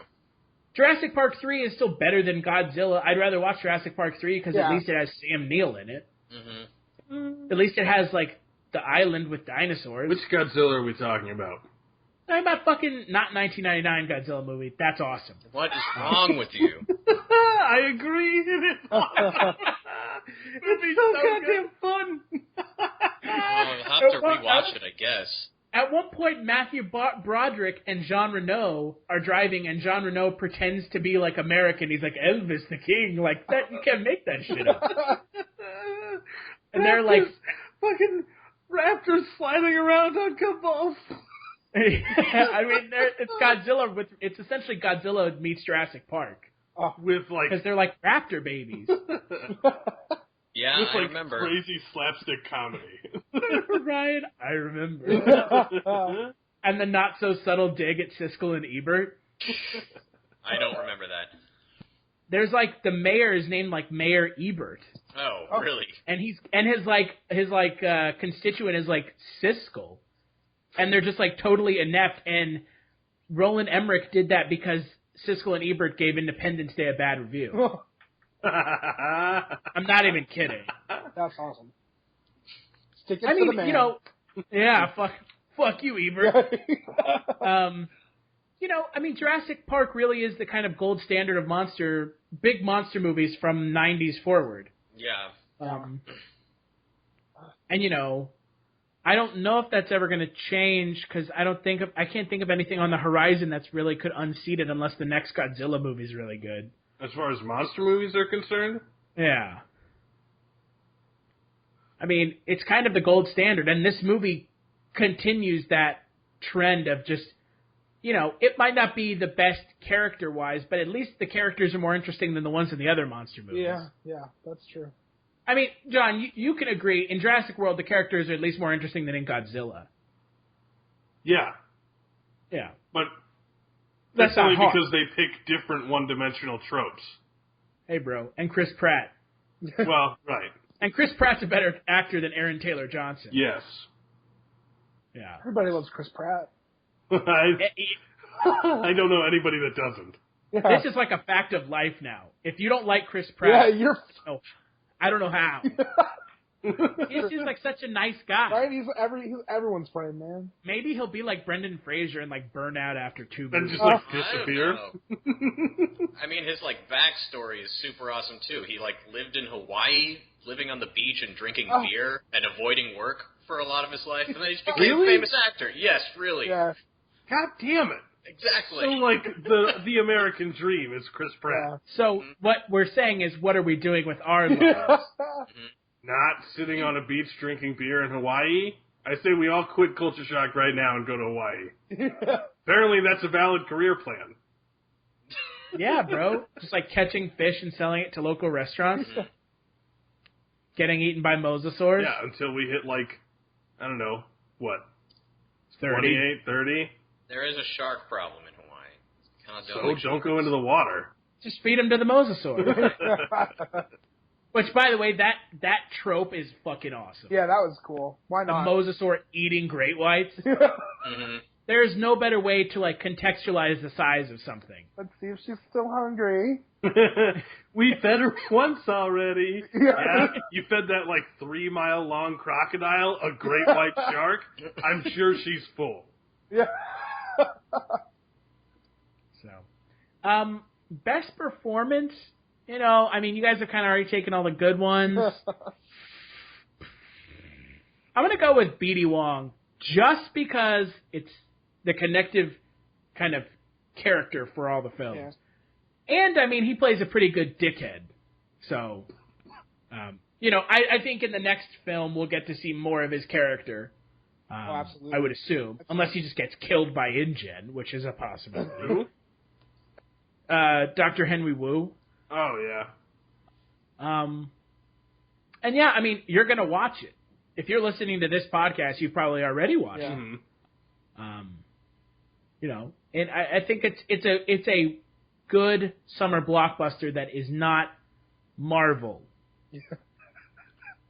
mean, summer blockbusters have pretty much just become Marvel movies. Yeah, now. that's true. That's so or true. DC, but DC movies suck fucking nuts. So, Man of Steel. So far, yeah. Am I right, Ryan? You're right. Oh my God, what a mess that movie is. And I don't know. They didn't really show any big trailers for anything ahead of this movie, so Yeah. The Martian.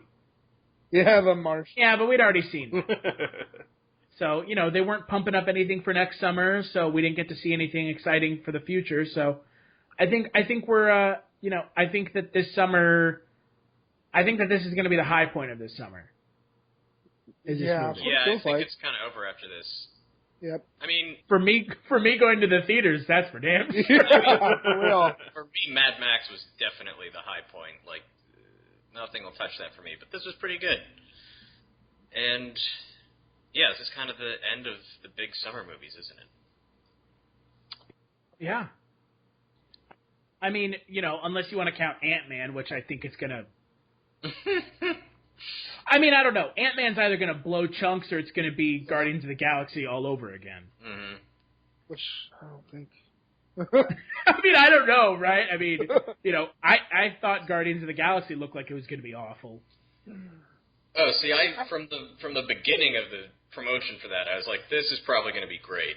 Yeah, but I don't feel that way about Ant-Man. But see, I was disillusioned to Marvel movies before Guardians of the Galaxy came out. Yeah, that's fair. Yeah, So I was already like, Yeah, I expected Guardians to be good, and it was better than I thought. So I thought that was. I don't feel the same way about Ant-Man, just because I think Ant-Man is. I don't know. Wait, you guys saw Ant-Man? It's not out. No, though. we're talking about our level of hype for Ant-Man. Oh, none? Yeah, very, very low.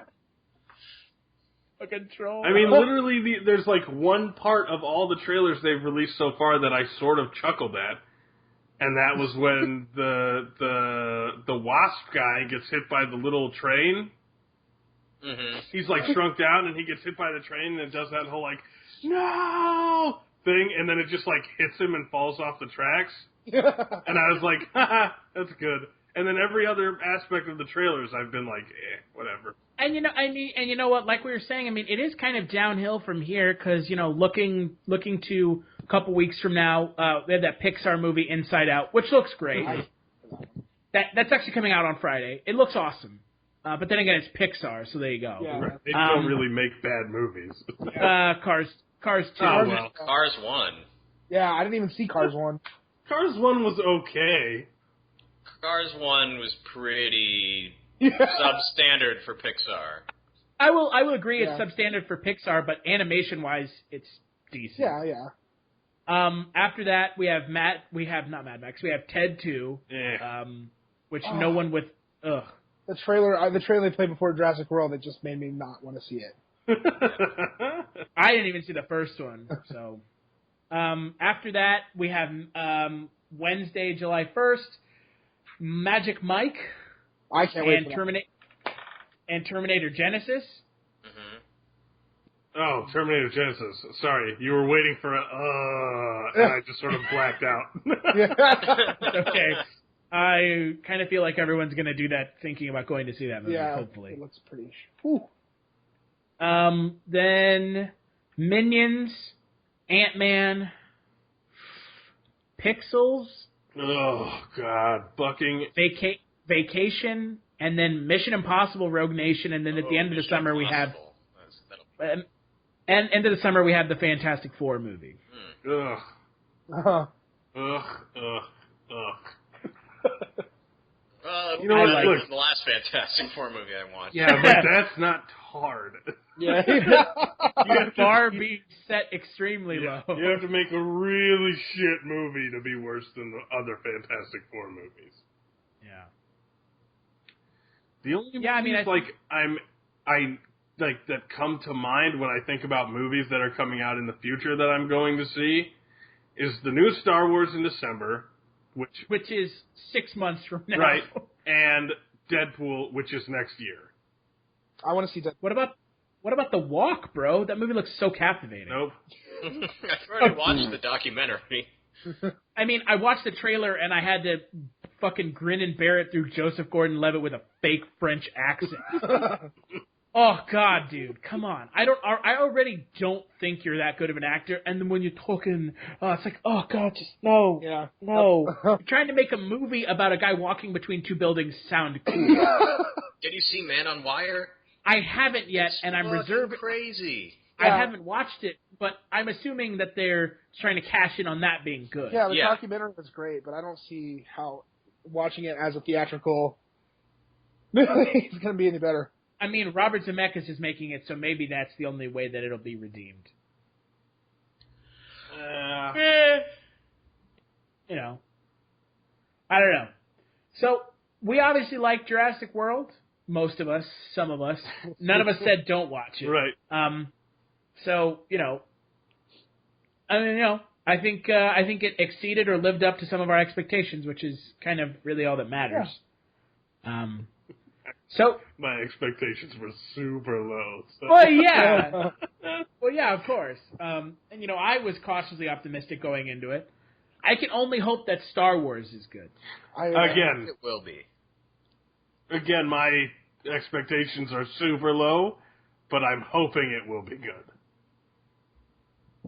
That's the best I can give a movie that isn't Deadpool until I've already seen it. So, Sean, is there anything you want to talk about or plug before we wrap this up? I'll just make it simple. I mean, just To Survive still out, but follow me on Twitter and Facebook. I'm Shaughnifer on Twitter. And for the love of God, please watch To Survive. It's awesome. We really liked it. I love you guys. So, yeah. I mean, it's a good movie. Mm-hmm. It's you know, John knows that I don't like found footage movies. And I liked it, so... And also, Chris and Sean specifically, make sure to look up the fucking trailer for that Alone show. Alone? I gotta see it.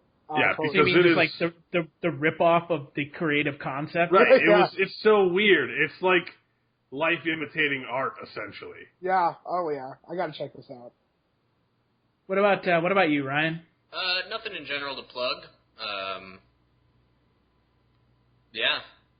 You Life's are the good. Jason Mantzoukas of our podcast. Sean, you know what I'm talking about, right? Are you talking about from Entourage? No, it's the How Did This Get Made podcast. Oh. One of the people on the How Did This Get Made podcast, like, I don't have Twitter. Never gonna have Twitter. Twitter. Yeah, I don't, and I don't plan on getting it. We'll see. If there's enough public outcry for my thoughts constantly. Hashtag Maybe I'll do Ryan Twitter. Yeah, hashtag Ryan Twitter. Let's get it going. Yeah. What about you, John? I got my Twitter. It's John with an H, followed by LEIN and the number 1. Don't follow me on Facebook. I don't want to deal with that many friends. Well, I mean, people can follow you on Facebook without friending you. Yeah. Oh yeah, that's cool. Then follow me on Facebook, I guess. The Chronicles from the Crypt podcast is always cool. And I can't think of anything else. Well, you can follow me on Twitter at HeelStash. Like the Culture Shock page on Facebook and follow the Culture Shock Twitter account. We tweet out about stuff all the time and get some pretty cool retweets, too. This week, Joe Pantoliano actually, I was tweeting at him about Congo, which is awesome. If you've never seen it, go watch it. It's about monkeys that they shoot with lasers. I mean, holy shit. I don't think I have to say any more than that. And next weekend, we're going to be talking about Freaked and Bubba Hotep. Awesome. That's a good one. Freaked is fucking awesome. And so is Bubba Hotep. Yeah, but Freaked is better because it's insane. It fully embraces the insanity of its concept. I'm going to have to watch that. Yeah, if you've never seen it, John, there's like no way to describe Freaked. No, yeah, he like made me watch it, because we have like 6 interviews. Right, and he was like, I can't describe it. You just have to watch it. You'll love it. And I kept going, yeah, okay, maybe I'll check it out, and not watching it. And then he got interviews for it, and I was like, fine, I'll watch it. And as I watched it, I just kept texting him, like, just every couple seconds was another joke that I texted him. It was like, that's hilarious. Yeah, it's one of the two from, it's Alex Winter, who is the character, I think it's Ted or Bill from Bill and Ted, the one who's not Keanu Reeves. It was his first directorial, first film, and it is just fucking insane. The summary is enough for me to want to see this. Yeah. And Ryan, you should watch it if you've never seen it. I actually think you would probably really love it. Yeah, I'm reading about it now. I'll check it out. Right. Yeah. It's nuts. And it's real prosthetics and prosthetic monsters and shit's awesome. So make sure to check that out. And again, Sean, thank you so much for taking 4 hours out of your day to sit and talk. Anytime. Jurassic Park. I love Jurassic Park. Yeah, and we'll have to have you on another podcast next month. Let's just try to make this like a monthly thing. I don't know. That sounds awesome. Next month is not going to be nearly as entertaining as Jurassic excuse Park. me. What are you talking about? Next Hold month on, is Westerns, and I Hold will on, beat hold on. you to I say that primarily because Sean was so excited to do Jurassic Park. I'm a huge fan of monster movies, so this whole month has been really fun. A lot of people aren't into Westerns, and hopefully we can change that next month. Is that even true? That can't be true. Why don't they make Westerns anymore, Ryan? Because they made a lot of bad ones, but people are into the good ones. I was talking to Christian Levering. I interviewed him already. He's the director of The Salvation, and he said he got Jeffrey Dean Morgan, Eva Green, I think is her last name. I don't know why. I'm not certain about that. And Mads Mikkelsen, because he went to them and was like, hey, I'm going to make a Western. And they were like, oh, shit, yes, absolutely. We would love to be anything involving a Western. Because people love Westerns, they just don't get greenlit for a budget because they don't get, the Jurassic Park Star Wars crowd. And because they don't make $200 million Exactly. this week. There's no, Western franchise. I think that's what we need to come up with, John. It's the Western franchise? If it doesn't exist. Okay, fine. We write Jurassic Park 5, and then we write the Western franchise. Yeah. And then the mashup. Like Men in Black and 21 Jump Street. Cowboys versus dinosaurs. Yeah. So, by the way, I've already cut. This is we're done podcasting, by the way. So. Oh, okay, because I gotta go do something real quick. I'll be right back. So we're just shooting the shit. I've actually got to take off. Bye, Ryan. Bye. Good to talk to you guys. See you, Ryan. That is a long podcast. That's fun though. I love those movies. Yeah, so do I. I mean, it's just, man, this